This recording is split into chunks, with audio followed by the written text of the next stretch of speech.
Cabinet civil war breaks out in the latest sign of discontent in Boris Johnson's government.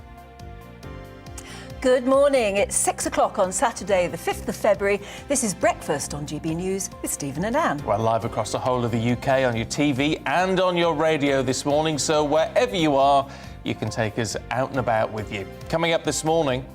It's reported this morning that the Chancellor and the Health Secretary both rebuked the Prime Minister in the latest Cabinet meeting, leading to accusations that Rishi Sunak is after the top job. We look at what this now means for Boris Johnson. Well, meanwhile, the former Minister Nick Gibb becomes the latest Tory MP to add their voice to the growing list, calling for the Prime Minister to step down. And as the Winter Olympics gets underway, our reporter speaks to Team GB snowboarder Katie Ormerod about her hopes for the 2022 Games. And is the great British Bulldog under threat? Well, if you live in Norway, then it most certainly is, as Oslo's district court says selective breeding is cruel. We speak to one Bulldog breeder later in the show. Gosh, they are cute when they're young. And don't forget, you can join in any of our... I suppose we all are.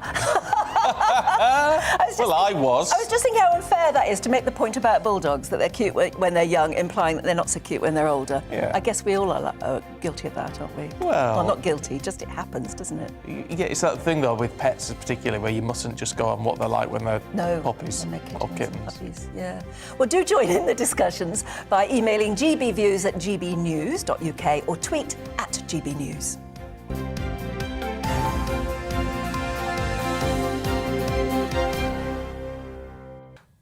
Now, this is very Boris. I'll give him that. While talking to staff in the cabinet rooms this week, the Prime Minister reportedly said, as Rafiki in The Lion King says, change is good and change is necessary, even though it's tough. Is that actually a quote? My sons, who were brought up watching The Lion King backwards, forwards and again, they reckon that Rafiki never said that. Oh. And I can't remember him saying that. He wouldn't have said it like that either. No. What made Boris think so? Anyway, well, following Boris's Lion King comment, we're asking, what are your favourite or most inspirational movie quotes? And this is what you've sent us so far. Luke says, the world ain't all sunshine and rainbows. It's Rocky Balboa. David says, you can't handle a truth. Oh, that's brilliant. You can't handle the truth, from A Few Good Men. Stu says, are you going to bark all day, little doggy, or are you going to bite? Reservoir Dogs. And, of course, there's I'll be back. Oh, that's very good. Thank you. That's from Lewis. And, of course, it's from The Terminator. What about yours? You've got a favourite? It's time now for my close-up, Mr. DeMille. Oh, very nice. How about help me, Obi-Wan, you're my only hope? Of course, yeah. Oh, there are some such famous ones that live with us. They're part of our vocabulary now.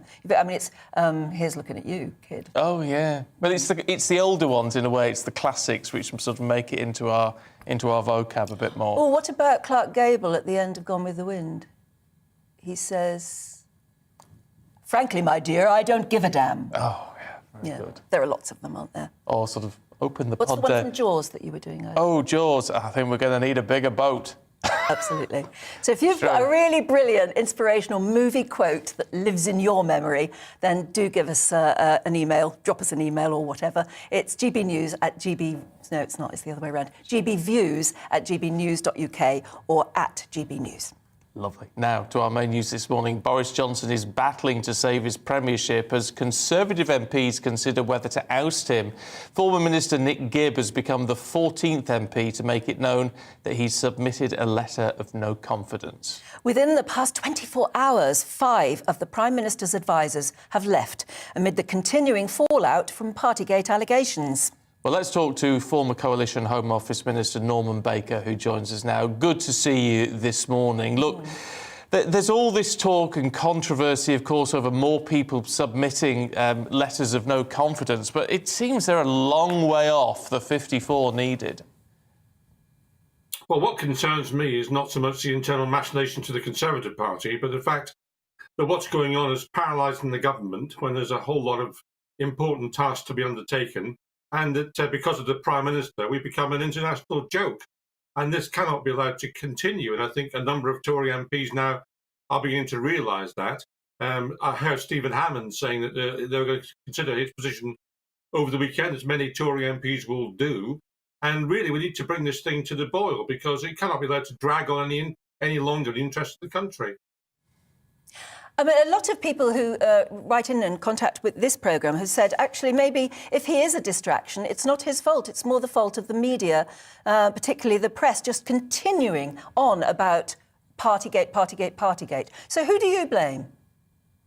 Well, I certainly don't blame the media. The media is there to report what people feel and what they're saying. I mean, there's plenty of dissatisfaction within the Conservative Party. There's plenty of dissatisfaction within the public at large. Heaven knows people are very upset about this. I mean, probably more upset about this than anything else since Dominic Cummings went to Barnard Castle. So I think the media is just reflecting the reality of where we are. But the position we have is a unique one. It's not a unique one for good reasons. I can't think of a previous situation where any Prime Minister, including the ones I served under, would have accepted an arrangement where people were drinking in Downing Street, lockdown or otherwise. Can you imagine under Theresa May or Gordon Brown or Tony Blair or John Major or Margaret Thatcher that have been parties at Downing Street with cases of wine brought in? It just wouldn't have happened. And this is directly coming from the Prime Minister, and I'm afraid it has to be sorted out by getting rid of the Prime Minister. You know, the fish rots from its head. Well, do you know what? Whereas within the sort of Westminster bubble and the political bubble and the media bubble, a lot of people absolutely get what you're saying and understand that it may seem like the Prime Minister just cannot continue. But out and about, although there are voices of dissent, a lot of people are saying, look, why can't we just focus now on matters that affect us directly, and that is the cost of living crisis? Is now the time for significant change when we know that people up and down the country are facing real hardship in the months ahead? Yeah. They are indeed. National insurance rise, the cost of energy, the problems that, of course, been with imports from Brexit. I mean, there are a whole range of problems, and we do need to focus on those, but we cannot focus on anything sensible because of government paralysed, because the Prime Minister won't go.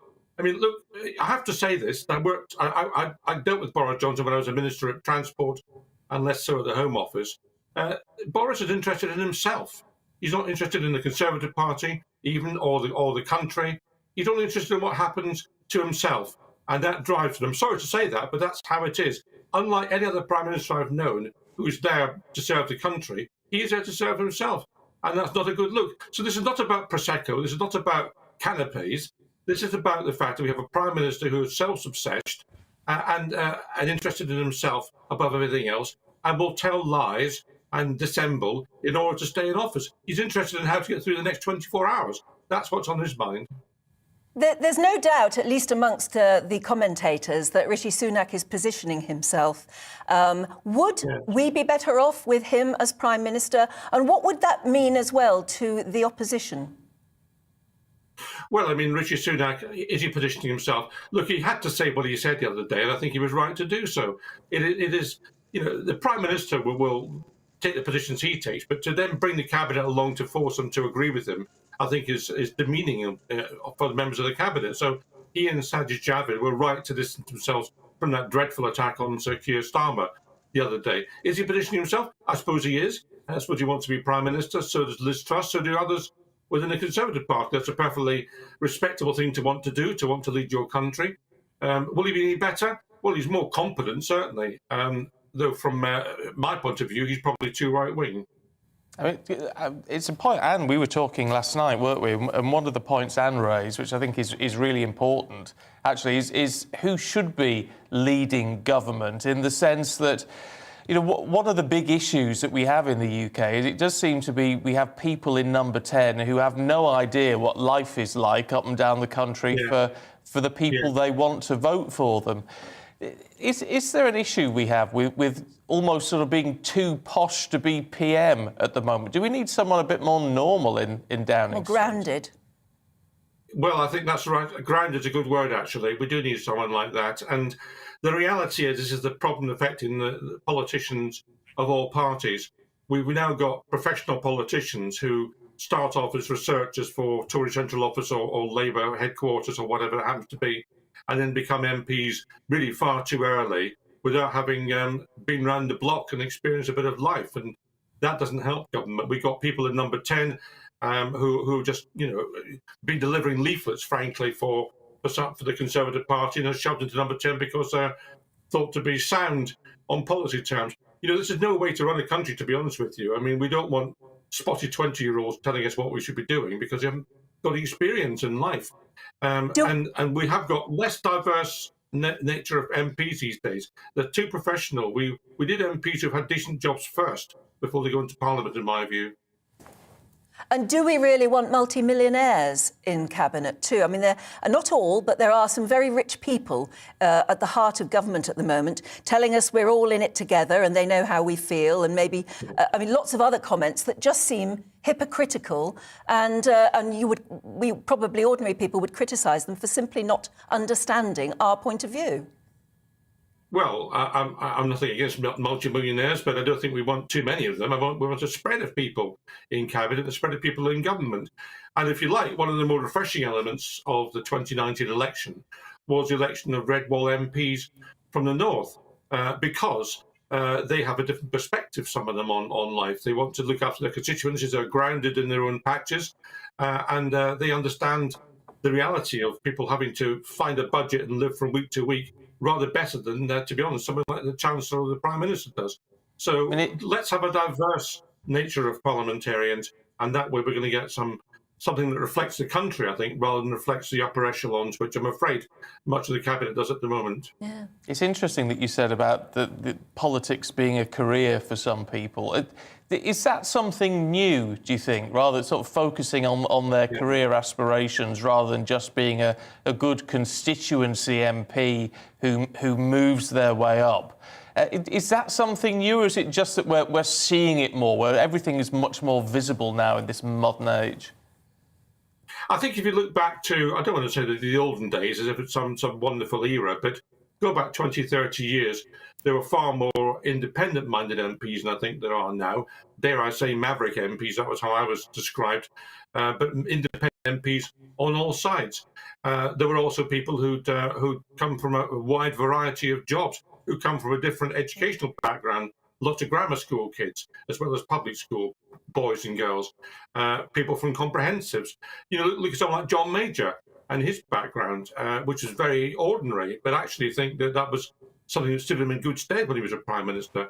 We've had a couple of older Tonians now in Boris Johnson and David Cameron. And I have to say, if you look at the Prime Ministers who've been, in my view, honest and grounded, you include Margaret Thatcher, you include John Major, you include Gordon Brown, Theresa May. These are people who've had a normal-ish background. The ones who've gone to public school, the Tony Blairs, the David Camerons, the Boris Johnsons, I think, have been the ones who've looked a bit shifty. So that actually does beg the question: can you be too posh nowadays to be Prime Minister? You're just not understanding ordinary people's point of view. It's a fascinating question. I think you want to be lectured lectured about the cost of living by people who've never had to worry about where their meals coming from. That's the problem. Exactly. Well, really good to talk to you this morning, Norman Baker. Thank you very much indeed. Yes. It's going to be interesting to get your views on a whole host of issues, and one actually, on that sort of too posh issue. I was watching some of our live output from Blackpool the other night, which was absolutely fascinating. And that's, I know Blackpool well. It's not far from where I was brought up, and it's just real people. Genuine, real people, rough diamonds, if you want to sort of put it in that term. But they're the people of this country. Well, and that's what I question about. I was reading up on, if you look at the two particular contenders, they're saying for Prime Ministership if Boris goes, and that's obviously Rishi and Liz Truss. Rishi Sunak, pretty ordinary upbringing, but he did well very, very quickly. He's now worth £200 million, and his wife is a billionaire. She's worth something like 3.1 billion. So, not that should we say you're actually too rich to understand our problems, and therefore you're not the right sort of person to be Prime Minister. Liz Truss, on the other hand, but rather interesting background, brought up by a left-wing professor and school teacher, I think, in Oxford, went up to live in the north for a long time, went to an ordinary primary school and an ordinary comprehensive, clever, got into Oxford, and has done very well since. But apparently her mother used to take her on CND marches. Oh. And when she stood for a Tory seat, her mother said, all right, I'll help your campaign. Her father said no.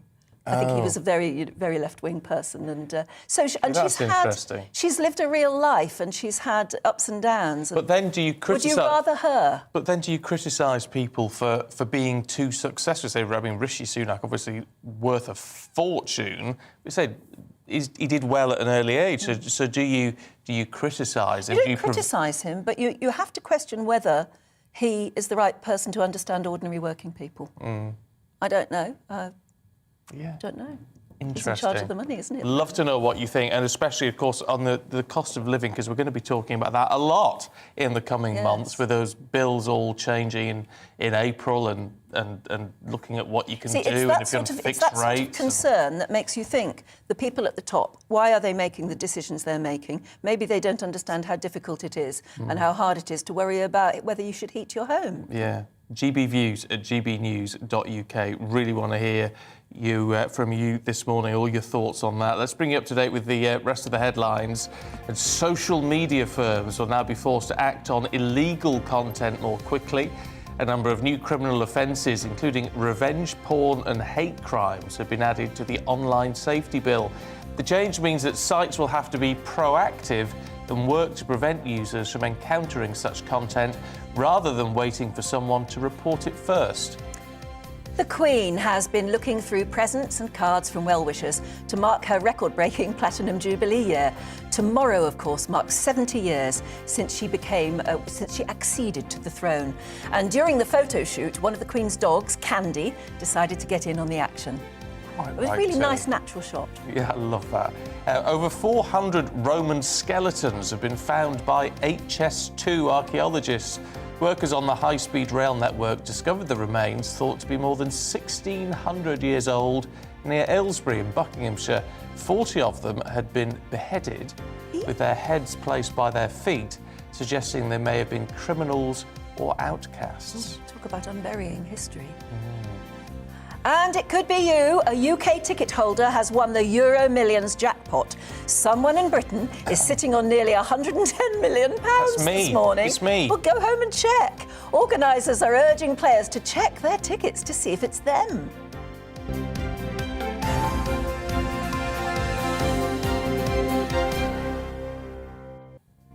Can you imagine if that... I mean, we're just criticising people for having pots of cash, but can you imagine 110 million quid? Do you know the statistic is that it's an American statistic, but I'm sure it's probably common here. 1 in 3 lottery winners loses it all. Really? Yeah, they just completely lose, because they go bonkers and spend it. 1 in 3 lottery winners lose all of their money straight away, almost. See, that's terrible. You need real advice. If you win that sort of money, you need real advice. Eventually, I'd sit here for a fortnight not knowing what to do with myself. You wouldn't know who to tell. No, very few. You get an advisor very quickly, apparently. I interviewed... who runs the lottery? Camelot. Thank you. I interviewed a Camelot worker whose job, she said it's one of the most brilliant jobs in the world. She arrives. When you get the phone call, you make the phone call and they say, one of our advisors will be with you, ringing your doorbell shortly. Right. Ding dong, and it's her. And she lays out their options and says, there's no need to take any decisions tonight, except you need to figure out whether you tell anyone overnight. You're excited now, but maybe you want to think about that. And all of the people you want to ring and what you want to do. And make sure you sign the back of your lottery ticket. There's a legal reason for that. Can't remember what it is, but there's all those sort of things. And she advises them straight away, and then she stays in the area and looks after them for the next few days, just to make sure they know their options. I bet she must be miserable.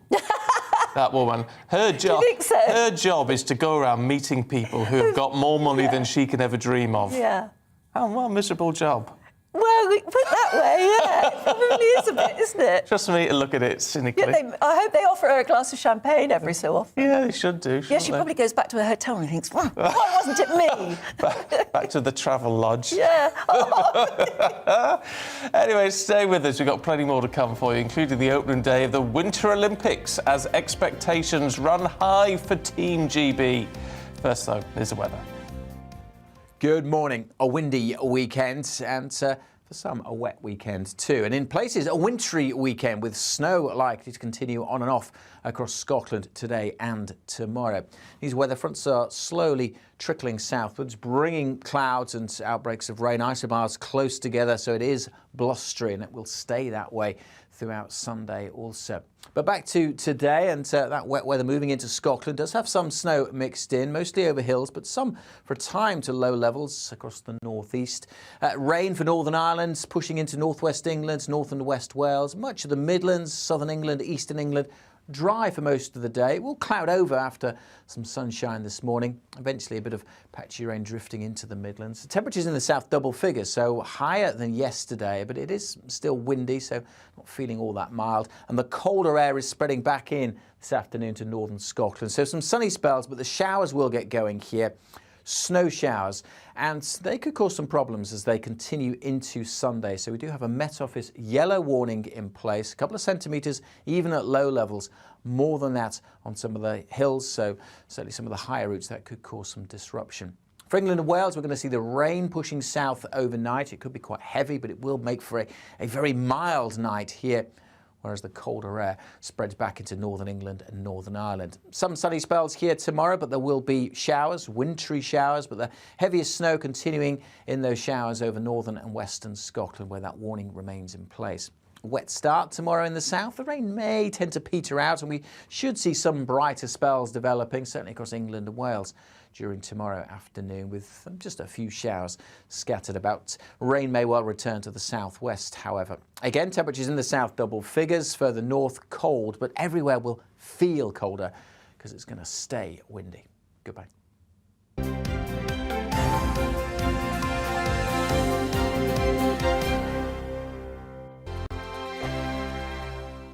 GB News is the UK's home of discussion and debate. From all perspectives. To stay up to date on the latest stories, Make sure that you subscribe to the GB News channel. right here on YouTube. You can watch us live 24/7 across the whole world. You can also check out exclusive content and catch up on previous episodes of your favourite shows. Every day, we ask the questions That you'd ask, so why not add your voice to the conversation in the comments section? Don't forget to subscribe. We are GB News, Britain's news channel.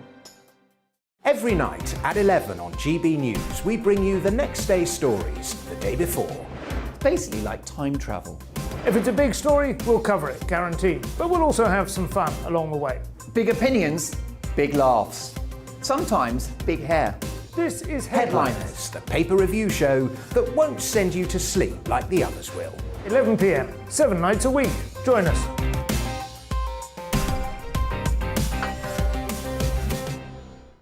Hello there, I'm Eamon Holmes. And I'm Isabel Webster. And we hope you can join us for Breakfast with Eamon. And Isabel. You make me laugh out loud, belly laugh. Is that important first thing in the morning? Yeah, absolutely. And there's me trying to be deadly serious. News is a serious business. Yeah, I have to rein you in sometimes. Well, it doesn't stop us laughing at it. It doesn't stop us having an opinion on what's going on. Yeah. And it certainly will not stop us reflecting what you think. Weekdays from 6 to 9:30 on GB News. I'm Dan Wootton. Join me Monday to Thursday from 9 to 11 for the feistiest and most fun news debate on TV, where free speech reigns. I'll bring you a sharp take on the day's biggest stories, bombshell newsmaker interviews, and A-list guests. And I guarantee you, no spin, no bias, no censorship, and no reason to go to bed. That's Dan Wootton Tonight, Monday to Thursdays from 9 on GB News.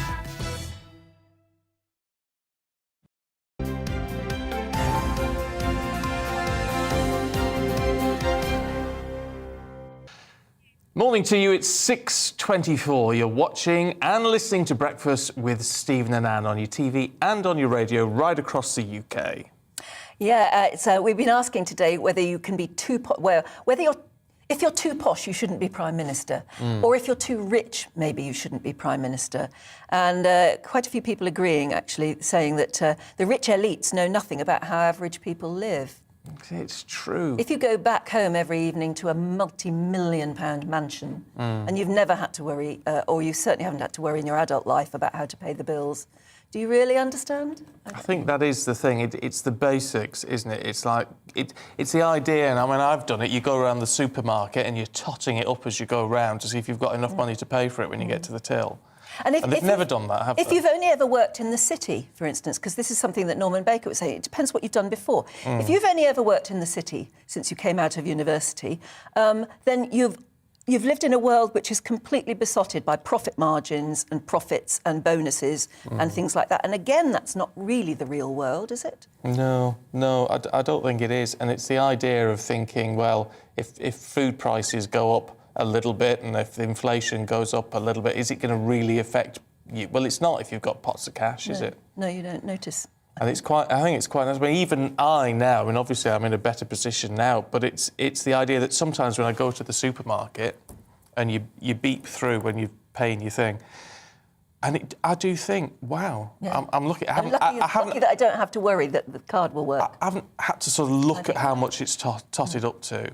And that's really fortunate. I think it's all right to have a bit of money as long as you appreciate it, if you've been in the position where you don't. Boris, it's interesting. There are a lot of people criticising the Prime Minister, as you know, perhaps rightly so, but he's certainly done some things wrong. Chris says, I wish guests would stop saying we're sick of Boris. We are not. He's a better PM than guests would like us to believe, but we are not fooled by the media.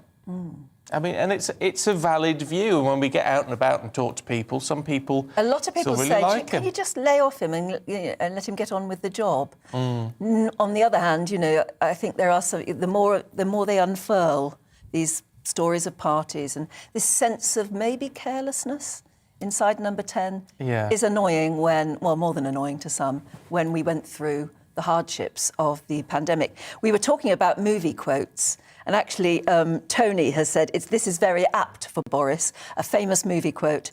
Kenneth Williams in Carry On Cleo, infamy, infamy, they've all got it in for me. Classic. That is a classic. And you know what, Yoda in Star Wars, it was whoever wrote his script should get a medal because he was a very wise... He was. Whatever race he is, I don't know. So Clive has been in touch. Morning to you, Clive. Says, Yoda says to Luke Skywalker, do or do not, there is no try. I like that. Oh, it's I've great, always liked isn't that it? one. Yeah, there's some good one. Apparently, Graham says, quite fitting at the moment, Clint Eastwood in Magnum Force, a man's got to know his limitations. There's some there's classic some very ones. wise ones, actually, from movies, aren't there? Do you know what I love about these are the ones that you're sending in? Is I've been looking on, you know, the top 100 movie quotes, all this. These are in them. These are better. Yeah. These are better. Yeah. So keep them coming through. GBviews at gbnews.uk. Tweet us at GBnews. And what else was I going to say? I don't know. No, neither do I now. It's gone. Were you watching the opening of the Winter Olympics last night? No, do you know what? I did not know it had started. And I would have done if I'd known because I was at the closing ceremony of these Beijing Olympics in 2008. You were at So I was in the Bird's Nest wonderful. Stadium. Oh, my which was goodness. incredible. I mean, it does look incredible. Well, yes, the Winter Olympics did kick off yesterday in Beijing with a fireworks-filled opening ceremony and with some encouraging results already in events like the curling. Team GB are setting their eyes on Olympic gold. Our reporter Anna Riley spoke to Team GB snowboarder Katie Ormerod about her hopes for the competition and the trials she had to overcome along the way. Team GB Olympian Katie Ormerod is rearing to hit the snow in Beijing and win a title for her country. But it's been a slippery slope to get there. Just 3 days before the 2018 Winter Olympics, Katie fractured her heel training, with the injury nearly ending her career.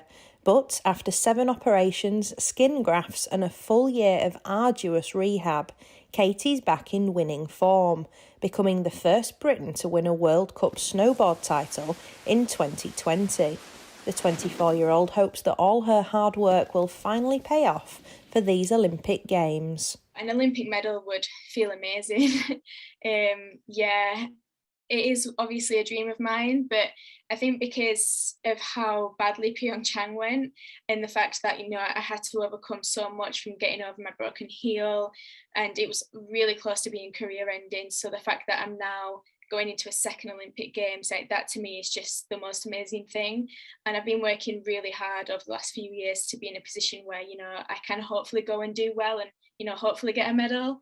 But I'm not really going in with that mindset. I'm just going in hoping to do the best that I can possibly do on the day. And if I do that, you know, I can't ask for any more of myself, and hopefully a result will come with that. Katie first learnt to snowboard when she was 5 years old and loves the freedom that flying through the air gives her. She's proud of her Yorkshire roots and how she can match herself against competitors who grew up surrounded by mountains. So proud to be from Yorkshire, and yeah, I'm really, like, it's just such an amazing feeling being able to represent, you know, my country in snowboarding, because, you know, we're not known for being like a winter sport nation, and I've had to work so hard to, you know, get to this position now where I'm going into my second Olympic Games in a winter sport. You know, I've had to work so much harder than the people I compete against who grew up in the mountains, and I'm really proud of that. And, you know, I'm hoping that I can inspire a lot of other British people as well, that, you know, you can achieve anything you want if you put your mind to it. And just because, you know, we don't have ski resorts all over where we live, and you can still, you know, get to the top level if you work hard at it. While she may have been in great shape in 2018, the 2022 Games could be about to see the best version of Katie Ormerod yet, with a potential medal on the horizon for this West Yorkshire snowboarder. Anna Riley, GB News. Wow, look at that. Have you ever done any of that sort of thing? Ski or... No. I've tried to skate, but... I've tried to skate. Do you know the Team GB bobsleighers and skeletons and everything, they all train at Bath. Should you say Bath or Bath? Bath, if Okay. you... Well, I say Bath. I say Bath, I think, as well. But they say University of Bath, it must be 10 or 15 years ago, obviously they took some decision to make themselves the go-to place to train. And they've got a bobsleigh course and everything. And people come from all over the world to train at Bath now if they're doing bobsleigh. So our Team GB bobsleigh people have all trained at Bath. But did you... I was looking at it. We need to do that. Well, I'd love to do that. You can actually go for a day out there, and they do a beginner's day course in how to bobsleigh. Would you like? I mean, Yeah. you're blinking fast. Give me one of them tin trays and you Well, just it's throw almost yourself like down that, it. yeah. Well, head first in the skeleton. Oh, yeah. I'd love to give it a go. I'd love to give it a go. I'd love to, yes, yeah. I wonder if they have a slow course or something. that you could just, so it's a bit more like a theme park. That's what I'd like. Yeah, well, we'll have But to that's see. where they Maybe all one train, day. so we should be very proud. I think that's brilliant. Yeah. And you know, there's a... Sorry. You know, there's a... I'm getting excited about the Winter Olympics now. I didn't used to. But, you know, there's a team... Jamaica bobsleigh team. Oh, there is this They've year. trained at Bath as well. Oh. Isn't that good? I think Bath should get a medal, whatever happens. Yeah, absolutely. Well, I think they'll get lots of medals, actually. Yeah. Well, look, if you've been to that particular bobsleigh course or whatever it is, get in touch. Love to hear from you. Stay with us. We've got plenty more to come, including a look at today's papers.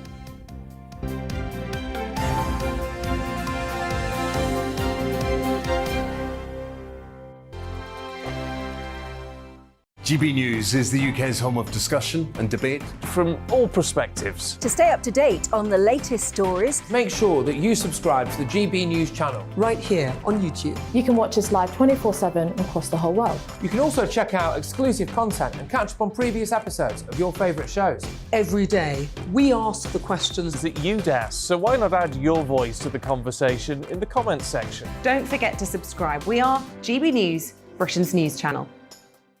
Every night at 11 on GB News, we bring you the next day's stories the day before.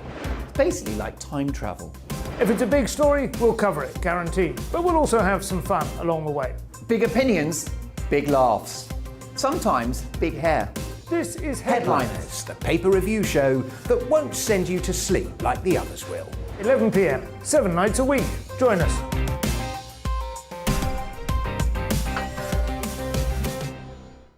Hello there, I'm Eamon Holmes. And I'm Isabel Webster.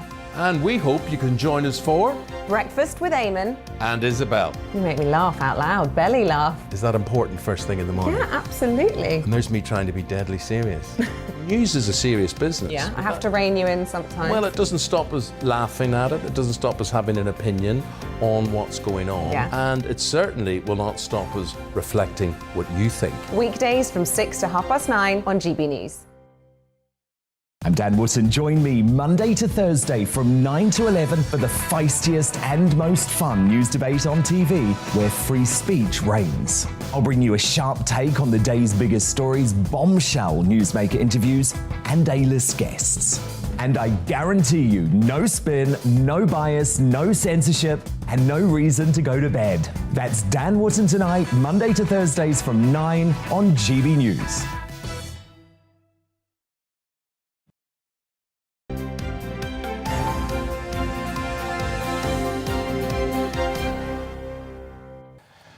"6:35, this is Breakfast with Stephen and Anne, live across the UK on your TV and on your radio. Should we take a look at today's front pages? There's a civil war in the Cabinet, according to The Times. The Prime Minister is told to sack Chancellor Rishi Sunak for criticising him over the Jimmy Savile comment. Well, the iWeekend says Tory MPs fear the Prime Minister is isolated and has lost authority over both 10 Downing Street and his ministers. They also claim Boris Johnson is offering peerages and knighthoods en masse to try to win support. The Independent is reporting the Prime Minister claimed change is good after there was a clear-out of his aides yesterday. They're also showing a picture of the Winter Olympics as Team GB entered the Bird's Nest Stadium in Beijing. For the Express, save my skin and I'll change, says the PM, but the paper asks whether a leopard can change its spots. In more, Boris, bad news. The police have obtained, apparently, a photograph of the Prime Minister holding a can of Estrella beer at his lockdown birthday bash. That's according to the Mirror. The Telegraph says hundreds of thousands of British gas customers have been left with broken-down boilers this winter as the companies failed to fix them, leaving people without heating or hot water. As if things aren't bad enough. The Mail says officials in the Department of Health have been told they need to be in the office just once a week, despite the Prime Minister's plea for civil servants to lead the back-to-work drive. And the Daily Star leads with the Plank of England. That's after the Governor of the Bank of England, Andrew Bailey, told people not to ask for a pay rise to combat inflation. He earns, of course, nearly £600,000 a year. Yeah. He doesn't need a pay rise. Doesn't sit well. It's not good optics, though, as they say, No. is it? He should have maybe used a different phrase, I think. Well, I mean, we know what he's getting at. He's saying we're all going to have to cut back and not expect too much, but for him to say it... yeah. At the moment, it's not terribly good. No, it doesn't look good. It doesn't look good. What does look good, though, are our two guests this morning. Former editor of the Daily Star, Dawn Neeson, and broadcaster and journalist Petrie Hoskin. Morning, ladies. Good morning. Good morning. Let's have a bit of a civil war to kick off, Dawn. Nothing like a civil war on a Saturday morning, is there? And I wouldn't want to be Boris or Mrs Johnson this morning, waking up on every single page one of all the papers. This is the Times story we've gone for this morning. Civil war in Cabinet, one you've been talking about at length already, as PM told to sack Rishi Sunak. Basically, it's unprecedented. Rishi Sunak this week actually came out and criticised the Prime Minister over the whole Jimmy Savile jibe in the Commons earlier on. And it's a very unusual for someone so high up in Cabinet to be so outright critical in a time like this. And it's like when they should be pulling together, he's actually said, Sunak said on Thursday, that he would have not have repeated the Keir Starmer slur, as he puts it. Being honest, I wouldn't have said it, and I'm glad that the Prime Minister clarified what he meant. Now, to catch up. I mean, that's not criticised. Not too bad, is it? Well, I wouldn't have said it. But when you put it in the optics of what is going on at the Cabinet at the moment, that is a criticism, isn't it? I mean, it's not... Well, without a doubt. And it was very cleverly worded, I think, to sound not like a criticism, but it is very it's very unusual, really, for anybody in that position to come out and go, well, I wouldn't have done it. I would have done it differently. Instead of outright, you may say You may say that, but I couldn't possibly comment. But this is all part of the manoeuvres that are going on behind the scenes now. And I'm just wondering, Stephen and Anne, how ordinary people are viewing this now. And it's care. It's like, can we just get on with sorting out, you know, where the cost of inflation, our mortgages are going up, our fuel's going up, petrol's going up, food's going up. And meanwhile, you've got this lot fighting like rats in a sack behind the scenes. And it is like the manoeuvres and the politicking that's going on. Meanwhile, the rest of us are going, I can't afford to pay for my heating. It is so unedifying, isn't it? To watch them, you know, lining up. But 'twas ever thus. Yeah. You know, this is politics, I'm afraid, and it's self-serving the really in many interesting cases. thing about Rishi Sunak, and I heard you debating this earlier, because obviously he's from a privileged lifestyle. He's very rich himself and married to a billionaire's daughter. But he is very popular with the Red Wall voters, which is very interesting. He's the most But isn't that because he gave out money at the beginning of the pandemic? Well, it helps. But he's trying to claw it does help, But the thing is, the climate is slightly different. Now he's trying to sort of claw it back, absolutely. isn't he? This is the thing. But also, can I just say, is he popular with the Red Wall, or is he the only other identifiable politician because of what happened during the pandemic? Because he was so high profile. This is the situation with politics at the moment, and especially with Boris Johnson having got rid of so many of the big beasts, as they were known, the well-known faces, that actually a lot of people haven't got a clue who any of these people are. And that's because they're not serving them properly, because they're infighting. But I wonder if it's just that Rishi said, oh, I know him because he's the guy Well, do they that also did know furlough. Liz Truss? I mean, she's on a fair share of sitting on tanks draped in Union flags, hasn't she? So haven't we all? Talk for yourself. She has, yes, she has. Actually, you have, to be I fair. have. Well, not draped in a union. But we've got the May elections coming up, and there are calls now for Boris to sack Sunak in a reshuffle. So it'll be very interesting to see what does happen in May. But if he did that, I mean, come on, if he did that, then that's the end. It makes him look even more childish. Yeah. You touched on energy prices and all the concern over this. Petrie in the Telegraph, looking at people just not having their boilers working at all. Yeah, I mean, Dawn and I were discussing this. I'm interested that the Telegraph would put this on the front page. Because, I mean, look, it's a decent story, but it's literally about people whose boilers have broken down and British Gas haven't been able to get engineers out. But it's people who took out this insurance thing, take out with British Gas, where they come, you know, they guarantee they'll come if you need them, and they'll also do a yearly service or something like that. That's right. Well, they couldn't do it during COVID, could they, the yearly service? So I got some money back, I think, from them for that, going, we're really sorry we couldn't come out. But, they are putting it down to, and I'm so bored of this excuse, and I'm sure we all are, COVID. There are too many people, there are lots of engineers off work. And actually, that is the go-to excuse for absolutely everything now. I was like, I'm sorry that we're absolutely hopeless, but COVID. Yeah. You know, and customer services, COVID. But Patrick, but that's what they're saying. For not answering the phone. I'm sorry, we're not answering the phone because of COVID. It's like, well, what difference? You're sitting if you're working at home, you can answer the phone. Yeah, but this is the story. Look, it's around 3.4 million people who've got this cover, and it's not that number, of course, that have got broken down boilers, because that would be weird. But they're saying that, look, we're really sorry. It's not our fault. We're trying to treat you properly. I'm sure they'll give them rebates on it, but that doesn't help. It doesn't help you if you haven't got any heating or hot water. Surely, I mean, why can't they operate? Well, they do operate 24 hours. Yeah, and actually I know it costs a lot of money from them, but their engineers to be absolutely brilliant. I mean, really. But and I haven't had this problem. So it always maybe touch wood when you say that. Maybe it's because it's London. Got home yet, Boilers always go wrong in the winter, don't they? Oh, stop! Yeah, they do actually.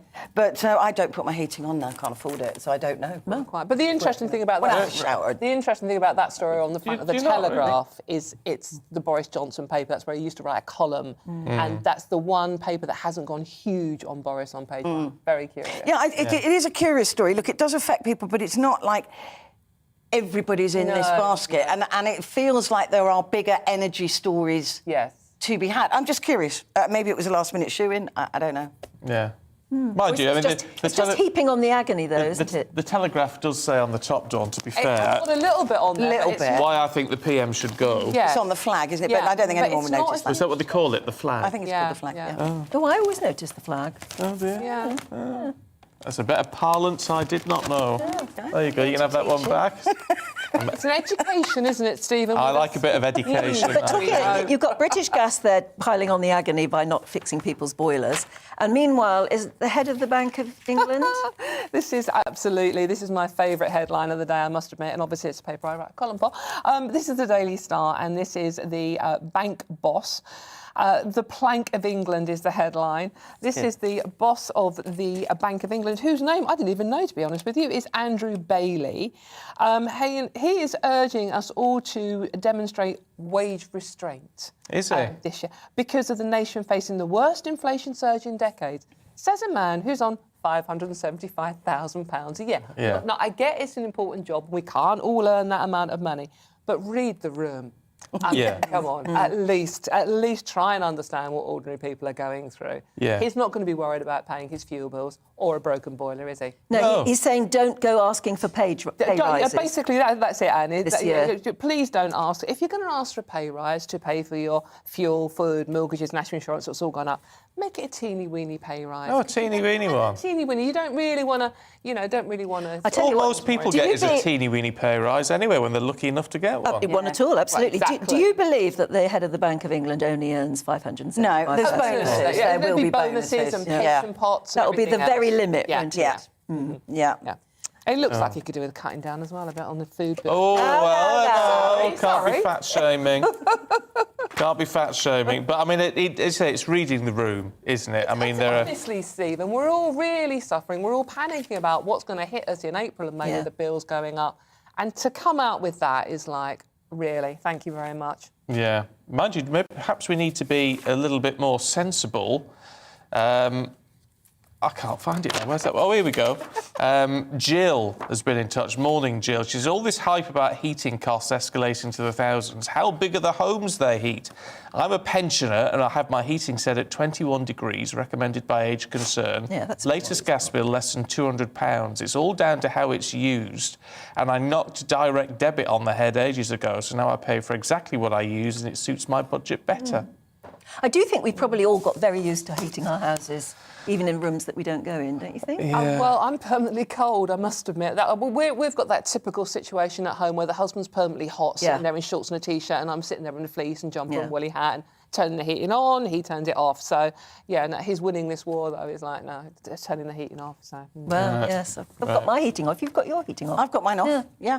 I sort of feel determined. So do I. I'm going to get through this with my woolly fleece and my slippers. I'm damned if I'm going to pay more for this electricity. It's like my mother used to say, put a jumper on. Yes, Yeah. always, absolutely. But she never had the heat. We had central heating. I tell you what, we ought to buy lottery tickets, though. We were talking about the lottery. Oh, yeah. And people who win the lottery. And I was saying this astonishing thing that 1 in 3 lottery winners wastes it straight away. It just disappears. Apparently 1 in 3. That's extraordinary. So perhaps we ought to ask everybody, what's the first purchase you would make? Ooh. What's the first thing you would buy? Very good question. If you won the lottery. I'm not talking about ringing your children and saying, I'll pay your mortgage. I think everybody thinks of that first, don't they? But what's the first thing you would buy? Ooh. A life-size Stephen Dixon model. You don't need that. You can have me. I know. You can have the real thing. Yeah. Yeah, you can have me. What would you buy? Oh, right, permanently. I'd probably go on a nice holiday. Exactly. Dawn's just said what most people say, apparently, is to Holiday. buy a really lovely holiday. Especially after the last 2 years where I haven't really got any further than the West Country, as lovely as it is. But, just to go on somewhere really guaranteed hot and sunny every day. I'm missing that a bit, I must admit. Yeah. I'd have an indoor swimming pool. Would you? Yeah. I've got quite a good basement that would make. I'd like an indoor swimming pool complex. Ooh. That's what I'd like. Oh, right, oh, very nice. It ain't going to happen, so don't sort of queue up. But very nice. But it would be. I don't know what I'd do. nice. Maybe I'd buy a Rolex. Would you? Actually, yeah. That'd be quite solid. The solid gold ones are about 25,000-30,000 because I do look at them in the shops longingly. Don't you? Yeah. I stare at them through the glass. But it's about 30 grand for a row. I mean, it's crackers. It's a ridiculous amount. What about a posh car? I would have thought a lot of men, particularly, would probably buy a very posh car. I mean, it really sounds like I'm trying to pour sugar on top of honey, but the greatest joy I would get is giving it. Oh, my friends. Go away. No, I said that's not allowed. Go away. In this quiz, you're not allowed to do that. Oh. Because most people, I hope, most people rubbish. would immediately That's think. what I'd want, though. It's giving money rubbish. to your family and friends. No. I'm not going to pay yours off then. We are actually her friends, so yeah, it's a really good idea, Petri. Yeah. Could you do the lottery Yeah. tonight? Yeah. I'm not giving any of mine away if I win. But there's somebody out there who's won the Euro Millions, was it? 101? 109. 109,915,000. Is that exactly how much? Exactly. Yeah. Because Tell us who you are. I just checked the amount. I didn't get a single number last night. You know what the irony would be if it's the boss of the Bank of England? Or Rishi Sunak. Oh, my God. That's the other thing about people who win the lottery. They do it again. They keep doing it. I know. How? Yeah. Well, they probably buy a ticket, which is something Let us know what's the first purchase you would make if you won the lottery. Oh, don't give it away. Lovely, thank you. We'll catch up with you two a little bit later on. Dawn Neeson and Miss Petri Hoskin, thank you both. In the meantime, let's just bring you up to date with the headlines. And the Prime Minister is under increasing pressure to resign after Nick Gibb became the latest Tory MP to submit a letter of no confidence. It's reported up to 17 may now have submitted letters, but 54 are needed to trigger that vote of no confidence in the Commons. Social media firms will now be forced to act on illegal content rather more quickly. A number of new criminal offences, including revenge porn and hate crimes, have been added to the online safety bill. And the change means that sites will have to be proactive and work to prevent users from encountering such content rather than waiting for someone to report it first. The Queen has been looking through presents and cards from well-wishers to mark her record-breaking Platinum Jubilee year. Tomorrow marks 70 years since she came to the throne. During the shoot, one of the Queen's dogs, Candy, decided to get involved. And over 400 Roman skeletons have been found by HS2 archaeologists. Workers on the high-speed rail network discovered the remains, thought to be over 1,600 years old, near Aylesbury in Buckinghamshire. 40 of them were beheaded with their heads placed by their feet, suggesting they might have been criminals or outcasts. Ooh, that's gross, isn't it? And it could be you, but it wasn't me, sadly. A UK ticket holder has won the Euro Millions jackpot. So someone in Britain is sitting on £109,915,000 this morning. Organisers are urging players to check their tickets. Well, yeah, you would. Do. Good idea. Yeah.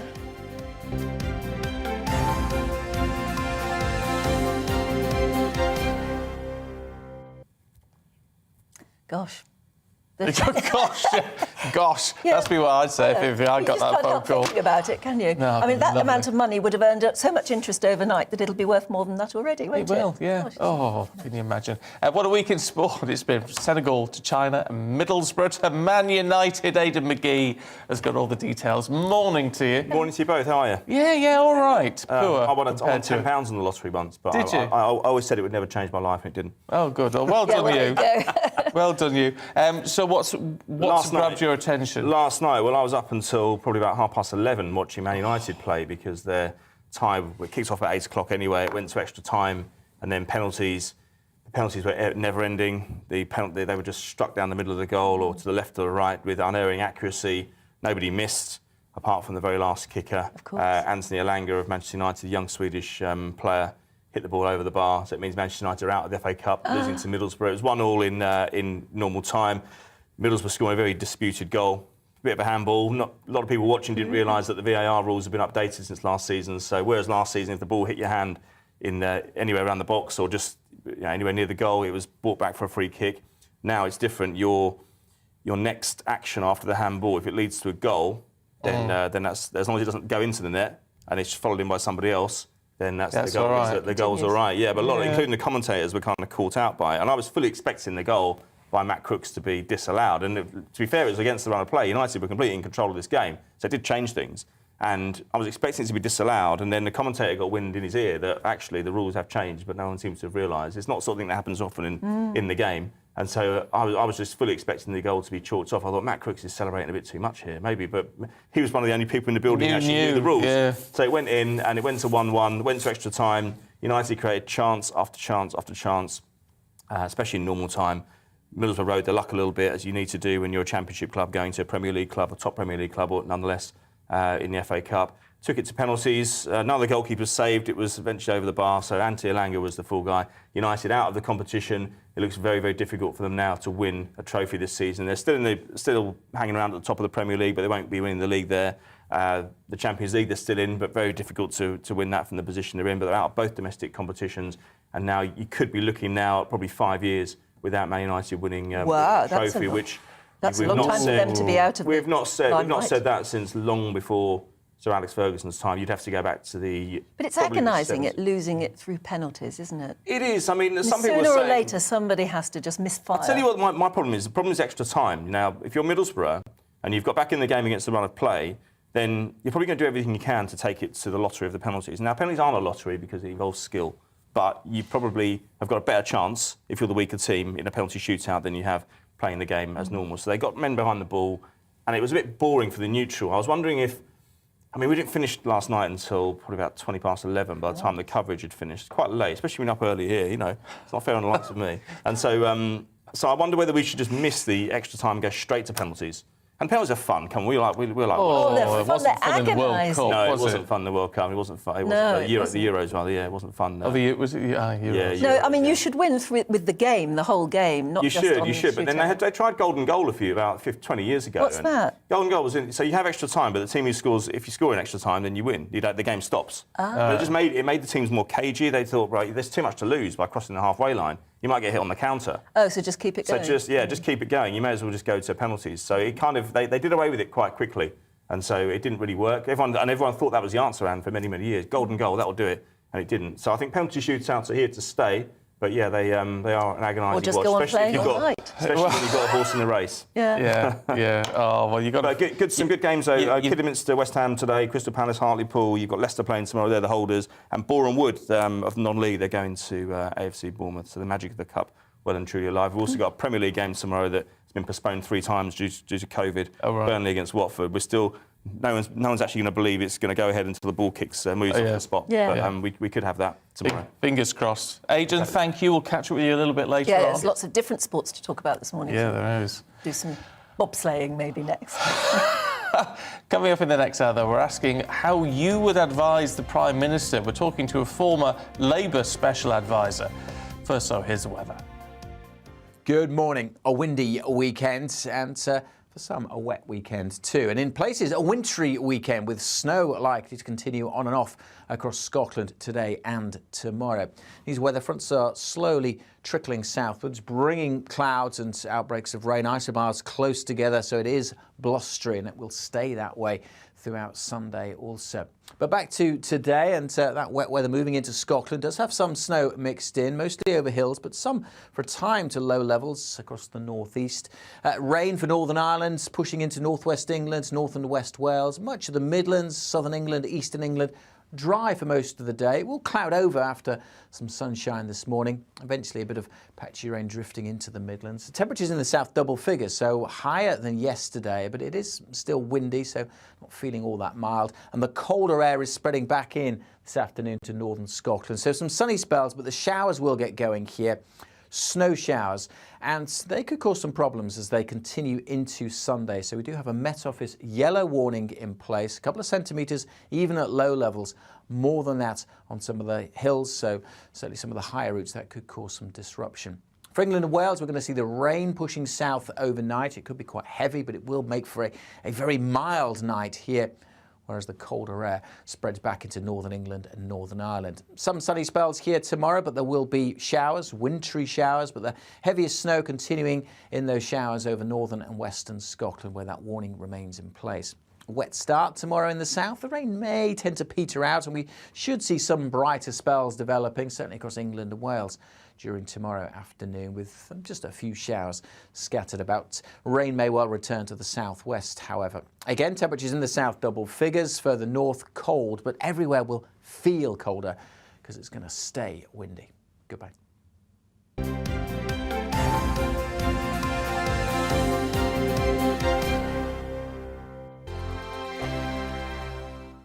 GB News is the UK's home of discussion and debate. From all perspectives. To stay up to date on the latest stories, make sure that you subscribe to the GB News channel right here on YouTube. You can watch us live 24/7 across the whole world. You can also check out exclusive content and catch up on previous episodes of your favourite shows.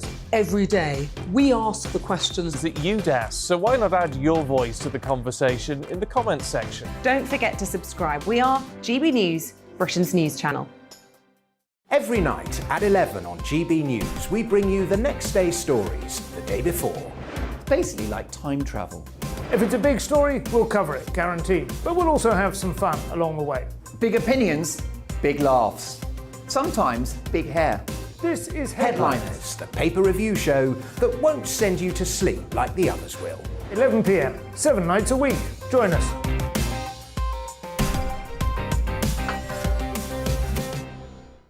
Hello there, I'm Eamon Holmes. And I'm Isabel Webster. And we hope you can join us for Breakfast with Eamon. And Isabel. You make me laugh out loud, belly laugh. Is that important first thing in the morning? Yeah, absolutely. And there's me trying to be deadly serious. News is a serious business. Yeah, I have to rein you in sometimes. Well, it doesn't stop us laughing at it. It doesn't stop us having an opinion on what's going on. Yeah. And it certainly will not stop us reflecting what you think. Weekdays from 6 to 9:30 on GB News. I'm Dan Wootton. Join me Monday to Thursday from 9 to 11 for the feistiest and most fun news debate on TV, where free speech reigns. I'll bring you a sharp take on the day's biggest stories, bombshell newsmaker interviews, and A-list guests. And I guarantee you, no spin, no bias, no censorship, and no reason to go to bed. That's Dan Wootton Tonight, Monday to Thursdays from 9 on GB News.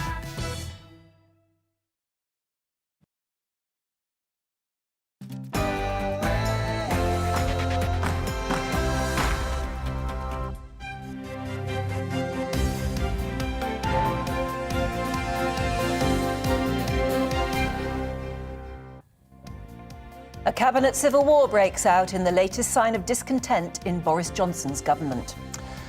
Well, good morning. It's 7 o'clock on the 5th of February. This is Breakfast on GB News with Stephen and Anne. And we're live across the whole of the UK on both your TV and your radio. Wherever you are, you can take us with you. Coming up this morning, it's reported that the Chancellor and the Health Secretary both rebuked the Prime Minister in the latest Cabinet meeting, leading to accusations that Rishi Sunak is after the top job. We look at what this now means for Boris Johnson. Meanwhile, former Minister Nick Gibb becomes the latest Tory MP to add their voice to the growing list calling for the Prime Minister to step down.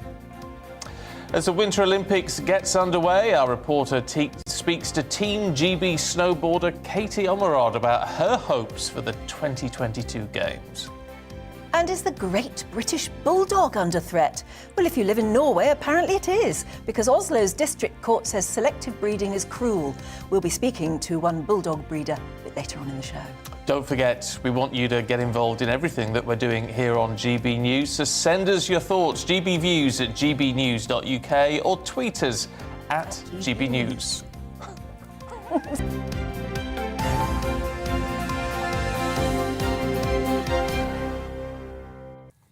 I think we have to do everything in unison. Oh, I'm sorry about that. No, I just thought, fine. Join in, why not? Quite right. Yeah. What I'm fascinated by, and it says it all, I think, because there's so much concern about cost of living and how we're going to pay for heating and all the rest of it, that there's so many people have now got in touch to say how they would spend their lottery money if they won. It's that sort of drift into the fantasy, which is quite nice. nice. Fantasy to have occasionally. So what would you do with if you won the lottery? But we were being a bit more pointed about it, because a lot of people say the first thing I'd do is ring the family and tell them I'll pay their mortgages. Yeah, OK, understood. But what would be the first thing you would purchase? For yourself, maybe, if you won the lottery. And we've had some lovely answers already. Matthew says, I would pay for my 84-year-old mum to go on the Bath bobsleigh course. Brilliant. Would she Exactly. Would she really want it? I don't know. Alison says, if I won mega money, the first thing I would do is drive to Wales to look for a farm to buy, complete with its own forest. I'd love to have an equestrian competition and livery facility. Heaven on earth. That's somebody who'd buy a lifestyle, I suppose. Yeah. Angela says, if I won the lottery, the first purchase I would make would be a bottle of that champagne with the orange label. Well, nothing wrong with that. We did a bit of research. The champagne with the orange label is Veuve Clicquot. Yes. Karen So sounds corny, but no, this is good. First thing she would buy would be a lifeboat. The RNLI would love you for that. Closely followed by an Aston Martin DB9. Yeah, I can see the appeal. I can see it. Well, actually, Sally's got it right. I think she says, first thing I would buy is a chauffeur. Oh. And I sort of get that, don't you? Yeah, Go wherever you like, just you don't have to worry about parking or anything. You just have somebody to drive you at your beck and call. With the hat and everything. That would be very nice, actually, in a way. I could live it. Mind you, I love driving.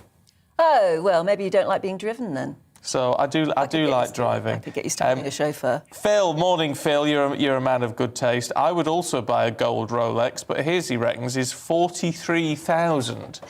Now, hang on. You've been doing some research there, Phil. I'm one of those people who say, wouldn't you want to just put that in a safe and then just wear something cheaper every day? No. Wouldn't you be worried about knocking or having it stolen or something, a 43 grand Rolex? Oh, it'd be nice, though, wouldn't it? Well, I don't know. I'm one of those people who'd love a pair of diamond earrings, but I'd put them in the safe. Yeah. And then I'd wear glass. But it's like Clive says, I'd buy a nice caravan or lodge in the middle of the countryside. I like it when it's those things that you've always wanted that aren't, like massively out the world. Still, I mean, caravans are expensive, aren't they? But, I mean, yeah, that'd be nice. No, if it's what you want, then that's what I said. You're buying a lifestyle. You're buying an aspiration. We were talking about the head of the Bank of England, who earns allegedly $575,000, and he is the one per year. He is the one who actually made a speech yesterday and is reported as saying that we're going to have a bad year financially, so we've all got to pull back. So don't go asking for any pay rises because the country can't afford them. Matt in Staffordshire says that plank on the front page of the Star, he still earns less than the BBC's Hugh Edwards, Jeremy Vine, Gary Lineker and Graham Norton. Yeah. Well, actually, I don't think he earns less than Hugh Edwards. No. Hugh Edwards is on certainly, or less than Graham Norton. I think Hugh's on a measly 450,000 or something. Oh, dear, how does he cope? None of these people earn just that, though. There's lots and lots of other things that stack on top, I think. Bits on the side. Well, so it's all well and good if you can get it. Now, another Tory MP has broken cover in today's papers to announce that he's sent a letter of no confidence in the Prime Minister. It's the former Schools Minister, Nick Gibb, who actually, everyone said that Nick Gibb basically ran the Department of Education. Whoever was the Secretary of State. He was there a very long time. It's hard to see how it can be the case that he told the truth, he said. And this after 5 of Boris Johnson's advisers have resigned, including one of his closest aides, Munira Mirza. So how bad is this for Boris Johnson now? Well, let's talk to Paul Richards, former Labour Special Advisor and columnist. Good to see you this morning. I mean, look, obviously you wouldn't be advising Boris Johnson, but if you were, what would you say to him at this point? Well, I'm not sure he needs an advisor or a magician at this point, because he really is in a situation which is very hard to come back from. But I think the most important thing right now is to stabilise number 10. As you were saying there, so many of the very senior people have deserted and walked out the door. I suspect there will be more. I mean, this will go to double figures, I would think. And you can't run number 10 without lieutenants around you. There is just so much work going on, so much paperwork flying in and out, internationally and nationally. And so you just have to have an operation at the heart of it. And all of his effort, of course, is being dedicated to shore up his own position with his MPs. So I don't know who's running the country, frankly. So you've been a special advisor. What will his special advisors be advising him to do right now?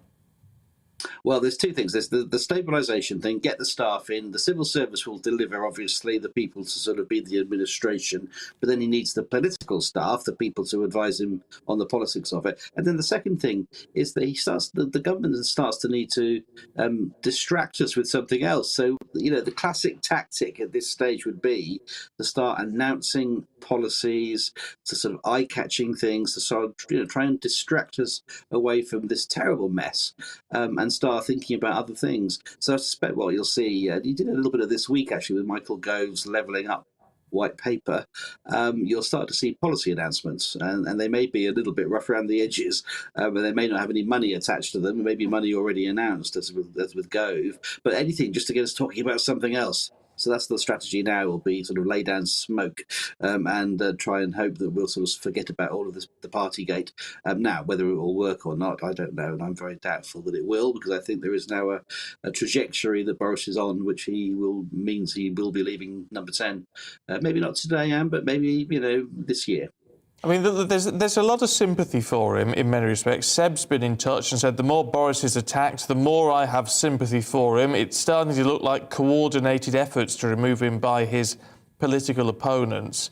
I mean, be non-partisan for us, if you can. Is he a Prime Minister who is actually leading? Is he leading government, or is he more of a figurehead at the moment? Well, I have some sympathy with the view that people are sort of thinking, "Oh, poor Boris," and you have to understand the politics of this, which is that he did win an election only a couple of years ago with a massive majority. So there is a huge reservoir of support for him in the country, and he's got a big parliamentary majority. So in that sense, he's in a strong position.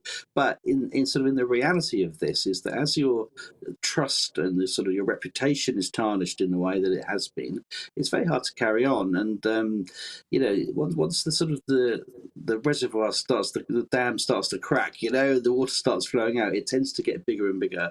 So we've seen these letters dribbling in from MPs with no confidence in him, and we're nowhere near the 50-odd it needs. But again, that will just keep on accumulating. There'll be more resignations. There'll be more scandals. There is, of course, a photograph now in the media this morning of Boris holding a can of beer at a party, which only a few weeks ago he was telling us that hadn't even taken place, never mind that he was at. So he's now drinking on the job. There's photographic evidence. It seems like the photographer was his own official photographer, so irony heaped on irony there, paid for by the taxpayer, by the way. So I just think his troubles keep accumulating to the point where you just can't carry on. But are they significant problems? I mean, because on that very point, Catherine's been in touch about the beer, the can of Estrella. Disgusting, she says. The PM is photographed drinking beer. Really? Journalists are running around like rats trying to find dirt. Sack them, not the PM. Well, the photographer was employed by Boris, so it's not exactly a long lens in a bush somewhere. I mean, this is the official Downing Street photographer. And it's supposed to be to make him look good, So in fact, what it shows is that he was drinking at a party that he claimed he didn't know about. So it does add to the, obviously journalists are looking for this stuff now, but it is coming out through the Sue Gray report. I mean, this is again an officially sanctioned report coming out from the evidence that she had accumulated by just talking to the people in and around Number 10. So it just adds. Every day, almost hour by hour. I mean, you've been reporting it here on GBNews, almost hour by hour. There's another scandal, another photograph, another resignation, someone else from Number 10 walking out. And there is a tipping point at which you just simply can't carry on. So I suspect they will want to get Boris through the local elections in May, through the summer, and then maybe swap him out for another leader around the conference season in sort of September, October, that kind of time, and maybe even then a general election in the spring next year. And I think there'll be a timetable now where they'll negotiate with him to give him as easy a departure as possible with as much honour as possible, but he will be gone by the time of the election. So I'm fascinated by your job of special advisor. I mean, do you ever, at a point like this, would you ever advise Prime Minister, frankly, mate, you're stuffed? It's the exit door now. Would you ever say that, or are you not paid to say things like that, I suppose? I mean, you would. It is a bit above the pay grade, I would say, but I would also say that sometimes they do ask for your advice, and I mean, the value of a good special advisor, as any kind of advisor in life, is that they can speak truth to power. So if you were asked for your view, do you think the game's up, should I go, then, and if you believe that was the best thing, then yes, of course you would advise that. They're not a good advisor isn't a yes person just saying yes boss. They should have the capacity to give some very uncomfortable truths, and there are lots of uncomfortable truths around at the moment, aren't there? Let's face it. So and of course the advisors that have resigned it's because their advice was ignored. So they did give advice on certain aspects. They were told no, and then they've walked as a result. So yeah, sometimes that's exactly what you have to do. What's your reading on that, Paul? Because I mean, obviously it's very easy to. I mean, it's a great headline of 5 people have left number 10. 2 of them perhaps were unexpected, with 3 planned departures. Well, that's the spin, isn't it? And again, it's when your girlfriend checks you and say, "Well, I didn't want to get out with you anyway." It's the sort of idea that, well, we meant this somehow. This chaos was planned, and certainly there was a sort of mooted departures of some of the senior figures, Dan Rosenfeld, for example. But I think the fact that they're writing these very inflammatory letters of resignation. That it seems to be staged almost sort of hour by hour adds up to a sense that it's not controlled, it's not something they planned, it is something that is chaotic, and it is, as one of your correspondents there was saying, is coordinated and designed to bring him down. And it feels like an avalanche at the moment as well, because Lord Ashcroft, apparently it's going to be serialised in the Mail on Sunday, has written a book. Basically, it's a biography of Carrie Johnson, and he's saying, basically, in it, that the mess is due to her. He's a lost soul, and she's the one manipulating him. I mean, I'm always a bit wary of sort of blaming the Lady Macbeth figure behind the scenes. I think that's a bit of a cliche. But on the other hand, Carrie is a big political figure absolutely in her own right, and was before, she married the Prime Minister. So it's not as though just sort of blaming the wife. She was a big beast, and within the Conservative Party. And there are interesting studies to be done on how much she's influenced policy over the last 2 years. I mean, certainly there are certain government policies that have come from her as a key advisor as well as a spouse. So yes, I mean, the book will be fascinating to read, I'm sure. But it's just yet another nail in the coffin, isn't it? It's just yet another thing that they've got to firefight. And they've got fewer firefighters now that the people are resigning at the centre, and it just makes more of a mess. And the real problem is, we're faced with a cost of living crisis. Our gas bills are arriving. We're worried about jobs, so we're worried about COVID. And so, who is running the country? And if we look to who might run the country in his stead, do you think Rishi Sunak is too rich to be a Prime Minister? He's out of touch because he simply can't understand the cost of living strictures that we're going to have to go through? I think mine might be an unfashionable view, but I think there shouldn't be necessarily a bar on prime ministers being rich. But I think they should have a common touch, even if they are affluent. I mean, let's face it, most prime ministers live a life that most of us don't, and have levels of affluence that most of us could only aspire to, even if you won the lottery overnight. But they do need to have a common touch. They do need to have a feel for what's going on. And I think the problem with Rishi is that he's so stratospherically rich and has a sort of a lifestyle that is so beyond our ken. I think that he is out of touch, and at the moment he's a sort of bit of an unknown quantity, even though he is the Chancellor. But once the spotlight starts to shine on him, now, do you remember a couple of years ago, or maybe a year ago, he had a electronically heated mug, didn't he, to keep his coffee hot? And somebody worked out, they went online and looked it up, and it was over £100, I think. It was something ridiculous. Nobody would ever spend on a mug. And I think there's more of that sort of stuff to come out, except, with bells on. So I think we'll see more attacks on him. Like I say, at the moment, he's a bit of the golden boy, but I think once we start to look at him a bit more closely, he ain't going to necessarily be the saviour that many in the Conservative Party hope. OK, Paul Richards, former special advisor, thank you. Someone's been in touch on that very issue, actually. It makes a very good point. Morning, Tony. It says, the idea that rich people don't understand how the majority of not rich people function can be turned on its head. How many not rich people would have the confidence or the contacts to deal with billion-pound global issues? Very good point. Very good point.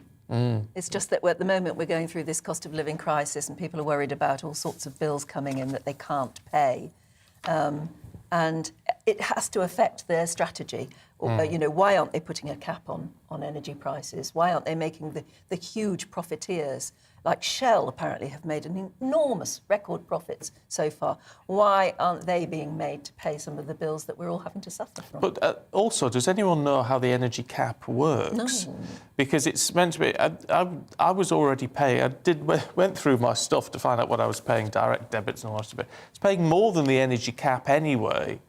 Now, why is that? Is that just because I'm using more energy? Or, I mean, what's the cap for then if it's not capping anything? I mean, I don't know. I just don't know. I don't know how it works. And this is part of the problem, isn't it? If we don't know how it works, how do we work out what we're going to do next? Yeah, so that's why the question about whether the Prime Minister particularly should be somebody from a very wealthy background is worth asking, because it's not that you resent their wealth, it's just whether they should be in that job if they're that wealthy. As Paul said there, you know, you go home to a super rich lifestyle. Do you really understand the problems of other people? It's like someone who was touted to be a potential Labour leader and potential Prime Minister was Alan Johnson. Yeah, used to be a postman. Was a postman. Yeah. And he pulled away. He was made Shadow Chancellor, wasn't he? Or was he Chancellor at the time? And he pulled out of that after a short period of time. Good Prime Minister. He's a lovely man. He's a lovely man. You've interviewed him. Yeah, many times, yeah. He's writing novels now. He's writing whodunit novels, isn't he? But it's just the idea of someone who's been there. John Prescott used to work in the Merchant Navy, didn't he? He was a merchant seaman. Yes, but then he seemed to, he was all two jags, wasn't he? Yeah, yes. Because they don't want to mess up the wife's hairdo and all that sort of thing. He still understood the problems of ordinary working people, I think, surely. There are lots of instances like that. Like I said, Liz Truss is quite an interesting person to look at from that point of view. Yeah, well, let us know what you think. Who would be a good potential leader? It doesn't matter what political party they are. Who do you think would be quite good? Let's bring you up to date with the headlines then at 20 minutes past 7, and social media firms will be now forced to act on illegal content more quickly. A number of new criminal offences, including revenge porn and hate crimes, have been added to the online safety bill. The change means that sites will have to be proactive and work to prevent users from encountering such content rather than waiting for someone to report it first. GoFundMe has closed a $10 million fundraiser for the Freedom Convoy in Canada. Thousands of people have been protesting in the capital, Ottawa, for the last week against a vaccine mandate for truck drivers. Further protests are expected this weekend. The crowdfunding site, meanwhile, says the previously peaceful demonstration has become an occupation and unlawful activity breaches their terms of services. The donations will be refunded or redirected to charity.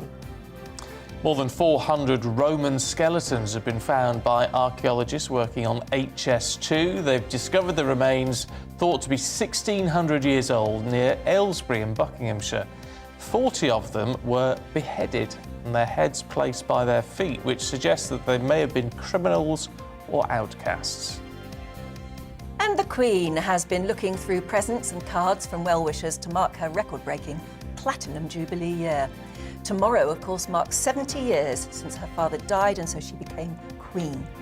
During the photo shoot here, though, one of the Queen's dogs, Candy, which I think is a dorgie, decided to get in on the action.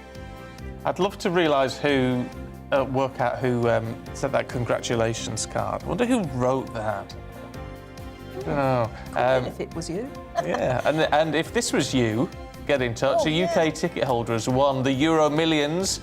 So that's very nearly £110 million in your bank account this morning. Organisers are urging players to check their tickets to see if it's them. Yeah, so check your ticket and give us a call.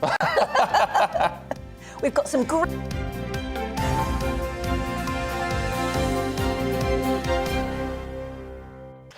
Of course, the reality is, if you have one, don't tell a soul yet.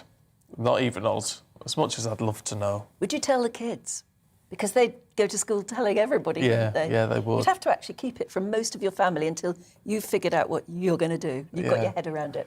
What a nice problem to have, though. I know, it so is, isn't it? Who has it? I bet you have. Like, you drive about sometimes when you're on a long journey, so you think, now, what would I do if I win the lottery? Oh, yes. All that. I've done long train journey, it's one thing that keeps you going. Oh, yeah.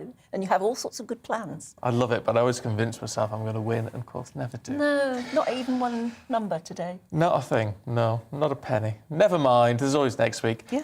Stay with us, so we've got plenty more still to come for you, including a preview ahead of England's opening game of the Six Nations later on today. First, though, here's the weather. Good morning. A windy weekend and for some, a wet weekend too. And in places, a wintry weekend with snow likely to continue on and off across Scotland today and tomorrow. These weather fronts are slowly trickling southwards, bringing clouds and outbreaks of rain, isobars close together, so it is blustery and it will stay that way throughout Sunday also. But back to today, and that wet weather moving into Scotland does have some snow mixed in, mostly over hills, but some for a time to low levels across the northeast. Rain for Northern Ireland, pushing into northwest England, north and west Wales, much of the Midlands, southern England, eastern England. Dry for most of the day. It will cloud over after some sunshine this morning. Eventually a bit of patchy rain drifting into the Midlands. The temperatures in the south double figures, so higher than yesterday, but it is still windy, so not feeling all that mild. And the colder air is spreading back in this afternoon to northern Scotland. So some sunny spells, but the showers will get going here. Snow showers, and they could cause some problems as they continue into Sunday. So we do have a Met Office yellow warning in place, a couple of centimetres even at low levels, more than that on some of the hills, so certainly some of the higher routes that could cause some disruption. For England and Wales, we're going to see the rain pushing south overnight. It could be quite heavy, but it will make for a very mild night here, whereas the colder air spreads back into northern England and Northern Ireland. Some sunny spells here tomorrow, but there will be showers, wintry showers, but the heaviest snow continuing in those showers over northern and western Scotland, where that warning remains in place. A wet start tomorrow in the south. The rain may tend to peter out, and we should see some brighter spells developing, certainly across England and Wales during tomorrow afternoon, with just a few showers scattered about. Rain may well return to the southwest, however. Again, temperatures in the south double figures, further north cold, but everywhere will feel colder because it's going to stay windy. Goodbye.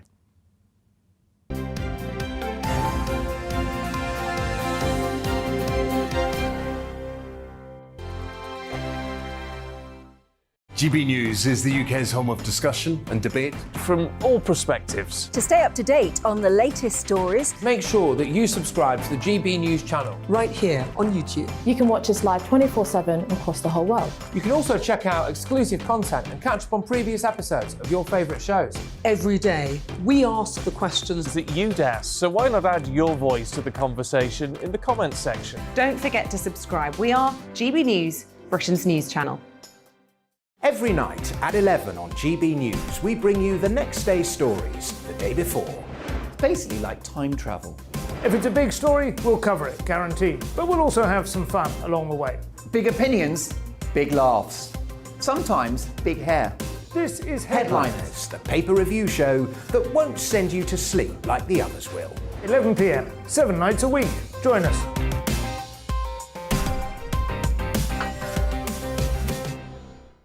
Hello there, I'm Eamon Holmes. And I'm Isabel Webster.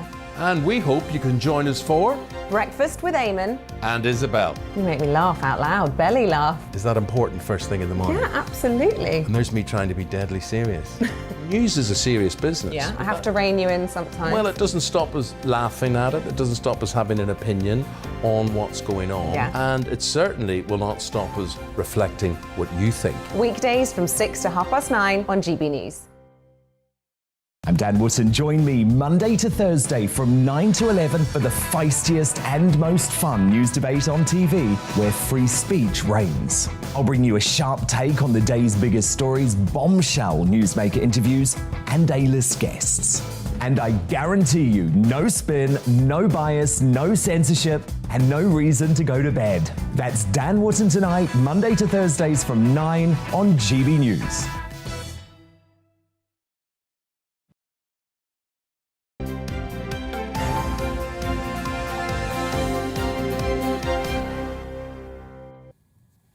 "7:28, good morning to you. This is Breakfast with Stephen and Anne on your TV and your radio. Time now for a look at one of the biggest sporting events taking place this weekend. Scotland face England today in the Guinness Six Nations at Murrayfield. It's the first time head coach Eddie Jones's team have been to the stadium since a disputed incident involving a beer bottle in 2020. It hit a member of the backroom staff. Our Scotland reporter Davy Donaldson looks ahead to what both teams can expect this time. England side going through their paces ahead of the clash with old rival Scotland. They had a poor Six Nations last year, coming fifth, and he's had to rebuild the squad. And the England coach feels Scotland are favourites to come out on top. Yeah, we want to go up there and get on the front foot. We want to take Scotland on. It's the first time I have been in the experience of going up there where Scotland are red-hot favourites. You know, they're expected to win. Every time the players look at the crowd at Murrayfield, they'll feel that expectation. They're expected to win. You know, they're red-hot favourites, so they've got to cope with that. Well, let's address the favourites tag. Every coach does this little song and dance going into a game, trying to convince the media that they're underdogs and say to the players, we're backs against the wall, we're going up to this hostile place and we're underdogs. I don't know who picks the favourites. Obviously, bookies pick a favourite, and I know we're not the favourites for the bookies. So it's not really something that we'd talk about or worry about. Eddie Jones has given 23-year-old Tom Curry the captain's armband, making him the youngest since Will Carling, and the former England skipper has offered the Sale flanker some words of advice. Speaking to Will, he's been a really good influence. We kind of, as a group, as a leadership group, we speak to him 2 or 3 times a week. So we get a lot of advice and kind of how he sees it and how we can improve, always asking questions. And I think he's been a great influence on the group as a whole. While England look to Curry to lead them to victory at Murrayfield, Scotland's captain says the days of being worried about facing their fiercest rivals are over. I'd be lying if I said I wasn't, a bit sometimes worried about playing England. Especially in the early years, I didn't think, for me being a rugby pig growing up, I think some of the names that used to play against for England, that was quite a scary task. But not now. Not now. I think for me, I truly believe in the ability of myself and the ability of the squad that we can go out there and win. Over 60,000 fans will be here at Murrayfield this afternoon as Scotland try and improve on last year's form, while Eddie Jones' England side, who are favourites for the match, will look to try and open their campaign with a win. David Donaldson, GB News. Loads of you getting in touch this morning, and I love these on winning the lottery. They're my favourite ones of the day. Gary says, if I won, I'd put my heating on. Yeah, there's a good one. Oh, there's another nice one here. Len says, if I won the lottery, I would drive to Barnard Castle to test my eyesight to see if it really was true. I was never going to live that one down. Naz says she would buy youth centres as our youths are missing out. No facilities for a younger generation. Yeah, I've often fantasised that I'd buy a hospital. Really? Yeah. And then I'd say to my family, I'm not giving you a payout, but I will form a trust to run the hospital. And if you want a job, maybe quite a well-paid job, you can come in and earn it. Yeah.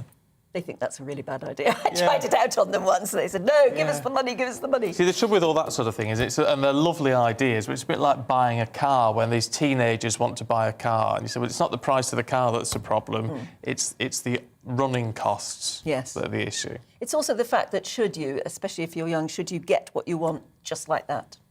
Yeah. Shouldn't you have to earn it or do something at least to earn it? Yeah.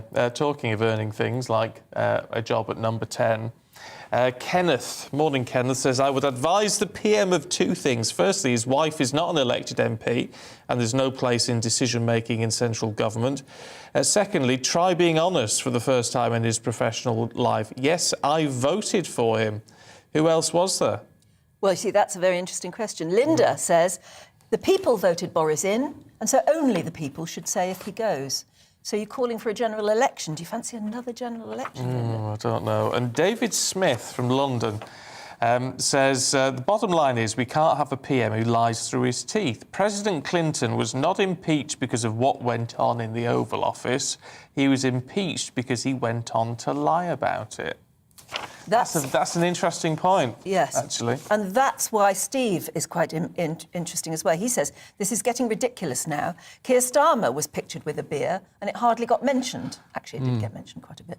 Many Labour MPs broke the rules. Johnson does it and it's a resigning matter. Yeah. It's not the beer, is it? It's the fact that whether or not there was a party, and he should have known it was a party and denied to the Commons that it was a party. Yeah, yeah. It's not so much the incident itself, it's whether people seek to cover up or lie about it. You've just got to be honest. It's not always easy to be honest, but I think honesty is the best policy, as they say. So he should have said, not only was I ambushed by a cake, but I was ambushed by a beer as well. Yes. The worst things in life. Yeah. Stay with us, we've got plenty more to come for you, including a decent look at all the papers with Dawn Neeson and Petri Hoskin.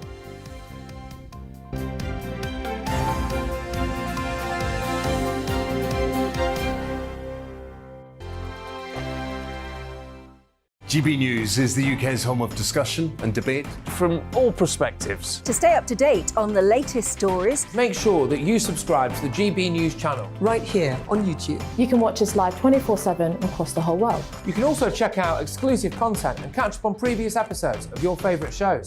Every day, we ask the questions that you'd ask, so why not add your voice to the conversation in the comments section? Don't forget to subscribe. We are GB News, Britain's news channel. Every night at 11 on GB News, we bring you the next day's stories the day before. Basically like time travel. If it's a big story, we'll cover it, guaranteed. But we'll also have some fun along the way. Big opinions, big laughs. Sometimes big hair. This is Headliners, the paper review show that won't send you to sleep like the others will. 11 p.m, 7 nights a week. Join us.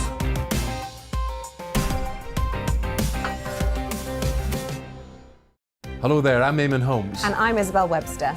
And we hope you can join us for Breakfast with Eamon and Isabel. You make me laugh out loud, belly laugh. Is that important first thing in the morning? Yeah, absolutely. And there's me trying to be deadly serious.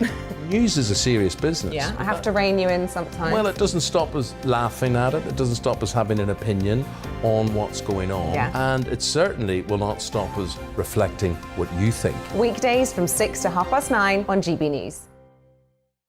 I'm Dan Wootton. Join me Monday to Thursday from 9 to 11 for the feistiest and most fun news debate on TV, where free speech reigns. I'll bring you a sharp take on the day's biggest stories, bombshell newsmaker interviews, and A-list guests. And I guarantee you, no spin, no bias, no censorship, and no reason to go to bed. That's Dan Wootton tonight, Monday to Thursdays from 9 on GB News.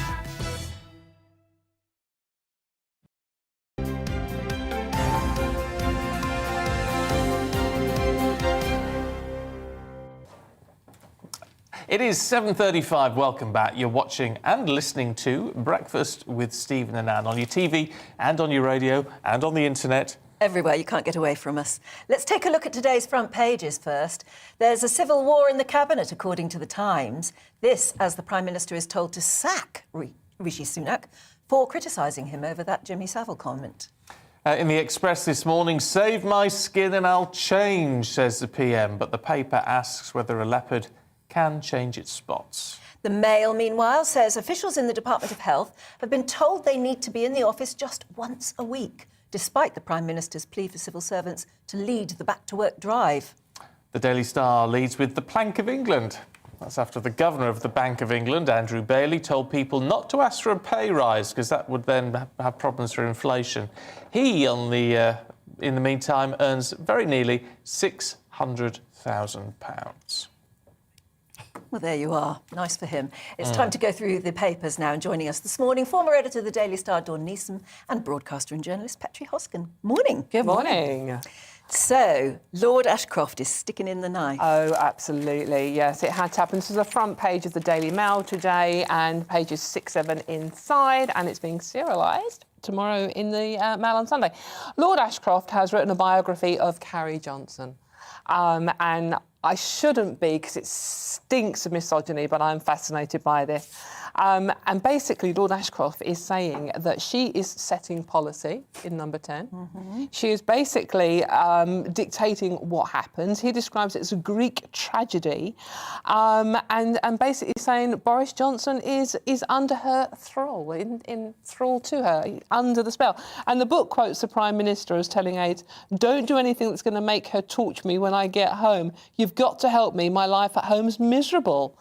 And this is, it's absolutely tearing Carrie apart. Now, the thing is with Carrie Johnson, she had a political career before she married Boris Johnson. So other political... Well, as an advisor. Yeah, but I mean, she was in politics. She's always been Stephen. active. Yeah, absolutely. Other political spouses haven't. I mean, if you think of Samantha Cameron, I mean, she was nothing to do with politics. She stayed well back. So, absolutely. So it's not just that she is interfering. She's got that background in politics, and she's a very ambitious young woman, and there's nothing wrong with that. But this is portraying her as being some sort of Yoko Ono character, and I don't subscribe to that myth either. But there's always having a go at the woman, isn't it? So Boris Johnson is messing up in spades in lots of areas, we'll all admit that. But this is blaming Carrie for her man's behaviour. It just might be her fault, though. Well, I mean, I'm just going to put it out there. And also, is there enough about this woman to fill a book? Oh, I was thinking that. Well, it's interesting that he started to write a whole book, not a 9 months ago that he started. Yeah, absolutely. It's a year ago. He thought she was an interesting enough subject to write a book about. Yeah, I think it was all triggered by the Dominic Cummings leaving. Exit. Yes, that's the polite way of putting it. I can't. And when Carrie got together with Boris and they won the general election, and Cummings was quoted as saying, "This is a disaster. Watch Carrie go to work on Boris now.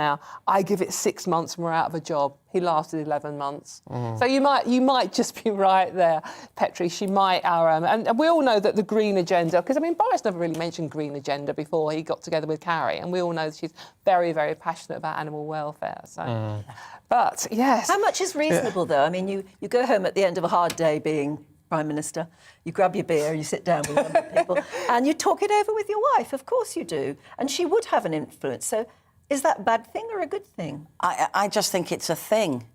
And some men will listen and go, oh, yes, I'll do that. And some will go, she's just yapping. You can't imagine Margaret and Dennis Thatcher doing that, can you? I mean, Dennis Thatcher infamously kept close counsel and didn't try to advise Maggie, but you probably wouldn't. Yeah, but well, I don't Boris know. Johnson's also apparently leaving policy documents all over the flat, you know, and things that shouldn't be read. So, I mean, who knows? I just cannot imagine a book about this one. I just don't see it as being Lord Ashcroft anything says more in than it that apparently he's going to say that Boris has lost all his friends, and when he goes upstairs to the flat, it's not his friends that are there to help relax with, it's hers. Yes. But that often happens in couples, isn't it, as well? Yeah, no, absolutely, yeah. Well, there you go.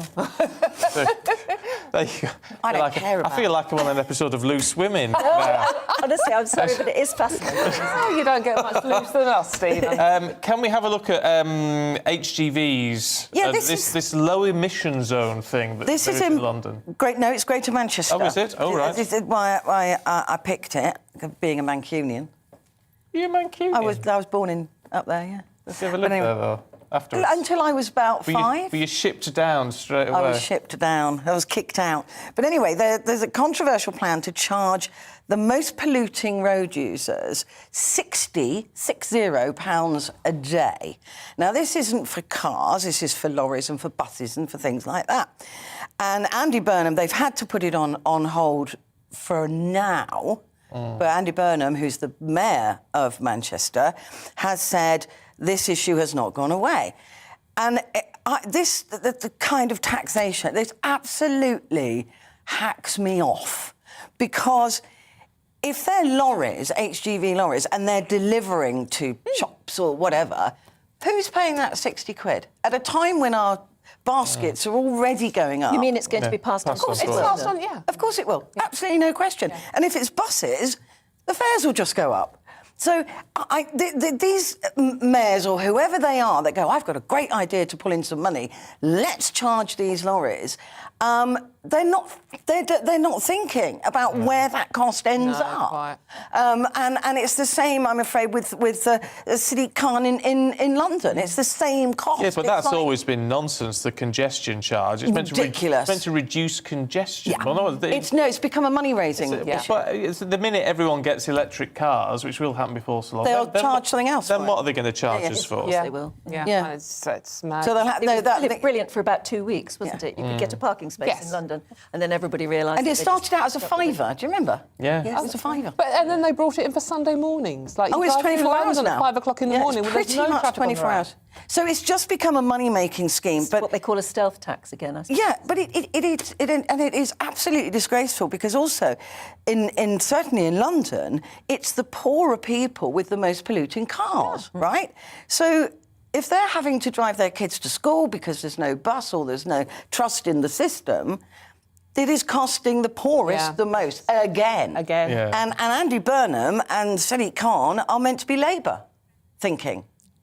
I just find it, let's just chuck on £60 a day. Well, no, don't you think they are hoping that it's the big companies that will pay that money? But as you say, the reality is... I mean, I can give them a call and listen, do you understand what you're actually doing? Somebody must be telling them. Yeah. And by the way, these mayors drive around in company cars paid for by the taxpayer. Yeah, Sadiq has driven around in a nice Discovery, I think. Yeah, gas guzzling. Is it? I thought they'd have an electric car or something. No. He's got a gas guzzling. No, it's yeah. At the same time, telling us to with walk. a security detail also in gas guzzling cars. Yes. Yeah. Another rule. Hypocrisy. Let's finish off with a quick. What do you fancy? Boris quoting odd things. Well, this is a bit of fun, Dawn, isn't what's that about? Well, this is... Shall I tell you? Yeah. This is yesterday, Boris Johnson, in an increasingly bizarre act going on in Parliament at the moment. He quoted The Lion King, saying change is good to the very few senior members of his team that he has around him still. And this follows on... change is good, right? Quote from The Lion King. This follows on from Peppa Pig. Anyone remember the Peppa Pig? When he, at a business meeting, asked who'd been to Peppa Pig World. And they were completely and utterly bemused by this. But my favourite was COP26 in Glasgow last November, when he referenced Kermit the Frog. What did he say? He said, he was telling people, all these people that have flown there on their private jets, obviously, it's not easy being green. And Boris Johnson goes, I want you to know it is. Cross-referring, obviously, to the wife at home, is telling him it's very easy to be green. Did you see, just very quickly, did you see in the papers today, there's a picture, you've got to see it, of the waste of heat coming out of number 10 Downing Street. They've done one of those photographs of with a heat sensor. Yeah. And it's pink and bright orange. Of that coming out of number 10. It was probably a very, very important business meeting they were having. A lot of hot air. Quite. Makes sense, doesn't it? There you go. Petrie Hoskin, Dawn Neeson, thank you very much indeed. We'll catch up with you a little bit later on. Now, the Winter Olympics kicked off yesterday in Beijing with a fireworks-filled opening ceremony and with some encouraging results already in events like the curling. Team GB are setting their eyes on Olympic gold. Our reporter Anna Riley spoke to Team GB snowboarder Katie Ormerod about her hopes for the competition and the trials she's had to overcome along the way. Team GB Olympian Katie Ormerod is rearing to hit the snow in Beijing and win a title for her country. But it's been a slippery slope to get there. Just 3 days before the 2018 Winter Olympics, Katie fractured her heel training, with the injury nearly ending her career. But after 7 operations, skin grafts and a full year of arduous rehab, Katie's back in winning form, becoming the first Briton to win a World Cup snowboard title in 2020. The 24-year-old hopes that all her hard work will finally pay off for these Olympic Games. An Olympic medal would feel amazing. It is obviously a dream of mine, but I think because of how badly Pyeongchang went and the fact that, I had to overcome so much from getting over my broken heel, and it was really close to being career ending. So the fact that I'm now going into a second Olympic Games, like that to me is just the most amazing thing. And I've been working really hard over the last few years to be in a position where, I can hopefully go and do well and, hopefully get a medal. But I'm not really going in with that mindset. I'm just going in hoping to do the best that I can possibly do on the day. And if I do that, I can't ask for any more of myself, and hopefully a result will come with that. Katie first learnt to snowboard when she was 5 years old and loves the freedom that flying through the air gives her. She's proud of her Yorkshire roots and how she can match herself against competitors who grew up surrounded by mountains. So proud to be from Yorkshire, and I'm really, it's just such an amazing feeling being able to represent, my country in snowboarding, because you know, we're not known for being like a winter sport nation, and I've had to work so hard to, you know, get to this position now where I'm going into my second Olympic Games in a winter sport. You know, I've had to work so much harder than the people I compete against who grew up in the mountains, and I'm really proud of that. And, you know, I'm hoping that I can inspire a lot of other British people as well, that, you know, you can achieve anything you want if you put your mind to it. And just because, you know, we don't have ski resorts all over where we live, and you can still, you know, get to the top level if you work hard at it. While she may have been in great shape in 2018, the 2022 Games could be about to see the best version of Katie Ormerod yet, with a potential medal on the horizon for this West Yorkshire snowboarder. Anna Riley, GB News. That's impressive when they do that. Incredible shot. She looks as though she's flying, doesn't she? I've never done anything like that. There you go. Well, there's time. We'll send you around down the bobsleigh thing in Bath. Yeah. No, I'd be up for that. You said it. On air, in front of millions of people. I would be. Let's talk to Stephanie Tetchy then for the very latest in the showbiz gossip this morning. How are you? I would love to see you on a bobsleigh. Right. But we'd have to do it as a team. Yeah, that sounds like a good challenge. I'm up for that. I knew you would be.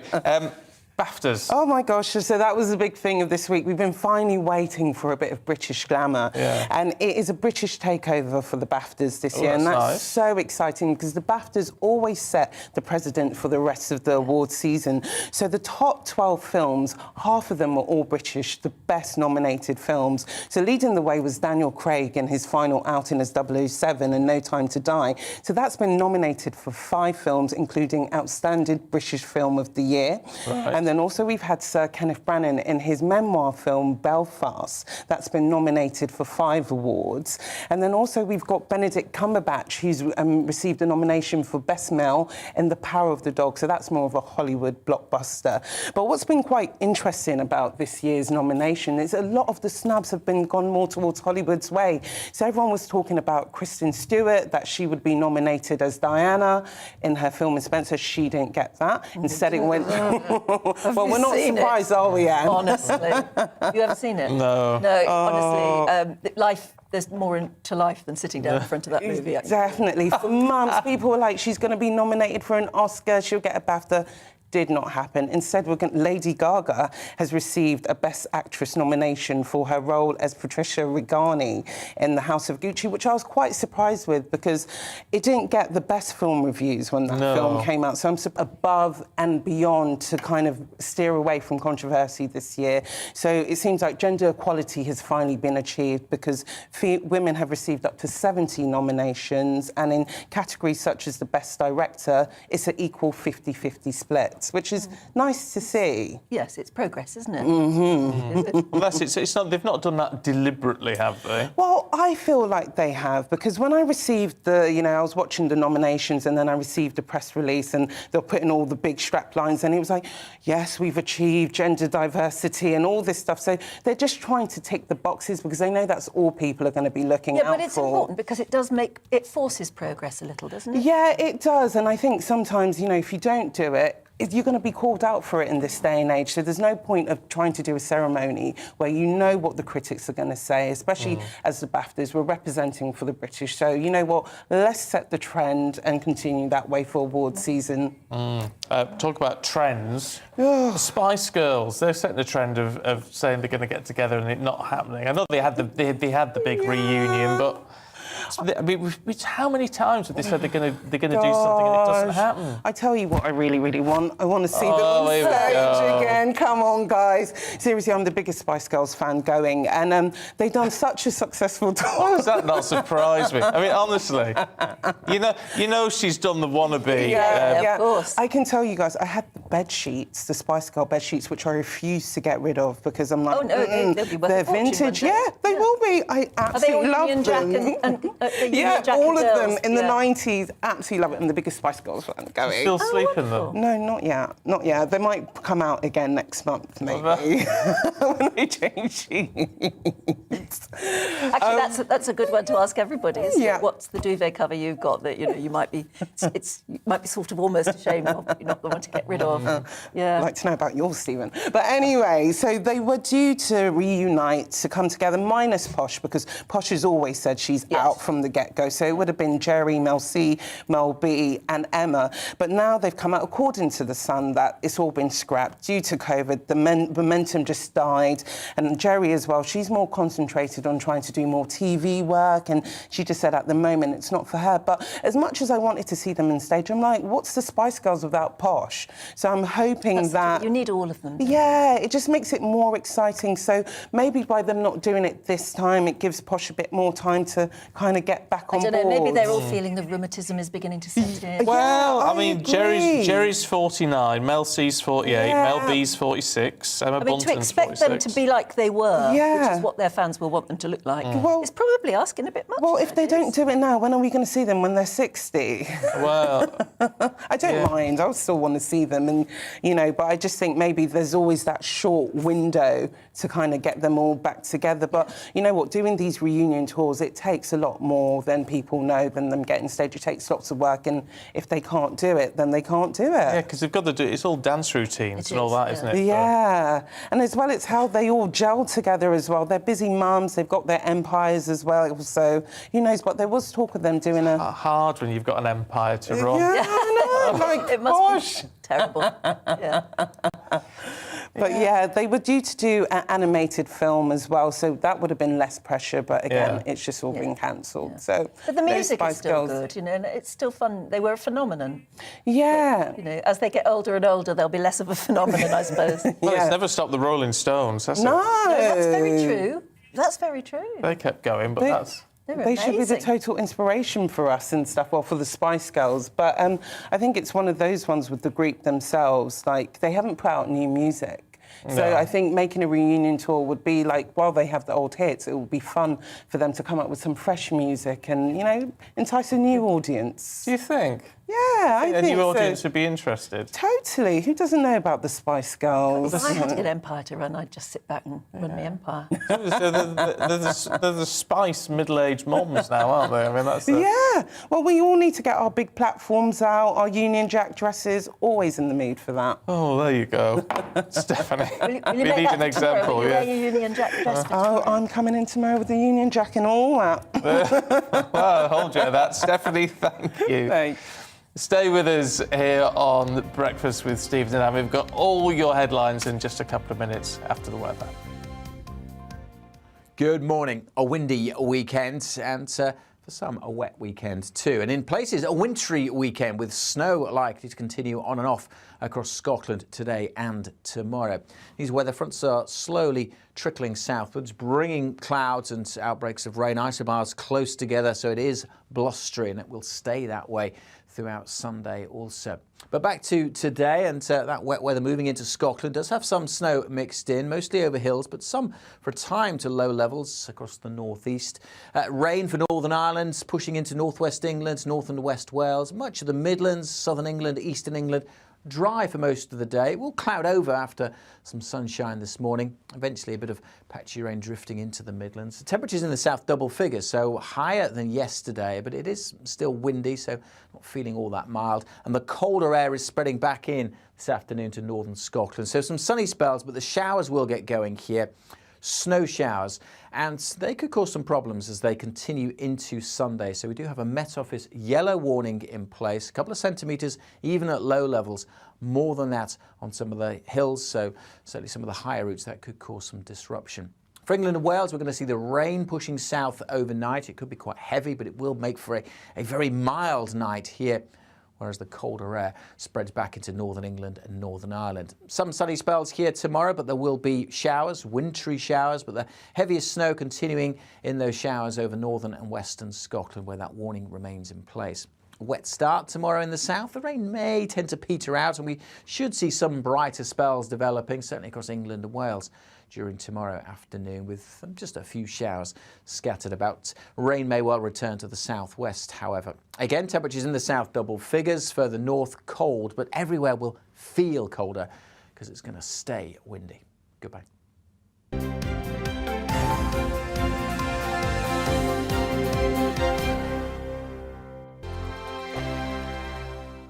GB News is the UK's home of discussion and debate from all perspectives. To stay up to date on the latest stories, make sure that you subscribe to the GB News channel right here on YouTube. You can watch us live 24/7 across the whole world. You can also check out exclusive content and catch up on previous episodes of your favourite shows. Every day, we ask the questions that you'd ask, so why not add your voice to the conversation in the comments section? Don't forget to subscribe. We are GB News, Britain's news channel. Every night at 11 on GB News, we bring you the next day's stories the day before. Basically like time travel. If it's a big story, we'll cover it, guaranteed. But we'll also have some fun along the way. Big opinions, big laughs. Sometimes big hair. This is Headliners, the paper review show that won't send you to sleep like the others will. 11 p.m, 7 nights a week. Join us.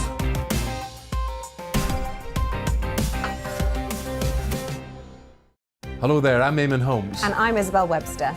And we hope you can join us for Breakfast with Eamon. And Isabel. You make me laugh out loud, belly laugh. Is that important first thing in the morning? Yeah, absolutely. And there's me trying to be deadly serious. News is a serious business. Yeah, I have to rein you in sometimes. Well, it doesn't stop us laughing at it. It doesn't stop us having an opinion on what's going on. Yeah. And it certainly will not stop us reflecting what you think. Weekdays from 6 to 9:30 on GB News. I'm Dan Wootton. Join me Monday to Thursday from 9 to 11 for the feistiest and most fun news debate on TV, where free speech reigns. I'll bring you a sharp take on the day's biggest stories, bombshell newsmaker interviews, and A-list guests. And I guarantee you, no spin, no bias, no censorship, and no reason to go to bed. That's Dan Wootton Tonight, Monday to Thursdays from 9 on GB News.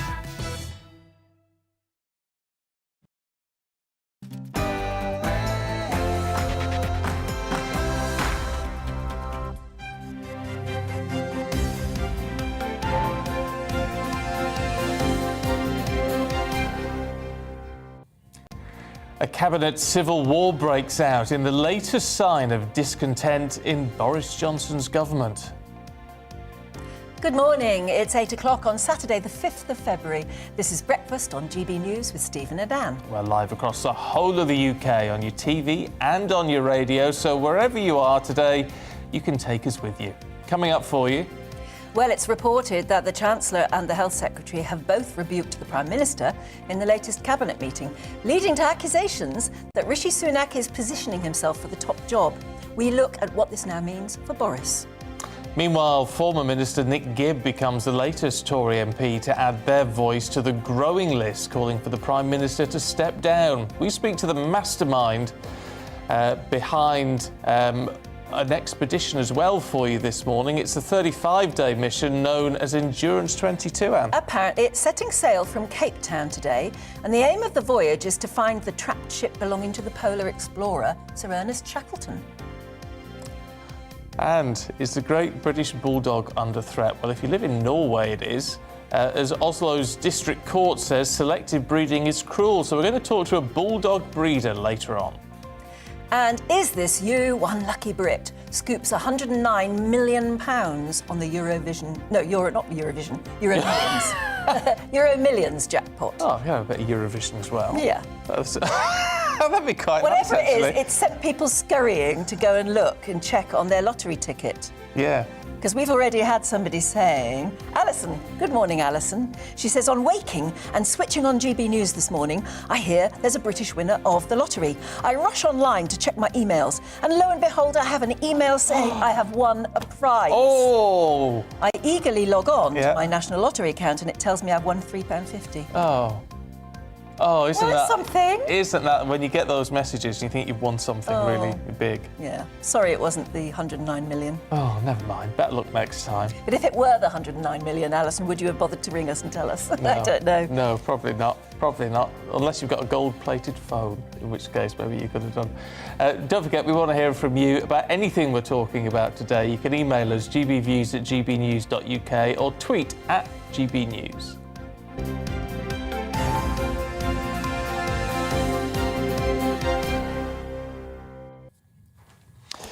It's amazing all the stuff you get in touch with. I mean, some of the lighter stuff and some of the heavier stuff as well. I mean, on the Prime Minister, Julie, morning Julie, says Boris is brilliant. Yes, mistakes were made, but it shows he's human. Leave him alone. And Steve says, I'm a red wall voter here. I voted for the Prime Minister in 2019 and will vote for him again. Labour didn't even bother canvassing in our village and retained the seat by a much reduced majority. If the Brexit Party hadn't stood, it would have gone blue here as well. Yeah. So there's a lot of support for him still. Yeah, well, there is. There is. But, I mean, it's interesting, isn't it, how a lot of people are split on this. We get loads of emails supporting the Prime Minister and quite a few, though not as many, saying it's time that he went. Dee says Ruth Davidson would make a good Prime Minister, such a genuine, lovely lady. I don't think she'd want the job, do you? No. She's never sounded as though she would, although, you know, no, she's very but impressive. She was touted for quite a long time, wasn't she? But no, she seems to be out of politics. I think they want to get on with that, don't they? Which is but fair enough. It is interesting the way a lot of people are being put off by the sort of sense of the shark circling the water with Boris in the middle, and whether that's entirely fair. It sort of really does look, well, unedifying. I tell you what, I wouldn't want to be a politician. No. Not for all the tea in China. No. Constituency and yet MPs it's a do a lot of shame work. that people with integrity might be put off the job because of this sort of thing. Yeah.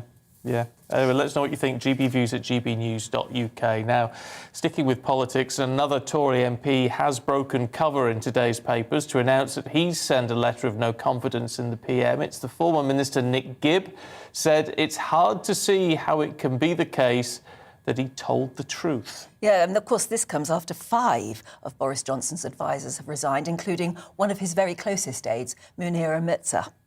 Well, let's talk to Mo Hussain, former Downing Street senior press officer and now managing director of a public relations company. Good to see you this morning. But what would you advise the Prime Minister if he was still in Downing Street? Good morning.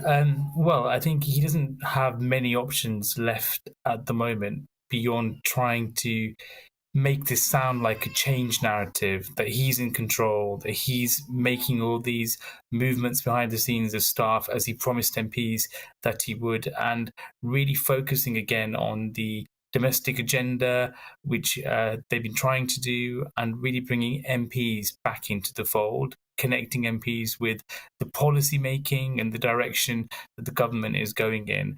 I think that's now all he can really do. I'm not sure that is that effective, because clearly there is a chaotic picture in Number 10. It isn't just somebody who is in control doing all of this. Lots of things are now not in the Prime Minister's control. And with the Met Police investigation still hanging over his head, with Part 2 of the Sue Gray report still to come out in the public domain, there are many challenges that lie ahead for him. It's relentless, isn't it, at the moment? Every day there's another drip, drip, drip feed of something nasty about what goes on at Number 10, and often very personal things. For instance, Lord Ashcroft now writing a book about Carrie Johnson, which is very critical and is going to be very hurtful. So, I mean, is there anything anyone at Number 10 can do to combat this, or do you think time is up anyway?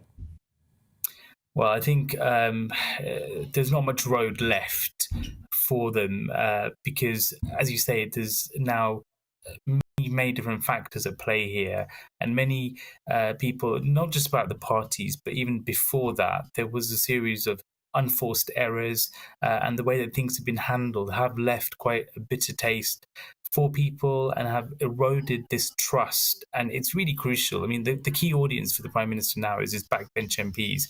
We've seen this drip of letters going in. We've seen the trust going away. We've seen cabinet ministers becoming much more robust in challenging him and not following the number 10 line. So I just don't think there are now many chances left. And someone like Munira, who is a close ally, loyal to him, 14 years by his side, if someone like that is going, then I think that will send shockwaves across the party and MPs who may be wavering in their support for him anyway.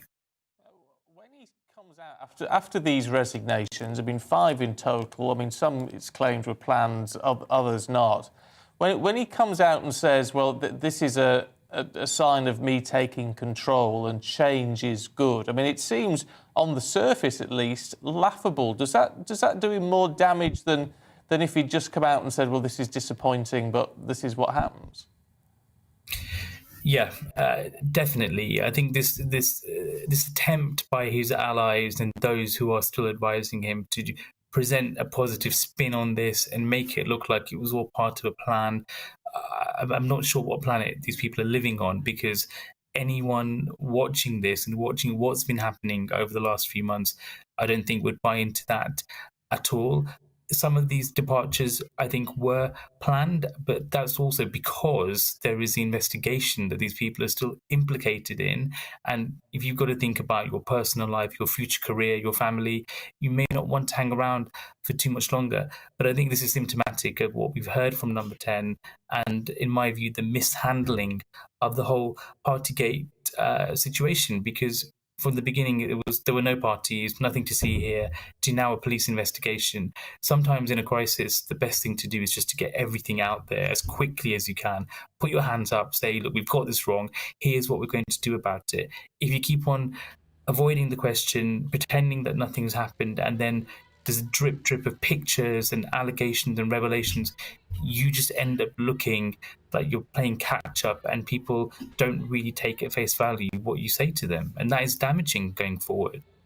What is it like working inside number 10 like that? I mean, do you get, just but naturally, as you turn up into that place for work, and it's probably very intense work when you get inside, is it a sense of a bubble being completely divorced from ordinary life? Do you get this sense of, you know, I'm me and they're them? I think sometimes I can see how that can happen. It can be like that. I spent 4 years working there, not in the pandemic, but there were clearly challenging things that we were dealing with as well. I think that's what you sign up to when you go there. But the key thing is remembering that actually the decisions that you're a part of, you're advising on, you're helping to communicate, affect millions and millions of people's lives up and down the country. And if people can't connect with you and they can't understand what you're trying to say to them and how you're trying to ideally improve their lives, then there is a problem, and often you pay for that at the ballot box. So you can get into this mentality of us and them, but actually the trick is to remind yourself that that isn't really what this is about. This is public service, and you are trying to do things that you think will benefit people, and that means communicating properly and connecting with people and listening to what people's concerns are, not applying different set of rules for yourself. How did this administration get it so wrong then? Well, I mean, that is a great question. I think if you look at the people around the Prime Minister, I think sometimes there's probably been lots of people who just say yes, and sometimes the best advisors are the ones who say no, and the ones who look ahead and look at problems coming down the line. Even go back months before Partygate, lots of government U-turns, lots of things that everybody else could see. They're going to have to change their mind on this because it hasn't been thought through. MPs don't like it. They're not going to support it. The public don't like it. Somebody needs to be horizon scanning and thinking, these are the challenges coming. These are the decisions we're going to have to make now, rather than a week by week approach where, you know, on a whim you might make a decision and then you might change it. That has, again, eroded trust and led us to where we are today, because often MPs would have been asked to go and defend something, sell it to their constituents, and then 2 days later there's a U-turn and they're the ones who look silly. So I think it's a combination of things, definitely. As someone who has worked in that bubble then, who's advised and covered things from the very top of government, What do you make of Boris Johnson as a Prime Minister? I mean, lots of people email in and say, let him get on with it. He's doing a good job on the big issues. Let him get on with it. I mean, do you think he's someone who is leading from the top? At the moment, no. I mean, I think 2 years ago, and it's quite something that we're now in this position, 2 years ago, it's a very, very significant majority. He reached parts of the country that no Conservative leader has reached before. And I think that is a credit to him and to his personality and to how he led that campaign. But campaigning and governing are two very different things. And he already has made changes. There was a reshuffle not so long ago. The post-Dominic Cummings era, he brought new people in. And that was a moment when we thought, well, there would now be a reset and we would get on with a slightly different agenda. But it feels like we've slipped back into this, let's just make this decision and not really think it through, which has been damaging. And I think going forward, what we really need to see is, yes, there have been some successes, the vaccine rollout, the way the government has dealt with that and has fast-tracked all of that. And of course, his supporters will point back to Brexit, point back to the Red Wall, but these are not things that you can always dine out on. You have to look forward and think, well, what is the thing that is going to attract voters in the next election? What is the thing that MPs are going to talk about and the government is going to point to?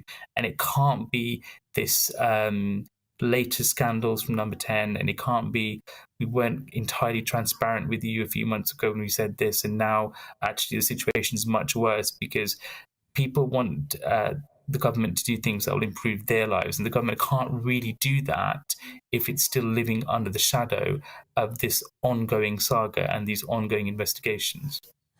Can I just ask one more question about the Allegra Stratton video that showed people such as, it's the very similar job that you held, rehearsing their answers to certain awkward questions and laughing about it in a way that seemed disrespectful.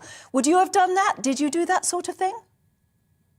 Well, we would have to rehearse questions in terms of what is the issue that has come up, what are the likely questions, and then what would be the way to respond to that, and are you making sure that you are presenting the government's view properly? That is part of doing communications in government or even outside government, but not laughing about something that clearly is very serious and goes back to there's different rules for us just because we get to walk through this famous black door every day and we should be treated differently. I mean, working in Number 10 was the biggest privilege of my life, and it's a place that you go in and you're just reminded of the gravity of where you work and the history and the job you are there to do. So I don't think, we wouldn't be laughing at the situation that other people are in, but yes, you would be preparing for dealing with challenging situations and questions, certainly.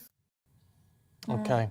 Mo Hussein, former Downing Street senior press officer, really good to talk to you this morning. Thank you. Thank you. Fascinating insight, actually, into how things work. Should we bring you up to date with what's news at the moment? Social media firms will now be forced to act on illegal content more quickly. Number of new criminal offences, including revenge porn and hate crimes, have been added to the online safety bill. And the change means that sites will have to be proactive and work to prevent users from encountering such content rather than waiting for someone to report it first. The Queen has been looking through presents and cards from well-wishers to mark her record-breaking Platinum Jubilee year. Tomorrow marks 70 years since she came to the throne. During the photo shoot, one of the Queen's dogs decided to get in on the action. And GoFundMe has closed a $10 million fundraiser for the Freedom Convoy in Canada. Thousands of people have been protesting in the capital, Ottawa, for the last week against a vaccine mandate for truck drivers.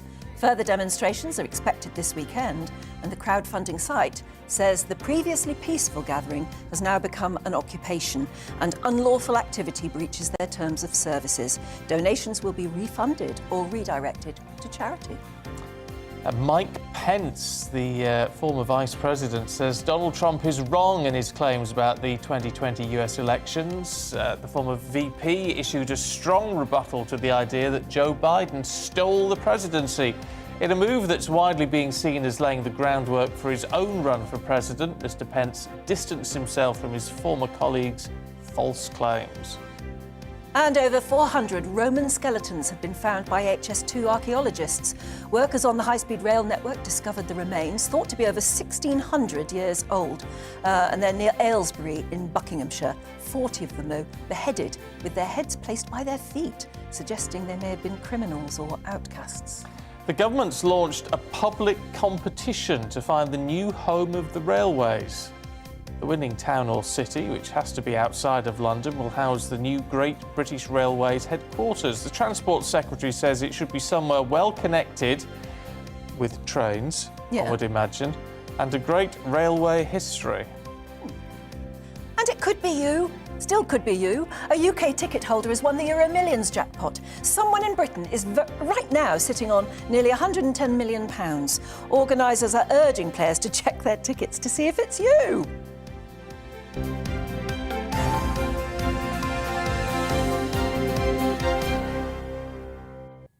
Oh, you can dream, can't you? Interesting about Mike Pence, isn't it?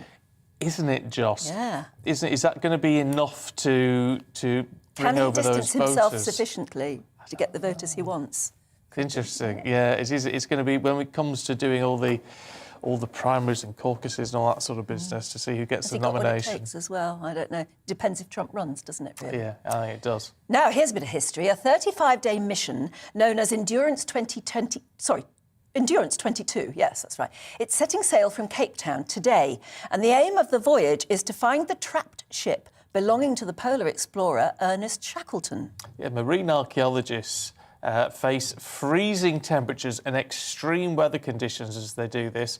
The ship sank in Antarctica more than a century ago, back in 1915. It's a sort of mystery story, isn't it, they want to uncover. Let's go to Donald Lamont. He's the chairman of Falklands Maritime Heritage Trust and the mastermind behind the expedition. Good morning, hello. Morning, how are you? Good, we're very well. Can you tell us what we know thus far of the tragic expedition? What happened to it? Why do we still want to look for the vessel now? Well, it's two things. I think I regard the ship as, in a way, kind of springboard to a lot of stories about human endeavour, human endurance.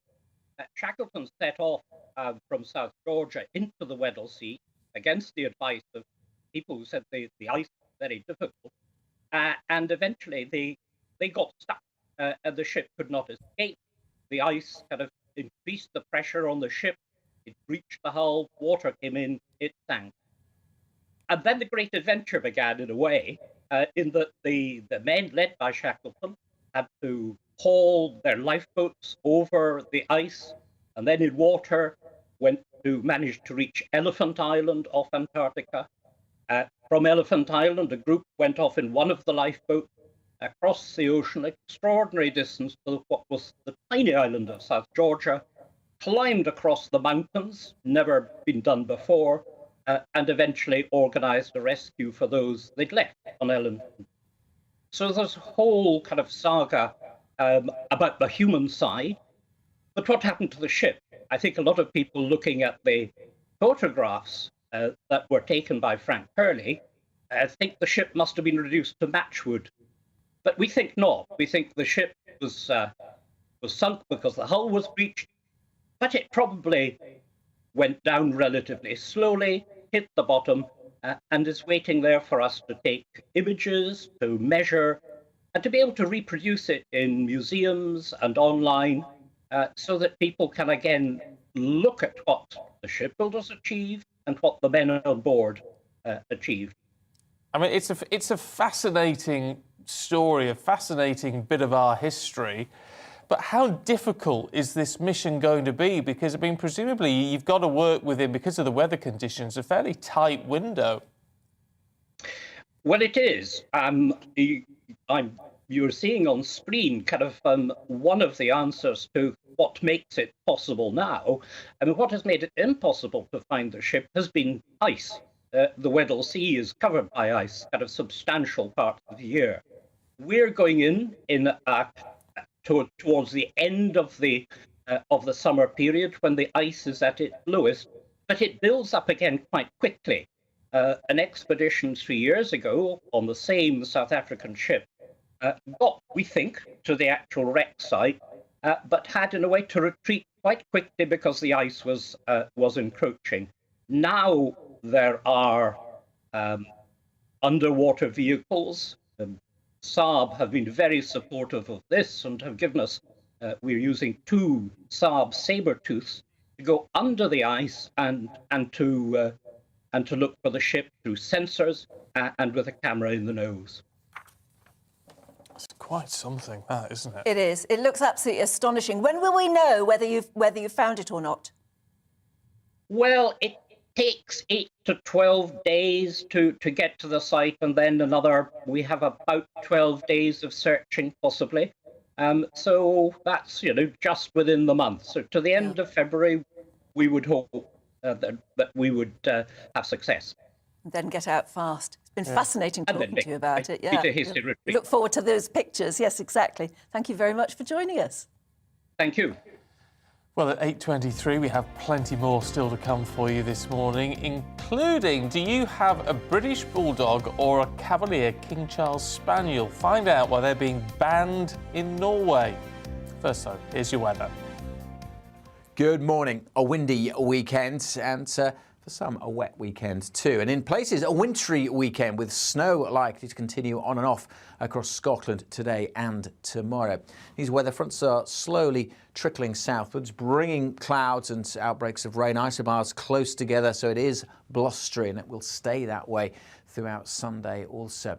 But back to today, and that wet weather moving into Scotland does have some snow mixed in, mostly over hills, but some for a time to low levels across the northeast. Rain for Northern Ireland, pushing into northwest England, north and west Wales, much of the Midlands, southern England, eastern England. Dry for most of the day. It will cloud over after some sunshine this morning. Eventually a bit of patchy rain drifting into the Midlands. The temperatures in the south double figures, so higher than yesterday, but it is still windy, so not feeling all that mild. And the colder air is spreading back in this afternoon to northern Scotland. So some sunny spells, but the showers will get going here. Snow showers, and they could cause some problems as they continue into Sunday. So we do have a Met Office yellow warning in place, a couple of centimetres even at low levels, more than that on some of the hills, so certainly some of the higher routes that could cause some disruption. For England and Wales, we're going to see the rain pushing south overnight. It could be quite heavy, but it will make for a very mild night here, whereas the colder air spreads back into northern England and Northern Ireland. Some sunny spells here tomorrow, but there will be showers, wintry showers, but the heaviest snow continuing in those showers over northern and western Scotland, where that warning remains in place. A wet start tomorrow in the south. The rain may tend to peter out, and we should see some brighter spells developing, certainly across England and Wales during tomorrow afternoon, with just a few showers scattered about. Rain may well return to the southwest, however. Again, temperatures in the south double figures, further north cold, but everywhere will feel colder because it's going to stay windy. Goodbye.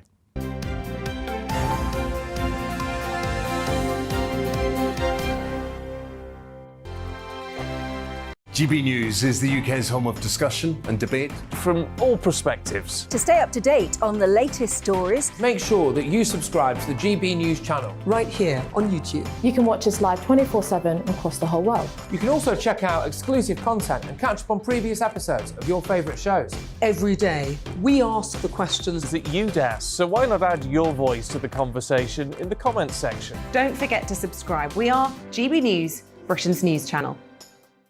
Every night at 11 on GB News, we bring you the next day's stories the day before. Basically like time travel. If it's a big story, we'll cover it, guaranteed. But we'll also have some fun along the way. Big opinions, big laughs. Sometimes big hair. This is Headliners, the paper review show that won't send you to sleep like the others will. 11 p.m, 7 nights a week. Join us.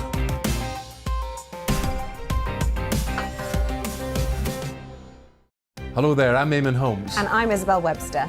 And we hope you can join us for Breakfast with Eamon and Isabel. You make me laugh out loud, belly laugh. Is that important first thing in the morning? Yeah, absolutely. And there's me trying to be deadly serious.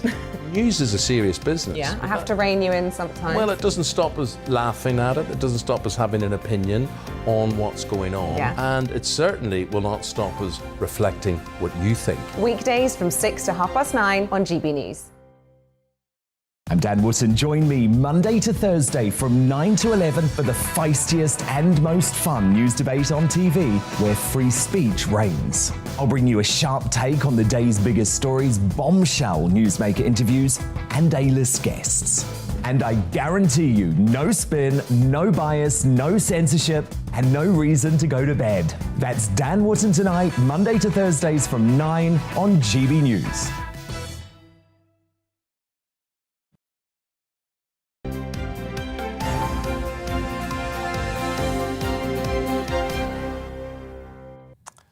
It's 8:27. Good morning to you. This is Breakfast with Stephen and Anne on your TV and on your radio. Though if you're listening on the radio, you may want to try and sort of get onto the TV or onto the app just for the next minute or two. Because we're going to be talking about British Bulldogs, and they have a face worth looking at, don't they? Oh, don't they just? In fact, we interviewed Winston Churchill last week. Interviewing British Bulldogs this week is almost the same sort of thing, isn't it? It wasn't the Winston Churchill, we should point It wasn't, out. Just... and we never thought it was, excuse me, as well, some people said. But the face of the British Bulldog is... wasn't there an advert that had... Oh, there was. I can't think what it was now. It was for Churchill... Oh, the dog. Insurance. The insurance. Yeah. Well, whatever it was, I think they used a British Bulldog. Oh, well, anyway. But the breeding of British Bulldogs has been banned, apparently, by the Oslo District Court in Norway. Yeah, bulldogs can be prone to health issues if they're sort of bred selectively, something which contravenes Norway's Animal Welfare Act. Yeah, well, let's join now the chairman of Manchester and Counties Bulldog Club, Sonia Saxon. Hello, Sonia, who has a very recognisable bulldog there. Good morning. Morning. Hello, and who is this with you? This is Martha, and Martha's 6.5 months old. Ooh, she's quite big for 6.5 months, isn't she? Still growing, but she's almost full grown. So what do you think of all of this about the fact that Norway are saying that they're almost cancelling the British Bulldog? Why would they want to do that? I think it's very difficult to comment on other countries, but in the UK, we have been health testing our bulldogs for a number of years now, and the picture of the red girl in your earlier screen is actually Martha's sister. So Martha is from gold health tested parents.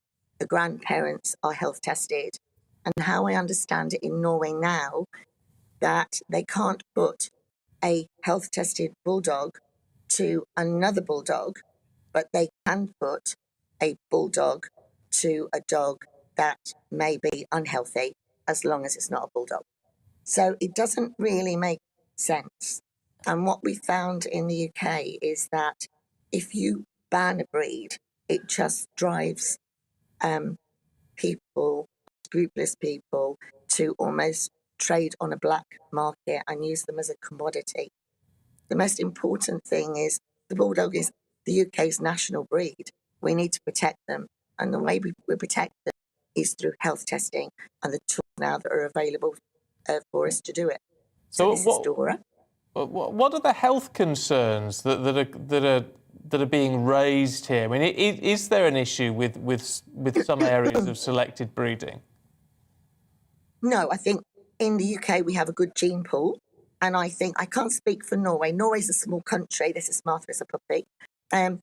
Norway's a small country, so maybe the gene pool is small, but the way to do that is to maybe bring in dogs from other countries to, neighbouring Sweden, Denmark, to increase their gene pool. Certainly, Dora has gone over there again to increase the gene pool. You're up there in Cheshire, aren't you, celebrating the British Bulldog. What is so great? Go on, tell us, what is so great about... I mean, clearly you love them. You love Martha there. And we saw a picture just earlier of her as a baby. I mean, there's no doubt they're cute. So what to you is the appeal of the great British Bulldog? I think the Bulldog is they're loyal, they're companions. You know, the standard, so our blueprint says they should look fierce, but of a lovable nature. And they really are the most laid back, lovable dogs. You know, there's lots of myths. They can't walk, they can't breathe. Yes, they can. But, you know, we're only a small percentage, 20% of people that show, compared to how many Bulldogs are registered every year. But our dogs are fit and healthy and well. So help us to protect them. Don't continually knock them. You know, we get a lot of bad media. We'd like to promote the other side of the Bulldog. This is the Bulldog. They're very calm. They've got very clear eyes. They've got good nostrils. They breathe well. But we need to use the health testing tools available to us to improve. And that's for all breeds, not just Bulldogs. So you speak in defence of the British Bulldog. Quite right too. Absolutely. Do you know what I think? If we look after these animals and we make sure they are fit and healthy, then why shouldn't we celebrate them? Yeah. They're beautiful. Martha's beautiful. How many have you got, Sonia? I've got 6. My oldest, I've got a girl who's 9. I lost Martha's great granny just before Christmas at nearly 12. But, you know, they all live in the house. They're no trouble. They go for a walk. They like the television. They don't like the rain. They avoid might shrink them. You know, they're just a really, really lovely breed. And in the Queen's Jubilee this year, especially, the Bulldog should come to the front. I mean, we're celebrating our 125th anniversary of this club. There's clubs in the UK that are older. The Bulldog Club Incorporated is the mother Bulldog Club. We've got clubs all over the country. So if people want to get involved in Bulldogs, then go to their local clubs and go to the traditional standard Bulldogs with the correct colours. Because what we're finding now is lots of people are breeding incorrect colours. And to start with, it was thought that the colours didn't affect health. But actually, we're finding they do affect health. So go back to the traditional colours of the Bulldog, the traditional standard, and come and talk to clubs in the UK about the Bulldog. Smashing. It's lovely to talk to and it's lovely to see Martha. I know she's a prize winner. I hope she wins well for you this weekend. Thanks very much indeed for joining us. Thank you very much. Absolutely they've got fierce beautiful. faces. I think they've got slightly grumpy faces. Yeah, well, you know, but there's just something about those great big jowls and things which is just so adorable. You just want to get hold of them and stroke them. And yes, exactly. Beautiful. She obviously loves her dogs. Beautiful. And quite right. People who love their pets and make sure they're fit and healthy and all the rest of it. Then that's the main thing, isn't it? That's the thing, isn't it? What's wrong with it? If you've got a Bulldog, get in touch. We'd love to see we'd love to hear from you. Yeah. Stay with us, though, because we've got plenty more still to come, and we're going to take you through the papers.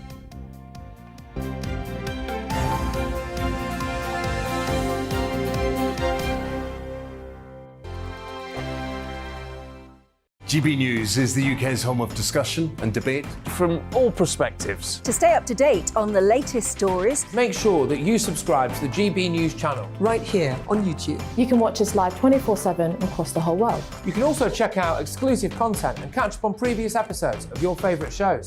Every day, we ask the questions that you'd ask, so why not add your voice to the conversation in the comments section? Don't forget to subscribe. We are GB News, Britain's news channel.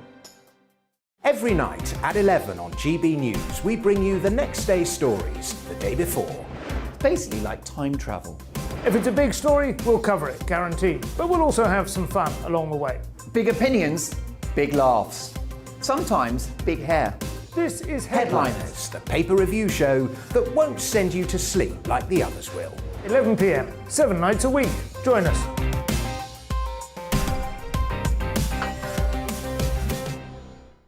Hello there, I'm Eamon Holmes. And I'm Isabel Webster. And we hope you can join us for Breakfast with Eamon and Isabel. You make me laugh out loud, belly laugh. Is that important first thing in the morning? Yeah, absolutely. And there's me trying to be deadly serious. News is a serious business. Yeah, I have to rein you in sometimes. Well, it doesn't stop us laughing at it. It doesn't stop us having an opinion on what's going on. Yeah. And it certainly will not stop us reflecting what you think. Weekdays from 6 to 9:30 on GB News. I'm Dan Wootton. Join me Monday to Thursday from 9 to 11 for the feistiest and most fun news debate on TV, where free speech reigns. I'll bring you a sharp take on the day's biggest stories, bombshell newsmaker interviews, and A-list guests. And I guarantee you, no spin, no bias, no censorship, and no reason to go to bed. That's Dan Wootton Tonight, Monday to Thursdays from 9 on GB News.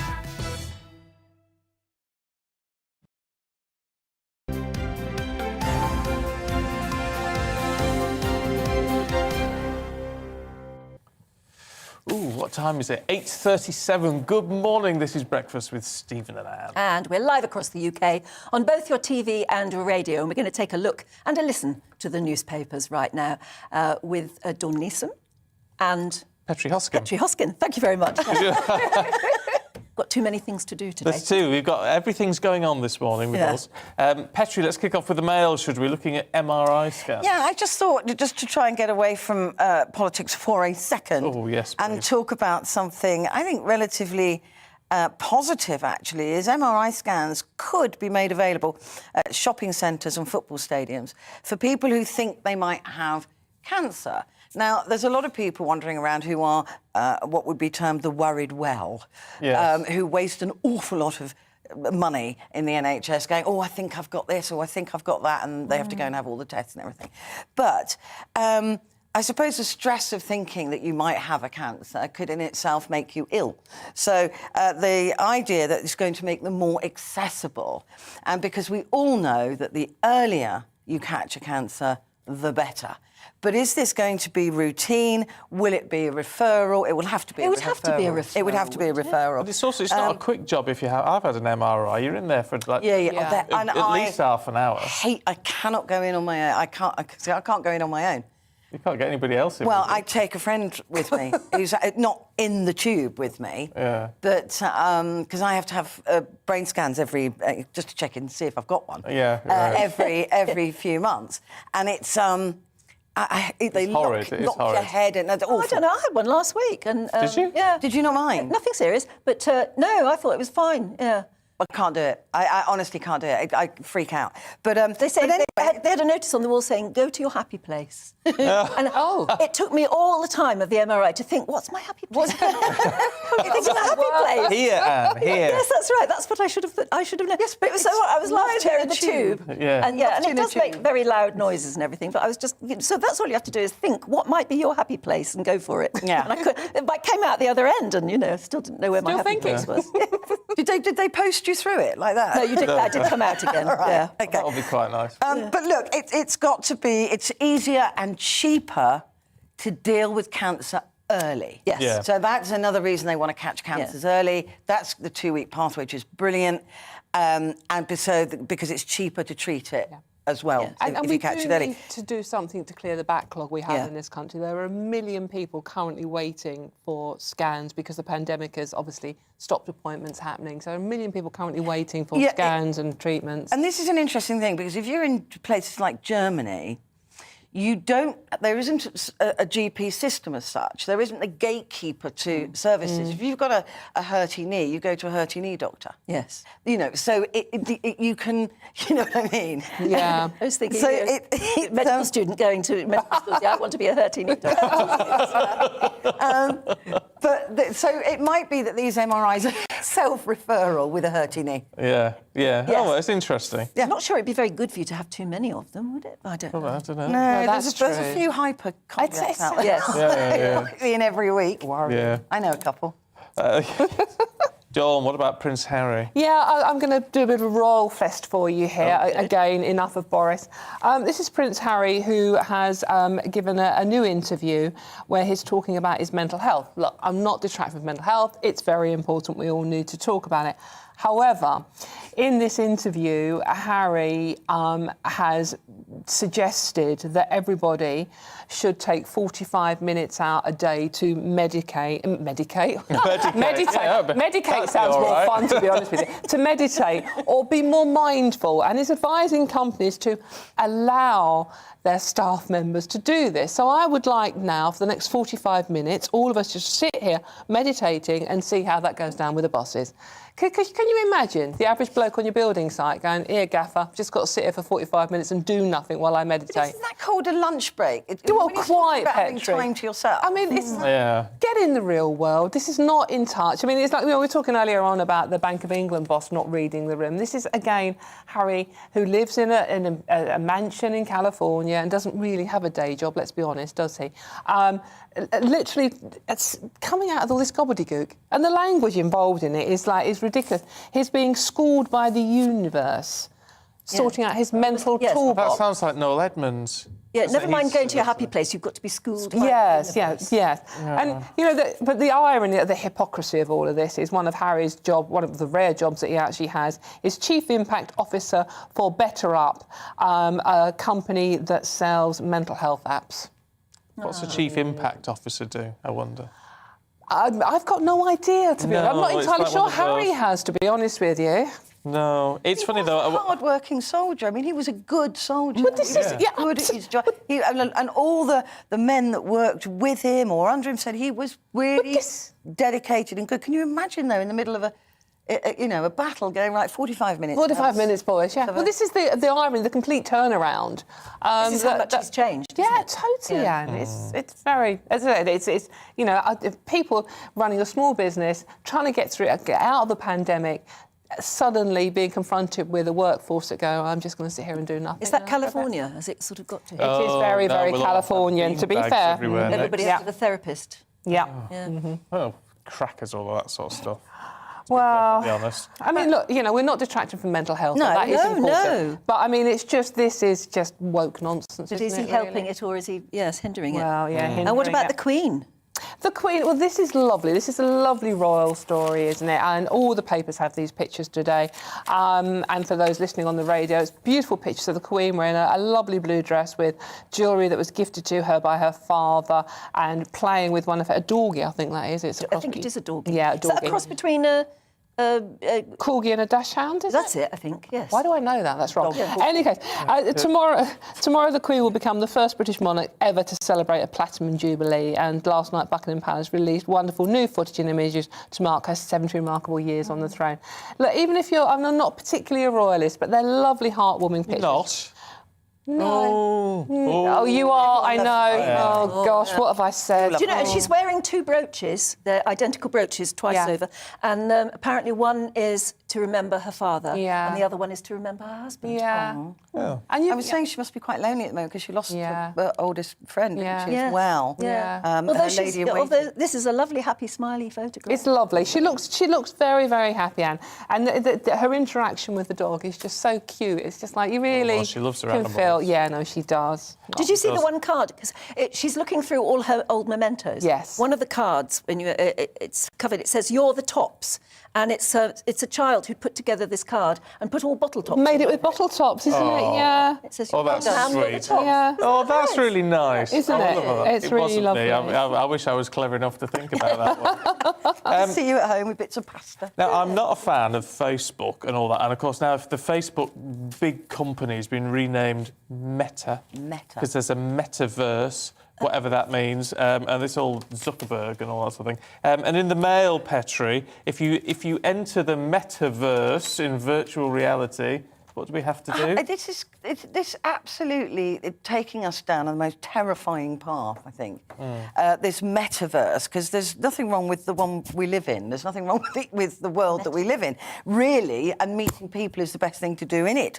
But this is now, the tech giant has introduced social distancing for avatars. So, OK, so an avatar, if you don't know, is a made-up character that you play in a game, right? I think that's the best way to Yeah. And what they're suggesting is that there's a 2-foot circle around each of the characters in this fake world, these fake characters in a fake world, to prevent sexual harassment.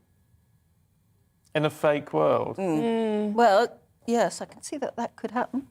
But it's not real. But there was a report. There was a report the other week on the serious side of this, and there were male avatars being very inappropriate with female avatars, and you can play these games from 7... I know, but you can play these games when you're 7 years old, so 7-year-old little kids have avatars on there, and there are also reports of male avatars. Yeah, but presumably that's about what they're typing in as text or saying or whatever. Well, from what I understand, and believe me, I've got a great grasp on this particular area, you can voice it so you can talk. So you can use your own But that's voice. not going to stop if you're 2 feet away, is it?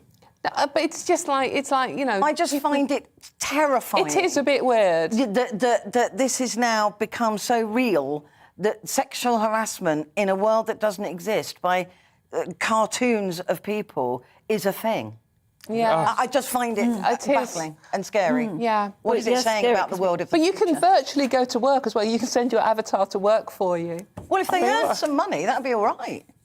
I mean, it's just crack. It's I don't understand I just think it's mad. I just right over my head. I don't understand it. No, well, thankfully, neither of you two are actually going to be here in the next We're not here, no. we may put cardboard cutouts. You leave your avatars behind you. Yeah.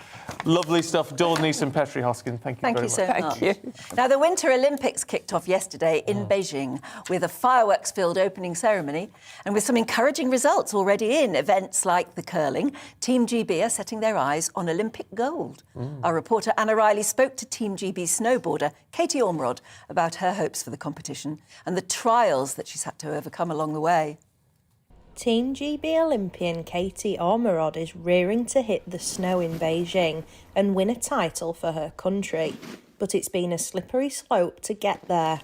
Just 3 days before the 2018 Winter Olympics, Katie fractured her heel training, with the injury nearly ending her career. But after 7 operations, skin grafts and a full year of arduous rehab, Katie's back in winning form, becoming the first Briton to win a World Cup snowboard title in 2020.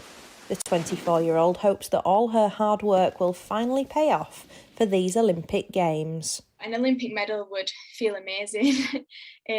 Yeah, it is obviously a dream of mine, but I think because of how badly Pyeongchang went and the fact that, you know, I had to overcome so much from getting over my broken heel, and it was really close to being career ending. So the fact that I'm now going into a second Olympic Games, like that to me is just the most amazing thing. And I've been working really hard over the last few years to be in a position where, you know, I can hopefully go and do well and, you know, hopefully get a medal. But I'm not really going in with that mindset. I'm just going in hoping to do the best that I can possibly do on the day. And if I do that, you know, I can't ask for any more of myself, and hopefully a result will come with that. Katie first learnt to snowboard when she was 5 years old and loves the freedom that flying through the air gives her. She's proud of her Yorkshire roots and how she can match herself against competitors who grew up surrounded by mountains. I'm so proud to be from Yorkshire, and yeah, I'm really, like, it's just such an amazing feeling being able to represent, you know, my country in snowboarding, because, you know, we're not known for being like a winter sport nation, and I've had to work so hard to, you know, get to this position now where I'm going into my second Olympic Games in a winter sport. You know, I've had to work so much harder than the people I compete against who grew up in the mountains, and I'm really proud of that. And, you know, I'm hoping that I can inspire a lot of other British people as well, that, you know, you can achieve anything you want if you put your mind to it. And just because, you know, we don't have ski resorts all over where we live, and you can still, you know, get to the top level if you work hard at it. While she may have been in great shape in 2018, the 2022 Games could be about to see the best version of Katie Ormerod yet, with a potential medal on the horizon for this West Yorkshire snowboarder. Anna Riley, GB News. Now, as fabulous as that looks, sport of a sort of more ordinary nature. Aidan McGee is here. Morning. Morning, how you doing? Yes, I'm good. What are we kicking off with? Kicking off with, well, I think the Winter Olympics deserves a bit of a mention. We had a package just then, didn't we, with Katie Ormerod. We should say as well, Katie Ormerod has failed to make the final this morning of the skateboarding. Plenty more for her to come. I mean, it's a triumph for her to even be there, because, I mean, imagine breaking your heel in 2 places. Is that what she did? Yeah. I mean, I've never really heard of breaking your heel. I can imagine. I mean, she had to be taught to walk again, effectively.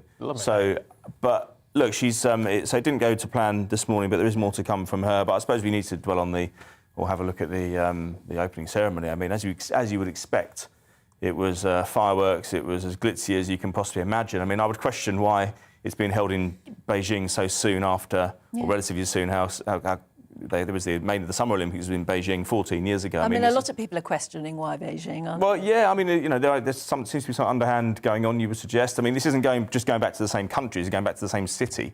But yes, it's different because it's winter compared to summer. But nonetheless, it's a bit strange. And I mean, I tell you what, that's not much of an opening ceremony compared, because I wasn't at the opening ceremony for the 2008. I was at the closing. Yeah. And it was the most unbelievable. Same stadium as well, the Bird. Oh yeah. I mean, it was just.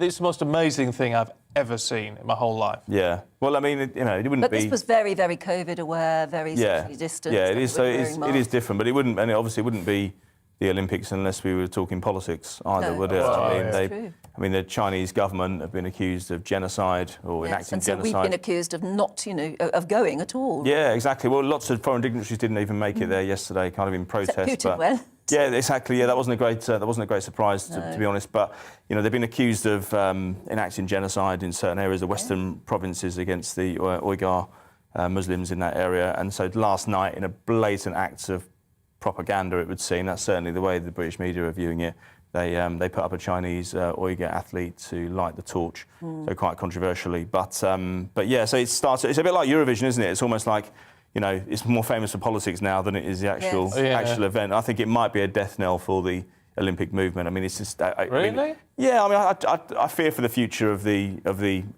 movement anyway, both summer and winter. It's just been riven with politics. It's almost an expedient kind of bandwagon. A lot of commentators are saying, aren't they, that certain countries should have boycotted from the very beginning and held their own Winter Olympics somewhere. Yeah, it's becoming too. It's a bandwagon for geopolitical disputes, and when it's in an overbearing nation, or it's at the home of quite an overbearing international power like China, and they're almost using the event to flex their muscle, aren't they? To show everybody not only just what they can do and what they can achieve, but just what the politics is like there as well. And I don't think it bodes well for the future of the Games. And at the very least, they need to think very, very carefully about where they hold these events in future. Yeah. Oh, it's interesting. Look, can we spare a thought for Anthony Elanga this morning?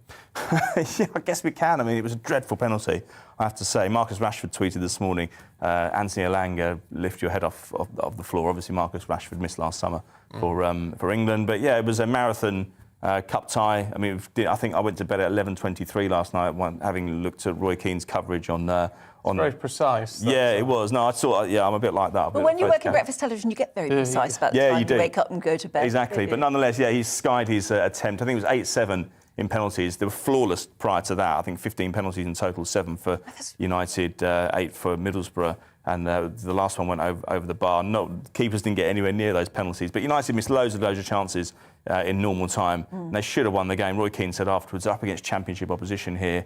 And it's blown their realistic chances. Whose head will roll then now? Well, I don't know. This is the thing. I mean, they can't. They're quite good at sticking with their managers of, historically Manchester United. Even Ole Gunnar Solskjaer was given about 3 years. That's a lifetime in modern management. Ralph Rangnick's just got in there. Yes, there's a statistical improvement.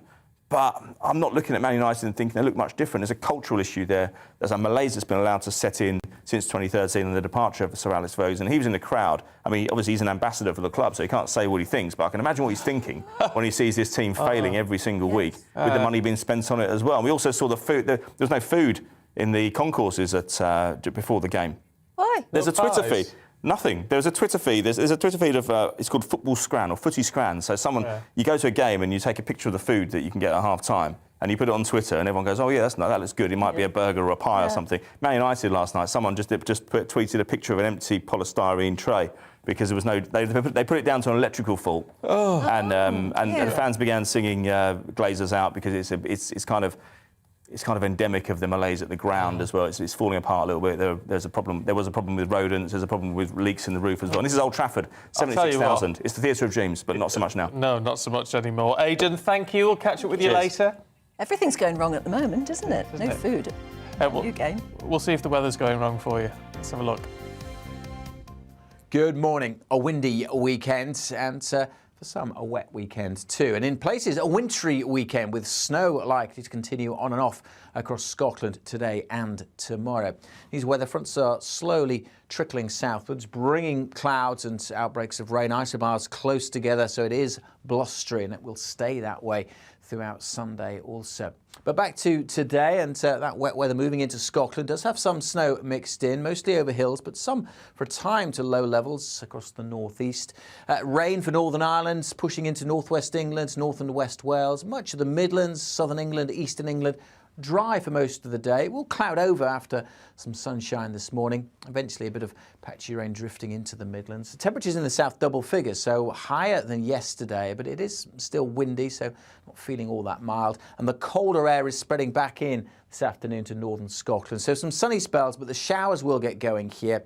Snow showers, and they could cause some problems as they continue into Sunday. So we do have a Met Office yellow warning in place, a couple of centimetres even at low levels, more than that on some of the hills, so certainly some of the higher routes that could cause some disruption.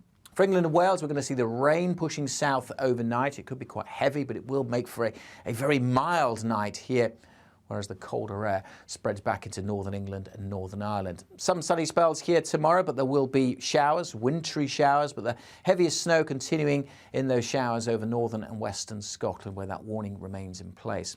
A wet start tomorrow in the south. The rain may tend to peter out, and we should see some brighter spells developing, certainly across England and Wales during tomorrow afternoon, with just a few showers scattered about. Rain may well return to the southwest, however. Again, temperatures in the south double figures, further north cold, but everywhere will feel colder because it's going to stay windy.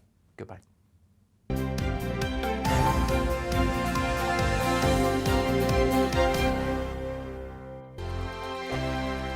GB News is the UK's home of discussion and debate from all perspectives. To stay up to date on the latest stories, make sure that you subscribe to the GB News channel right here on YouTube. You can watch us live 24/7 across the whole world. You can also check out exclusive content and catch up on previous episodes of your favourite shows. Every day, we ask the questions that you'd ask, so why not add your voice to the conversation in the comments section? Don't forget to subscribe. We are GB News, Britain's news channel. Every night at 11 on GB News, we bring you the next day's stories the day before. It's basically like time travel. If it's a big story, we'll cover it, guaranteed. But we'll also have some fun along the way. Big opinions, big laughs. Sometimes big hair. This is Headliners, the paper review show that won't send you to sleep like the others will. 11 p.m, 7 nights a week. Join us.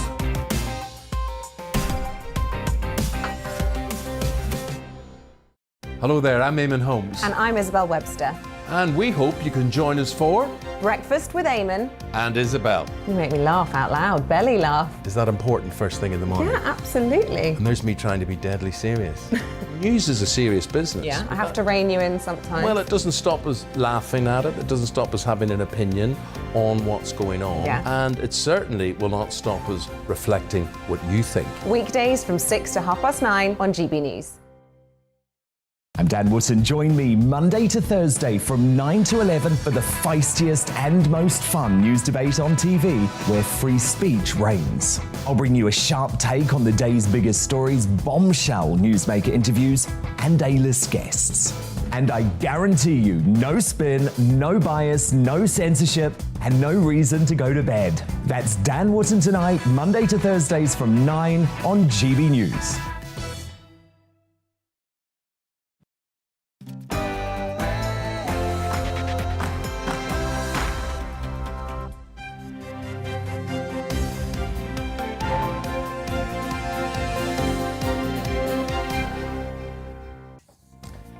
A cabinet civil war breaks out in the latest sign of discontent in Boris Johnson's government. Good morning. It's 9 o'clock on Saturday, the 5th of February, and this is Breakfast on GB News with Stephen and Anne. We're live across the whole of the UK on your TV and on your radio, so wherever you are, whatever you're doing, you can take us with you today. Coming up this morning, it's reported that the Chancellor and the Health Secretary have both rebuked the Prime Minister in the latest cabinet meeting, leading to accusations that Rishi Sunak is sort of positioning himself for the top job. We look at what this now means for Boris Johnson. Well, meanwhile, the former Minister Nick Gibb has become the latest Tory MP to add their voice to the growing list calling for the Prime Minister to step down. And is this you? One lucky Brit scoops £109 million on the Euro Millions jackpot. Oh, wish it was me. Don't forget, anything you want to talk about this morning, we would absolutely love to hear from you. You can join our discussions by emailing gbviews@gbnews.uk, or you can tweet us at gbnews.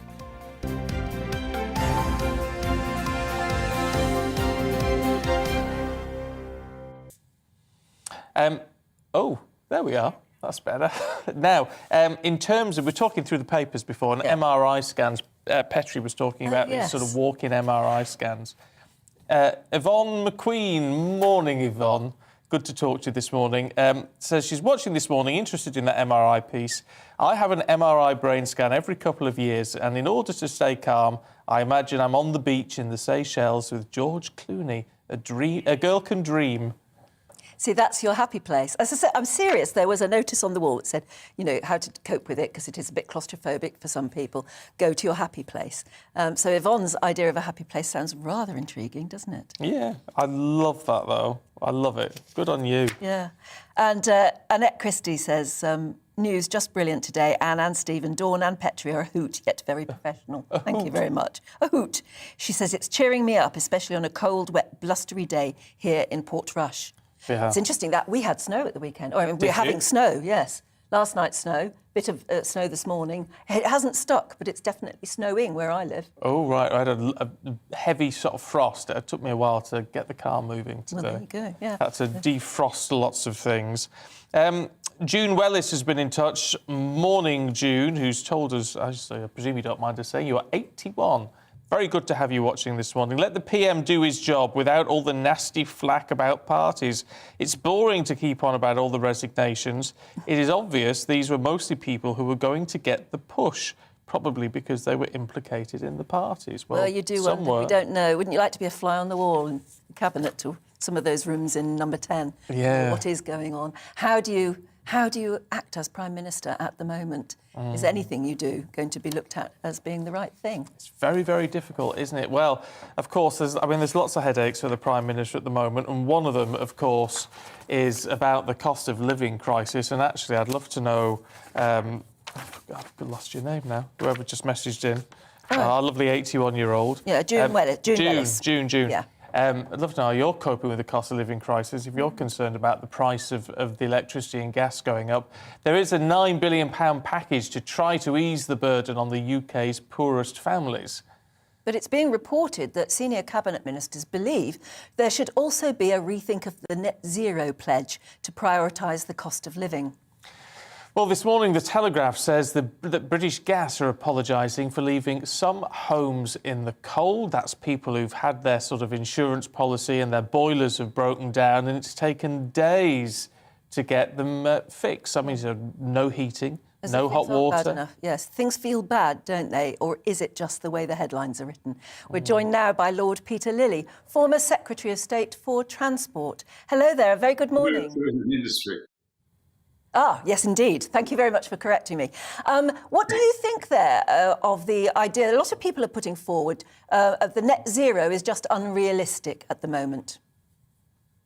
Well, unfortunately, the government's stuck on it. It was a manifesto commitment.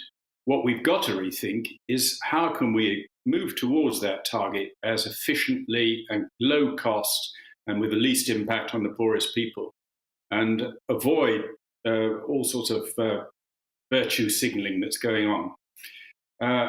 Also, we've got to make sure we have secure supplies of energy, and that's highlighted at the moment by our dependence on gas from Europe, which is affected by the supply of gas from Russia. What we ought to do in the first instance is start developing our own supplies of gas, both offshore and shale gas onshore. It will be cheaper.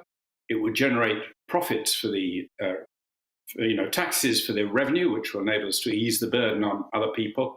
It'll be more secure, and it's much cleaner than coal and many options. I mean, it may be a good backup. It's cleaner than importing gas, because if you produce your own gas, you don't have all the losses of emissions if you've got to liquefy the gas in Qatar ship it across the oceans, re-gasify it. Produce it using your own gas will help you meet that target more effectively and more cheaply. Yeah, but Lord Peter, I mean, the argument is, of course, that we need to be moving away from fossil fuels altogether. And although we do need a security of supply as far as it goes, we also do need to be looking heavily, don't we, at sustainable energy forms. Well, gas is going to continue to be a major contributor to our energy supply for a generation. Everybody accepts that.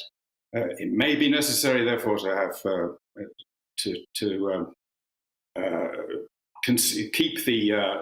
the CO2 that comes off in old North Sea oil fields. But gas is going to be important for this country for a long time. It's the only way you can ensure security of supply when the wind doesn't blow and the sun doesn't shine. And every night, for some extraordinary reason, the sun doesn't shine, and quite often for weeks on end, the wind doesn't blow enough to provide us. So you're going to have gas. Let's produce our own with fewer emissions rather than import it with larger emissions. Or go to everybody relying on electricity, which costs 4 times as much as gas. And when did we think it was a good idea to buy gas off the Russians? Well, we of course, don't buy much direct from the Russians, but because we import from Norway and from the Middle East, we're affected by the world's cost of gas, and that's dependent on the Russians. If the Russians were suddenly to cut off gas because of the Ukraine crisis, we'd feel all the knock-on effects because there'd be a shortage of gas in Europe, and we'd suffer from it too, despite the fact that we're sitting on huge potential supplies of gas. It's criminal that we're not doing anything about it. I mean, the silliest of reasons. There have been something like 1 million shale wells drilled in the United States, and there've not been a single person lost their life on it. And yet people go around making scare stories that somehow this is a dangerous technology. It's one of the safest technologies in the world. Can I ask you about what is going on politically at the moment and what you would say to June Wellis, who emailed in saying let the PM do his job without all the nasty flack about parties. How important is it, in your view, that the Prime Minister is seen to be someone of integrity, someone true to their word, or does that not matter? Does it only matter if they're getting on and delivering in terms of the job? Well, my basic message to all my colleagues down the other end of Parliament, I'm now in the House of Lords, but spent 30 years in the House of Commons, is keep calm and carry on. The last thing we want is a change of Prime Minister at this stage, whatever people might think in the longer term.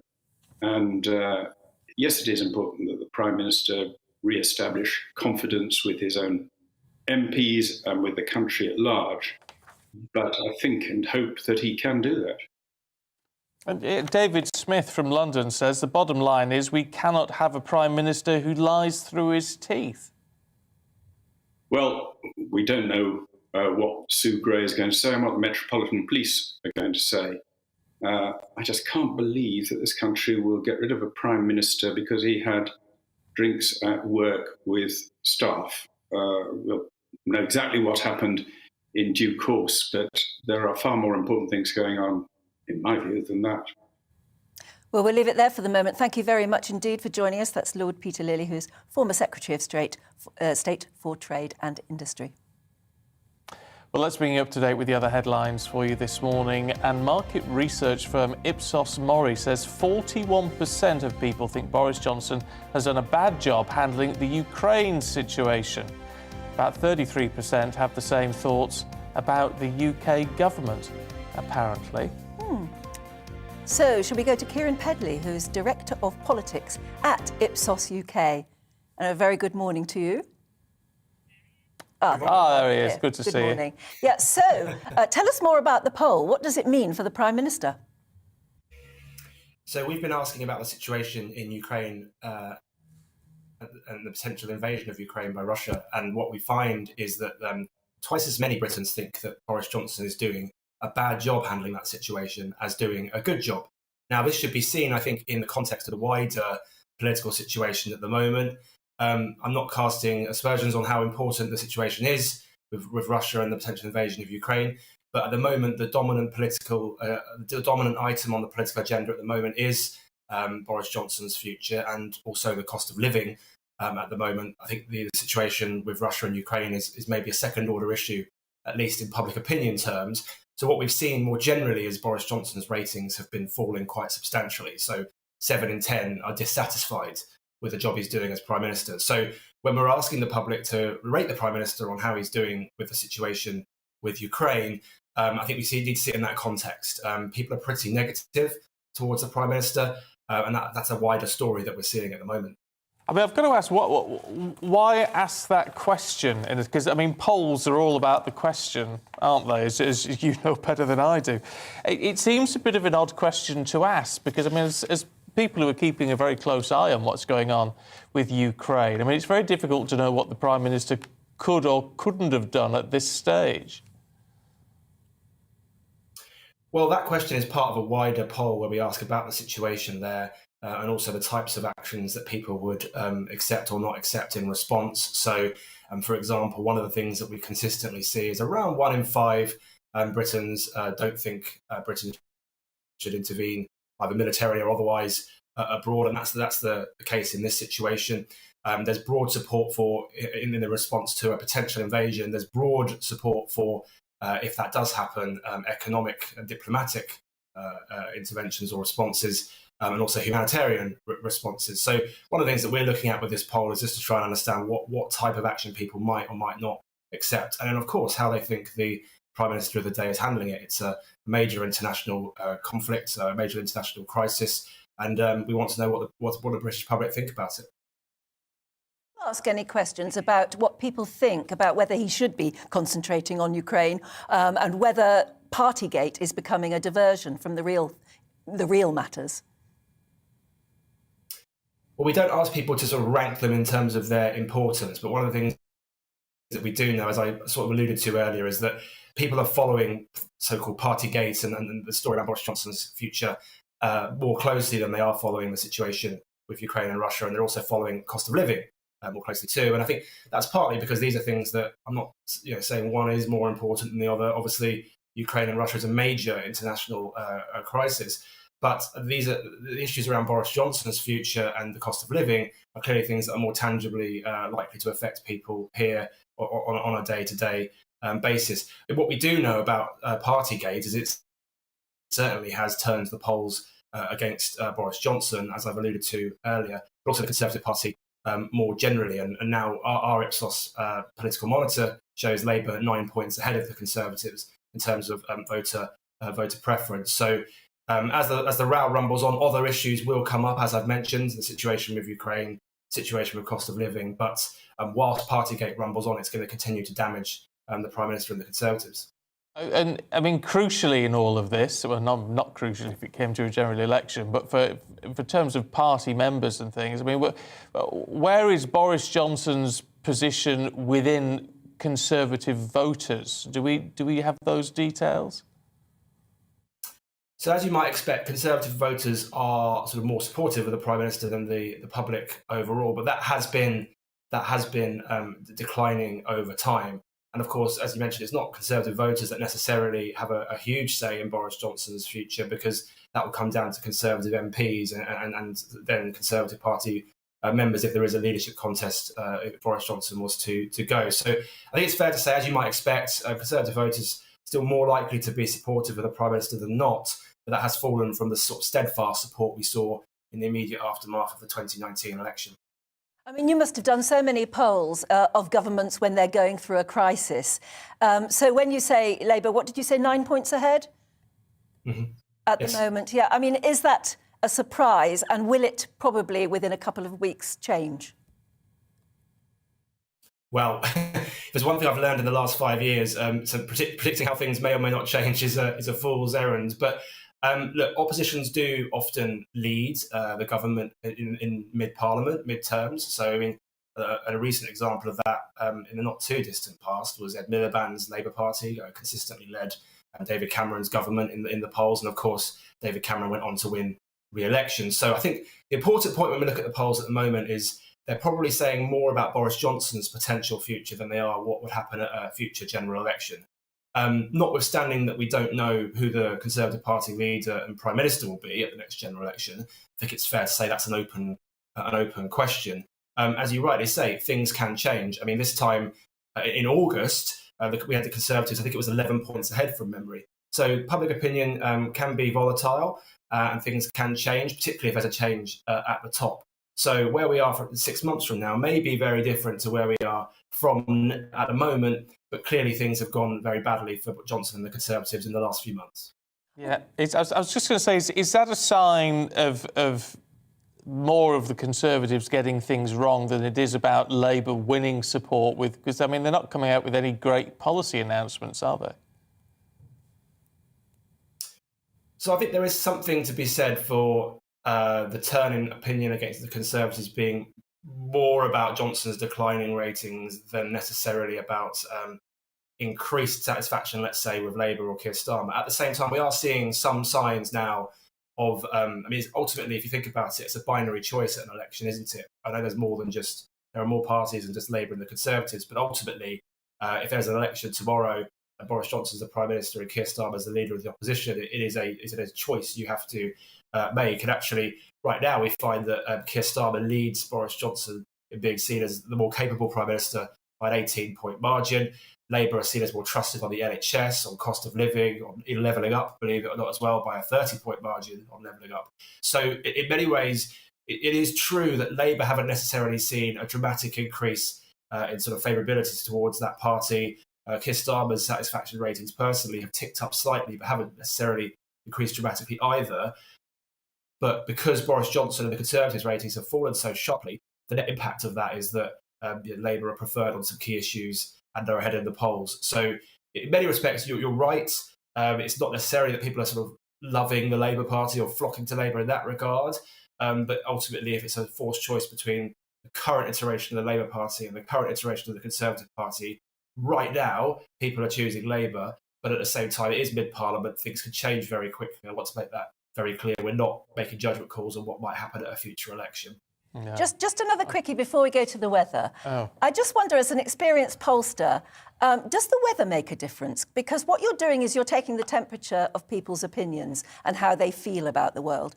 And I can imagine that in January, early February, when everything's grey and miserable out there and it's raining and snowing and we're cold and we're worried about our heating bills, we might feel one way, whereas, go June, July, when we're all out in our gardens enjoying the sunshine, we might feel very differently. So does the weather play a part?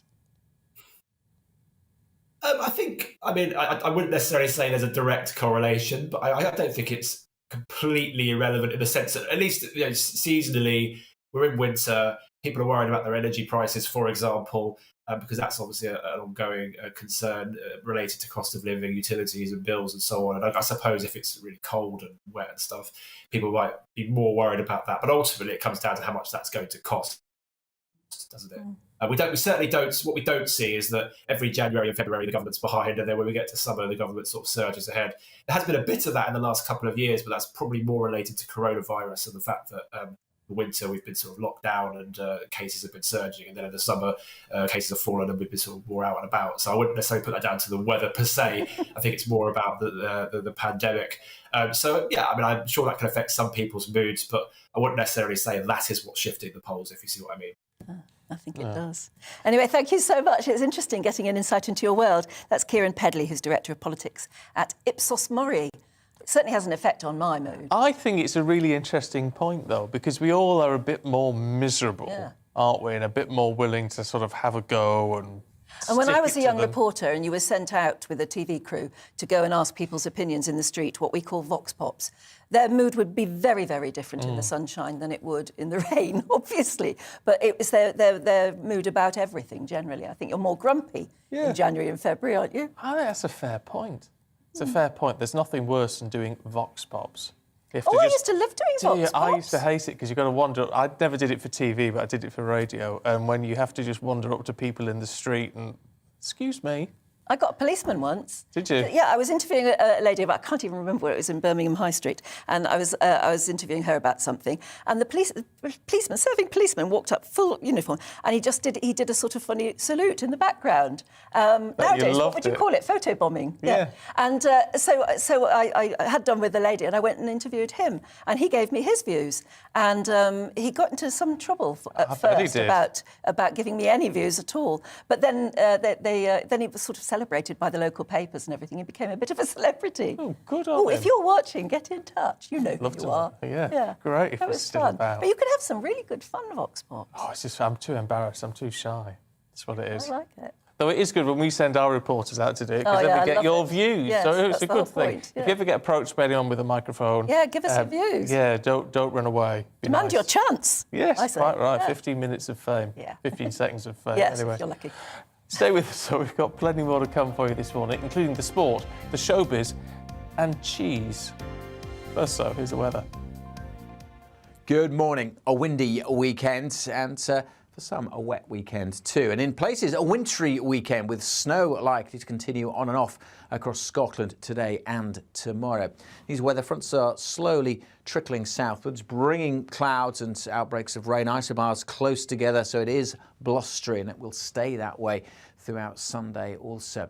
But back to today, and that wet weather moving into Scotland does have some snow mixed in, mostly over hills, but some for a time to low levels across the northeast. Rain for Northern Ireland, pushing into northwest England, north and west Wales, much of the Midlands, southern England, eastern England. Dry for most of the day. It will cloud over after some sunshine this morning. Eventually a bit of patchy rain drifting into the Midlands. The temperatures in the south double figures, so higher than yesterday, but it is still windy, so not feeling all that mild. And the colder air is spreading back in this afternoon to northern Scotland. So some sunny spells, but the showers will get going here. Snow showers, and they could cause some problems as they continue into Sunday. So we do have a Met Office yellow warning in place, a couple of centimetres even at low levels, more than that on some of the hills, so certainly some of the higher routes that could cause some disruption. For England and Wales, we're going to see the rain pushing south overnight. It could be quite heavy, but it will make for a very mild night here, whereas the colder air spreads back into northern England and Northern Ireland. Some sunny spells here tomorrow, but there will be showers, wintry showers, but the heaviest snow continuing in those showers over northern and western Scotland, where that warning remains in place. A wet start tomorrow in the south. The rain may tend to peter out, and we should see some brighter spells developing, certainly across England and Wales during tomorrow afternoon, with just a few showers scattered about. Rain may well return to the southwest, however. Again, temperatures in the south double figures, further north cold, but everywhere will feel colder because it's going to stay windy. Goodbye.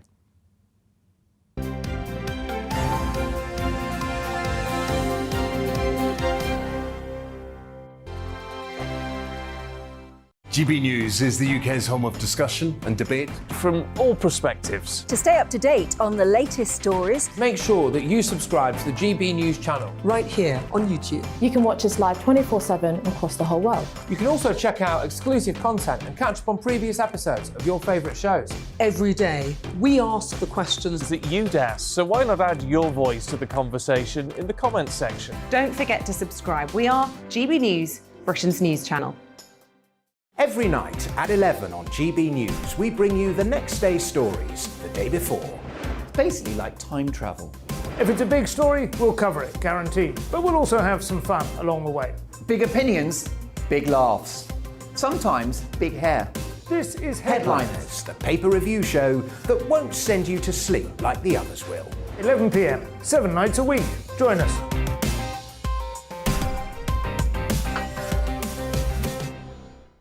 Hello there, I'm Eamon Holmes. And I'm Isabel Webster. And we hope you can join us for Breakfast with Eamon. And Isabel. You make me laugh out loud, belly laugh. Is that important first thing in the morning? Yeah, absolutely. And there's me trying to be deadly serious. News is a serious business. Yeah, I have to rein you in sometimes. Well, it doesn't stop us laughing at it. It doesn't stop us having an opinion on what's going on. Yeah. And it certainly will not stop us reflecting what you think. Weekdays from 6 to 9:30 on GB News. I'm Dan Wootton. Join me Monday to Thursday from 9 to 11 for the feistiest and most fun news debate on TV, where free speech reigns. I'll bring you a sharp take on the day's biggest stories, bombshell newsmaker interviews, and A-list guests. And I guarantee you, no spin, no bias, no censorship, and no reason to go to bed. That's Dan Wootton tonight, Monday to Thursdays from 9 on GB News.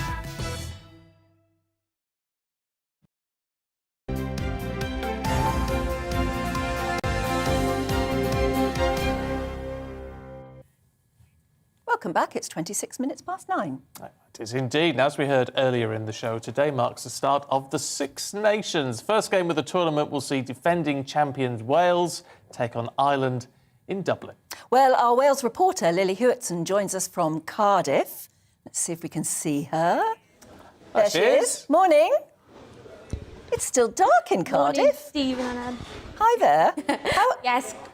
Bore da, Stephen and Anne. Bore da. Indeed. Good morning, Stephen and Anne. Welcome to Cardiff. Of course, it is the start of the Six Nations today, one of my favourite times of the year. And although the game is taking place in Dublin, they're not going to be playing down the road in the Principality Stadium. Fans are getting ready for an exciting day of rugby. And what better way to do that than to line the stomachs with a full English breakfast? I think there's no better way to prepare for a day of watching rugby down the pub or in your local rugby club. I'm joined by Rhys and Dylan, two, I'd say, very passionate Welsh rugby fans, going by the shirts we've got on this morning. How are we doing, boys? You okay? Yeah, good, thanks, and you? Good to hear, yeah, all good. So today, Wales have been described as the underdogs for this year's tournament. What do we reckon of that statement straight off the bat? We won last year, so why are we being called the underdogs? Well, yeah, it's strange in Wales. We won the Six Nations last year, and you speak to most Welsh people, they don't think we're going to win much. I think you look at the players that are missing. So you've got like Ken Owens, Alan Wyn-Jones, Tipuric, Navidi Faletau, George North, and you look at that and there's a lot of experience missing, so the guys coming through, we probably haven't got the depth of other countries, so I think it's going to be difficult, but yeah, we're never positive in Wales, are we? So you never know, but... You've got to have a little bit of faith. Rhys, what do you reckon? People are saying we're the underdogs, we might not have that good of a chance, but I feel like you have a little bit of positivity, to express this morning. Yeah, no, definitely. Dan Biggar came out and said in the week that, Wales have been the most successful team in the Six Nations in the past decade, yet we've never gone into a tournament as favourites, and take from that what you will. I think, yes, like Dylan said, we're missing a lot of players, a lot of experience, but I think that means that there's no pressure on us, we're not expected to do anything, and I think that's when Wales are at their best, so I think we could shock a few people. Certainly, and obviously Wales take on Ireland today. Everyone's going to have their own take on the predictions with the game. Where do you see it going today? Not very well, I've got to be honest. I'm going to be the negative one. I look at the Ireland team and it's mainly the Leinster team from the Heineken Cup, and they've been dominating. They got a lot of cohesion in the forwards. I think 7 of the pack could play for Leinster, whereas Wales a bit mix and match. Some players coming in for, sitting on the bench. We've got a couple coming on who are inexperienced. You never know with Wales, though. They bring it together on the day. I can't see past an Ireland win, though, unfortunately. More like 10 points or something like that. That's not what I want to hear this morning. Rhys, come on, you've got to have a better prediction for today's game. Yeah, I'm a little bit more positive than that. Look, Wales know that they have a task, up against them here. Ireland come off, beating the All Blacks in the autumn. It's going to be tough, but I think it's going to be a lot closer than people think. Like I just said previously, there's no pressure on Wales. Ireland are the outright favourites in Ireland. I don't know, I think it's going to be closer than a lot of people think. Well, that's good to hear, if anything. Now, we are, like you said, missing some of those key players. Alan Wyn-Jones, for example, even if you don't follow rugby, it's a bit of a shock for us all that Alan Wyn isn't going to be on that team. I feel like he's a bit of the dad of the group. He's always there, and he's the old guy. He's always there for the team. What does that mean, perhaps, for the younger players in the Welsh squad? Well, yeah, I think I read earlier in the week that this is the first Six Nations squad without Alan Wyn since 2006, something like that. So I think when the game gets tight, like it might be in Dublin today, you want someone like him who just has been there before and done it. And when he's not there, you're looking around and there's not quite the leaders they have had. So it's going to be a massive loss. He's got, 150 caps, more than probably half the team put together. So, yeah, it's going to be really tough out there without those guys. So fingers crossed they can step up. And what do you reckon, Rhys? We've got some young talent kind of coming through, the Louis Rees-Zammits of the squad. What do you reckon now that we haven't got, perhaps Lee Halfpenny even in the squad today? oh, look, it's going to be tough, but, it's a chance for those young players, who've been given an opportunity to step up, There's a lot of experience missing, Grand Slam winning experience that's missing, And as I said, it's a chance for the young guys to step up. You look at Tame Basham, who had a brilliant autumn. Ellis Jenkins now come back from injury and he's firing again. So, a chance for him to step up, and I think they're going to really take to it. And also, we're not down at the Principality today. I think it's the 12th of February, isn't it? The first game that we've got at home, in Cardiff. It's going to be an amazing atmosphere, I'm sure. And because of the change in restrictions, it's going to mean that we can actually go and watch the game. We can go down the pub, we can go down the rugby club. Reece, you're going to be with me later on when we head down the rugby club, of course. How happy are you that it means that we can go out and celebrate and do these things? I think having the Six Nations come back round again is a time where we can kind of all raise our spirits after a time where it hasn't been so great when we have had these restrictions, particularly here in Wales. Well, it feels like getting back to normal after the last 2 years. But I just think next week probably go out for the Scotland game. I just think getting that, seeing everyone and going out on a good day, it'll be really good. Unfortunately, it won't be in the stadium, but it'll be brilliant just to get out and see everyone. It's just a nice back to normal. Lovely stuff. Well, thank you both so much for joining me this morning. Do stay with us here on GB News. After 11 o'clock, I'll have a full match analysis, and after 1, I'll be down at my local rugby club, which is sure to be pretty lively, to say the least. Oh, you'll have a great time, I'm yeah, sure. Yeah, so you're already having a great time, actually. Thank you. Lily, really nice thank you. The rugby shirt as well. I think it looks really good. It's a good look, isn't it? How Ami Tro, Is Lily? that? She's gone now, is she? Yeah, well, it's wasted back? then. Did that make sense, Lily? Oh, sorry, what did you say? I said, how will Ami Tro? Oh, my Welsh isn't brilliant. I can... I'm not a fluent speaker, unfortunately. Yeah. Oh, well, there you go. Done. Never mind. If you're a Welsh speaker, get in touch this morning. It's meant to be like bye for now or something. Oh, I see. Say it again. Howell Ami Tro. Okay. But I've Googled it, so I don't know if that's... Oh, right. Maybe not then. We'll see. I don't know whether Aidan knows. Do you? No, Diolch is thank you. I know that because a friend of mine at school, primary school, was Welsh, and he said it in assembly. We all had to say Diolch. thank you in different language. I said it in Irish. So that's where my family are from. Gora Mohagut. Oh. Yeah, Irish. Ireland are involved in the Six Nations, of course. Yeah, all right, that's good. Yeah. That's a tenuous link, but... Yeah, I was just asking you about the Six Nations as to where it's played. And can you be lucky that you're playing at home? Yeah, you can. I mean, you're going to have to travel as well. Yeah. So you play 5 fixtures, but you don't play each other twice as you would in, say, the Premier League in football, where you go through a 38-game season. It's home and away. So you can be fortunate. So when Wales are spoken of, yes, they are the champions, but unluckily for them, they have to travel to Paris, and France are the favourites. And that's the game, well, that's the match where a lot of pundits feel that they might fall down. So you can be unfortunate in that point of view. I mean, it's a little bit unlucky today. I mean, the dynamics change with home and away, same as it does in any sport. England would rather play Scotland today at Twickenham, much more so than going to Murrayfield in a bear pit atmosphere, especially with Scotland's tails up at the moment. It makes a huge difference, doesn't it? It does, yeah, exactly. But it's the most wide-open Six Nations we've seen for quite a long time. Only Italy, who are the perennial wooden spoonists, would be considered off the pace. They're simply not at the standard yet of the rest of the nations. But the other 5 have got a real opportunity. Wales, they're being talked down, but they are the champions. France haven't won it since 2010, but there's a feeling that it might be their time now. Antoine Dupont is probably their main man. He's the one who can lead them to glory, especially if the fixtures run their way. But they're going to have to get some results that they haven't had in the recent past to do that. England are in a kind of state of flux in a way, a long injury list. Owen Farrell, the captain, is out, but it might give a chance for Marcus Smith of Harlequins to come in and prove that he can be trusted by Eddie Jones. He's more of a mercurial ball player, if you like, in rugby, but Jones hasn't appeared to trust him in recent friendlies. He placed all his faith in Farrell, but because Farrell's not there, he's going to be forced into playing more expansive rugby. That's what pundits tend to be thinking right now. In terms of Ireland, they've got a reasonably good chance as well, but their nemesis will be France. Scotland, I mean, they're looking back on 20 years of failure. I mean, 12 times in those 20 years they finished in the bottom 2. 4 of those have been wooden spoonists. They got one wooden spoon, which means they finished bottom of the group of 6. And then beyond that, though, they've been proved a great deal in recent years. They've won 6 of the last 10 Six Nations games. They've got some real stellar performances. Who's your money on then? Today, I think Scotland was. I think England can win, but I think Scotland will do it today. But there's also a feeling there's pressure there as well, because if they're going to do anything in the Six Nations, it probably has to be now because their players are in their prime. Yeah. So I don't know who I'd rather.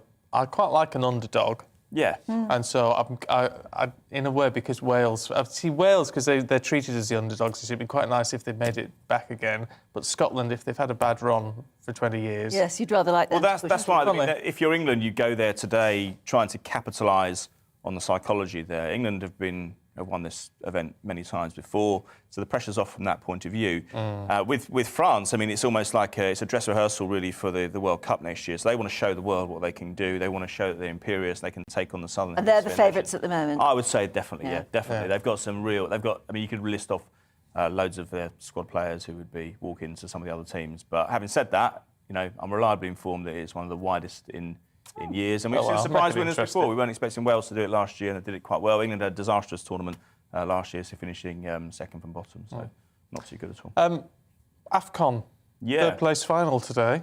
Yeah, they've got the third and fourth place match today, so obviously those two teams lost their semi-final in the week, and we've got, so it's, let's have a look, it's Burkina Faso, done very well to get there against Cameroon, and we've got the final tomorrow, the main events, Senegal against Egypt. Now, Senegal have got a real list of top-class names that we recognise in the Premier League. Sadio Mane, Liverpool, of course, the Chelsea goalkeeper, Bernard Mendy, Cheikhou Kouyaté, who's a squad player at Crystal Palace, and Ismaila Sarr, who's a striker at Watford. You know so many names. Well, I actually completely bamboozled. I covered the Africa Cup of Nations in Ghana in 2008, and it was a hell of an experience. I mean, I travelled all over the place. I was getting cabs from about 4-hour journeys from, say, Accra, which is the capital, to the second city, Sekondi, as the name implies. It was 4.5 hours, £5 return. It's not bad. It's not bad. Gives you a long journey to learn all the names that you're going to. Yeah, it was. If you can get a signal, but it was a hell of an experience, and I grew to respect African football much more,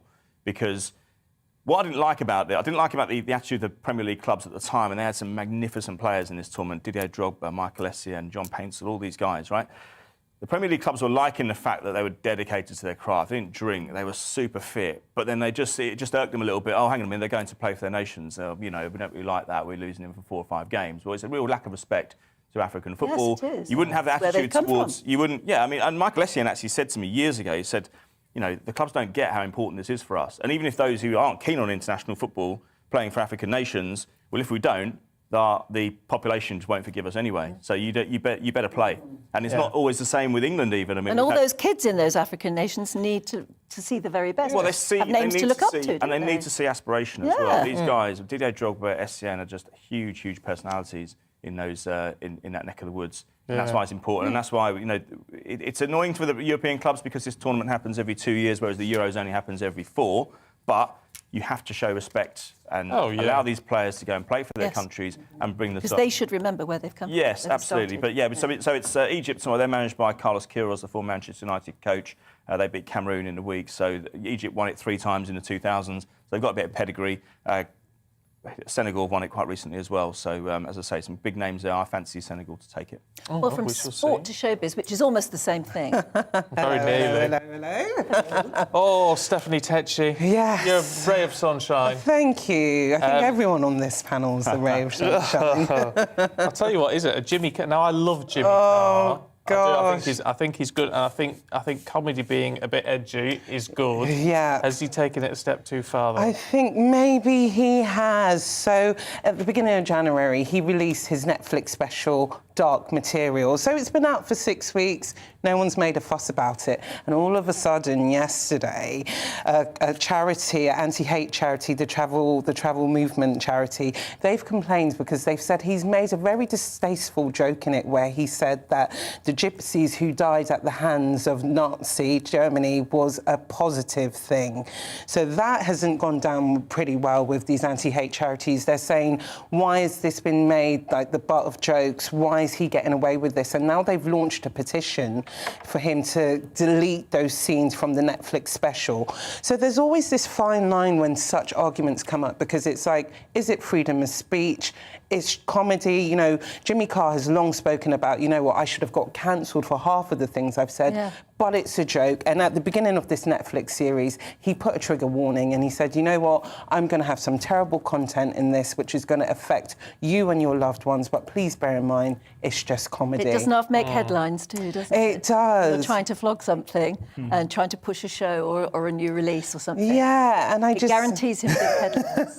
And he hasn't come out and apologised. And to be honest, I don't think he will come out and apologise. And I think it's always comedians at the moment, they just feel like their art is being destroyed because it's like they're going to say things which are offensive. And they need to be given that licence as well, don't they? Stephanie, you have to be able to offend. That's one area of public life and entertainment and showbiz where you probably can say things that are a little bit close to the knuckle or close to the bone. And they get away with it, and you kind of understand the rules before you go in, and if you don't like it, you don't watch it. Yeah, you and just it'd be wrong if watch... it got into the mainstream on a programme like this, if he said it or something. But yes, when you pay to see an edgy comedian like that. Yeah, I try and keep my jokes clean. Definitely, you know, and it's just all in the art of comedy, you know, and it's just all in the name of comedy. So I don't think he actually means to offend, but obviously we're living in that kind of society where everyone's feeling a bit sensitive about such subjects.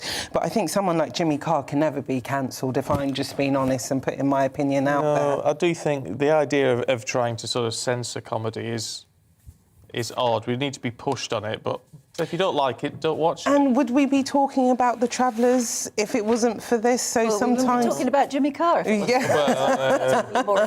Unfortunately, we do have to turn to talk about Kim Kardashian. Gosh, I know. Well, sometimes I really try to avoid Kanye, but we can't help it at the moment because things have turned ugly between Kim Kardashian and Kanye West. Obviously, they're in the middle of a high-publicised divorce. But yesterday, everything that goes wrong in that relationship, Kanye takes it to social media. Yeah. So yesterday, he complained and said, you know, what do I do? My daughter is on TikTok. His 8-year-old daughter, North, is on TikTok. And he said it's against his will. He said he doesn't want her on there. And so Kim Kardashian has put out a lengthy statement saying that, you know what, Kanye is causing more damage by putting all our stuff out publicly rather than, you know, handling it behind closed doors. North wants to be on TikTok, so why don't we just allow her to be on there? This is becoming an increasing problem amongst famous families who have almost made themselves famous by using social media. They've said anything about themselves and they've published all sorts of photographs of themselves.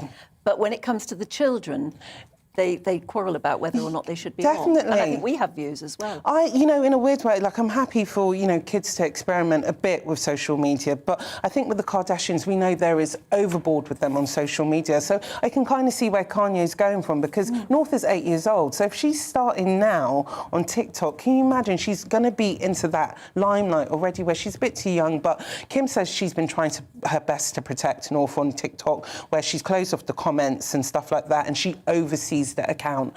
But then Kanye came up with more comments yesterday, said, you've kidnapped my children from me, you're forcing me to do drug tests. So it's all turned very ugly for Kim and Kanye. Family linen. Yeah, and you know, more than anything, we know in these situations it's always the children who suffer. It might not be now, but in a few years, the children are going to have access to all of these public spats. Yeah, that's a fair point, isn't it? You're not thinking about that. I also think the children are just going to grow up in a world where there is no privacy. No. Everything's fair game. You photograph and you put on social media, and I think that's a bit weird. Children should be allowed to be children. You know, just go to the playgrounds, play with your friends. Now, guys, have you had an issue, Stephanie? Because I know you have a whole team of cleaners that come into your house to do the I'm the lady of the manor, of course. Now, do they do a good job? They do a good job, and you know what? I'm very kind of funny myself, to be honest. I like cleaning my own place, to be honest, and I'm very kind of a bit OCD with that. Nothing wrong with that. You want to come round to mine? Gladly, Anne. People love cleaning. I do. I do the dishes straight away. Shoes are all in the right places. Clothes. It helps me feel. You know what they say? Clean space, clean mind. Yeah. So mine comes every other Thursday. And it incentivises me to keep it clean after she cleans. A lot of people clean up for their cleaning lady. Whereas I have chaotic space, completely chaotic mind, and I've always tried to do something about it. Yeah, it's hard. It's hard keeping on top of it. Well, guys, Ronan Keating and his wife, Storm Keating, they're refusing to pay their cleaner. So they were moving out of their $1 million mansion in Buckinghamshire, and this house has got 7 bedrooms, 8 bathrooms. They were moving out. They've got these cleaners from Hemel Hempstead, JVC Cleaners, and they're refusing to pay the cleaners because they said they really done a bad job. So they were already leaving the house. But as you can see in the sun, there was things such as messy socks that were left, a toilet which wasn't flushed, and just general things which... Can I just say, well, why... Yes, all right, I know what you're going to say. Why hadn't Storm and Ronan flushed their own toilet? That is a basic, I'm sorry. I would never leave my toilet. Because he's a busted flush. Yeah. Oh. I wouldn't leave the toilet there for the cleaner. But it's the fact that she's taken pictures, actually, and posted online of her unflushed toilet. Yeah, definitely. And she's saying she will only pay the cleaners if they go back to the house and do a proper job. And obviously the cleaner's saying, you guys are millionaires. Number one, we didn't know it was going to be this big of a job. And they had the removal guys in who were making more of a mess of it. But Storm Keating is saying, if you guys go back, do a better job, then maybe we might get your £500 back. But the cleaner said a job like this should have cost £1,100. Yeah, but they should have gone and sussed So was it a one-off clean? Yeah, it was a one-off clean, and it was a team of 5. Yeah. And so... But usually when you're hiring cleaners to do that, they come and suss it out first and give you an estimate. They should have. So obviously there's been something... Got an estimate. The golden rule is flush your own toilets, ladies and No gentlemen. one's too rich.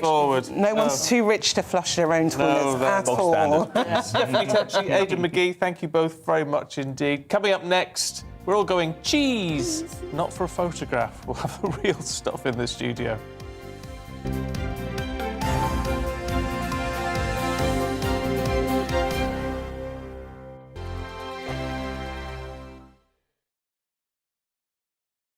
GB News is the UK's home of discussion and debate. From all perspectives. To stay up to date on the latest stories, make sure that you subscribe to the GB News channel right here on YouTube. You can watch us live 24/7 across the whole world. You can also check out exclusive content and catch up on previous episodes of your favourite shows. Every day, we ask the questions that you'd ask, so why not add your voice to the conversation in the comments section? Don't forget to subscribe. We are GB News, Britain's news channel. Every night at 11 on GB News, we bring you the next day's stories the day before. It's basically like time travel. If it's a big story, we'll cover it, guaranteed. But we'll also have some fun along the way. Big opinions, big laughs. Sometimes big hair. This is Headliners, the paper review show that won't send you to sleep like the others will. 11 p.m, 7 nights a week. Join us.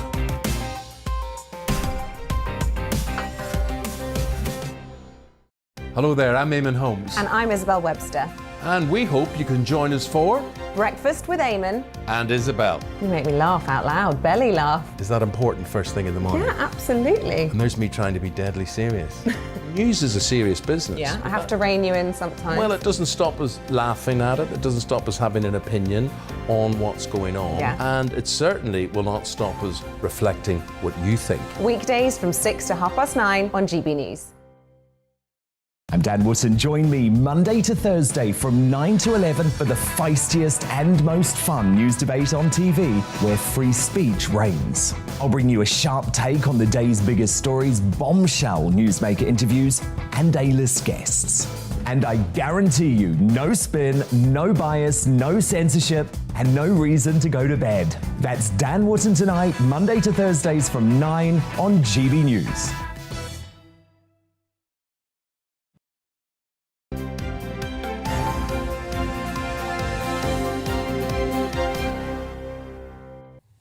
$7:48, this is Breakfast with Stephen and Anne, and this is the last thing I'm going to say, because Anne can do the talking. I'm going to eat. Yes, it's Frankly. 9:48 actually. Oh, it is 9:48, thank you. Because you said it was 7:48. 7?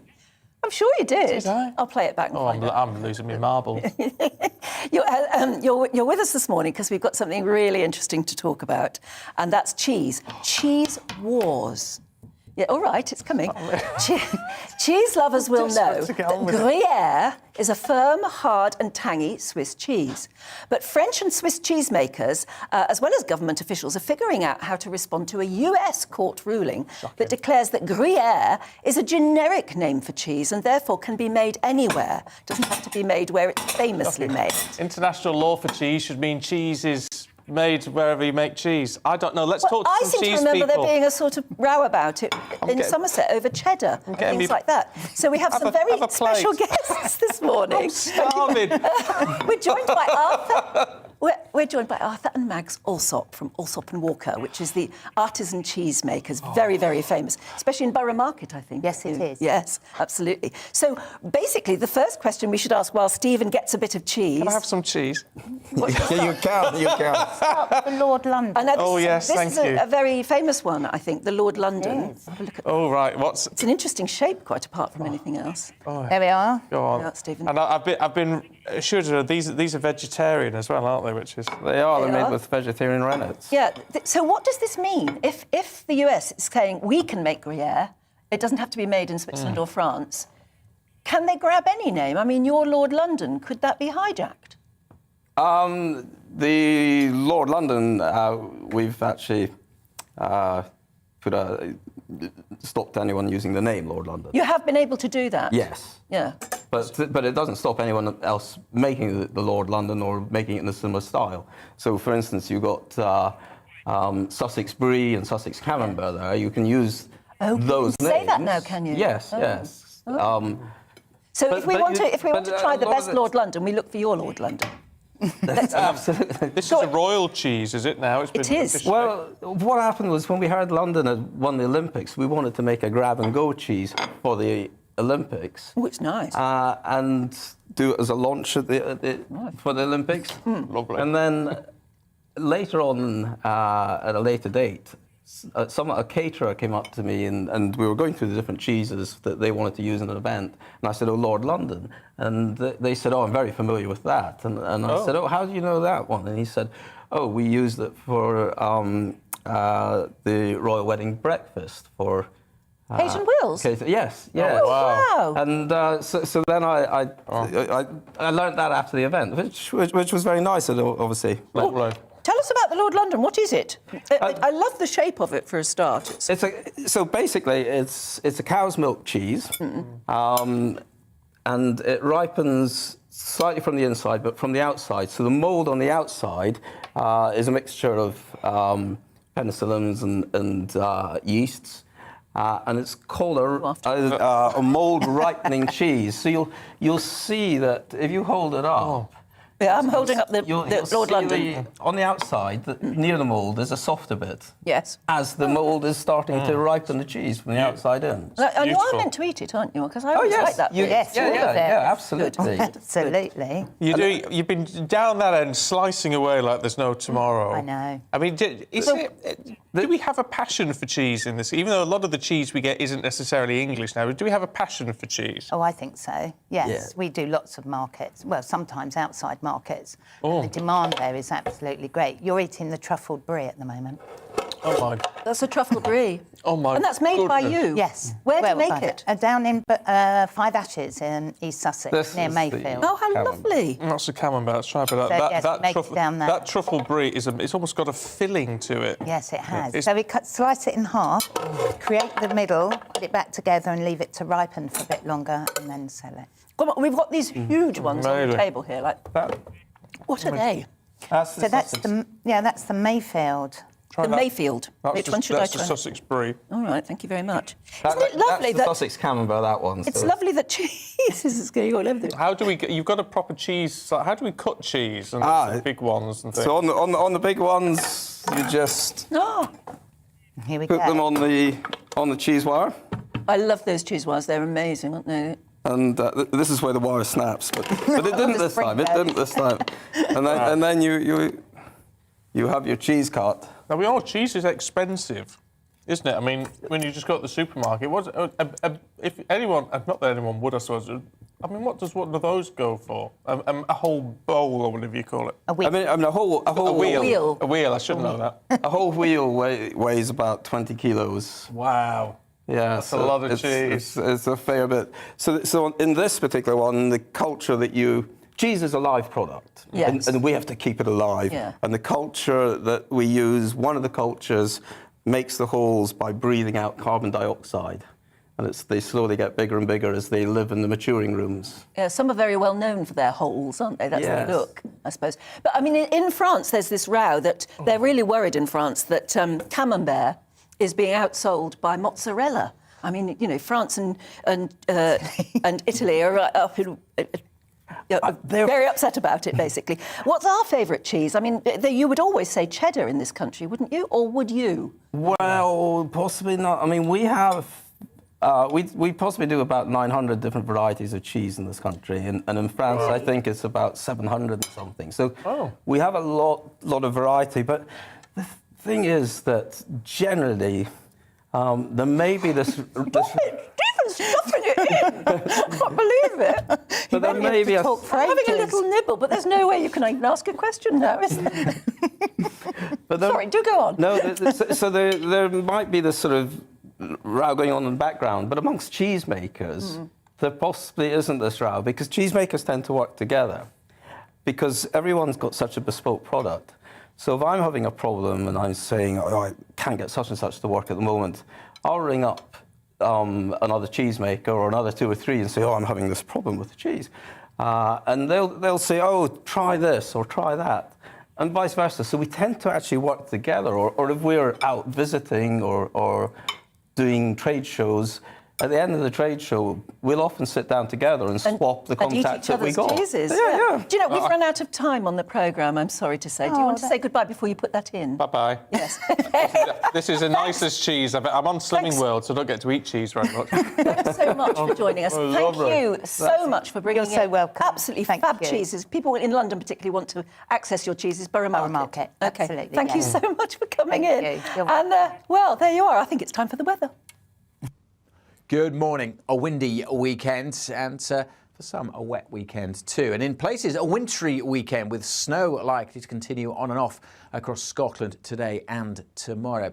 These weather fronts are slowly trickling southwards, bringing clouds and outbreaks of rain, isobars close together, so it is blustery and it will stay that way throughout Sunday also. But back to today and that wet weather moving into Scotland.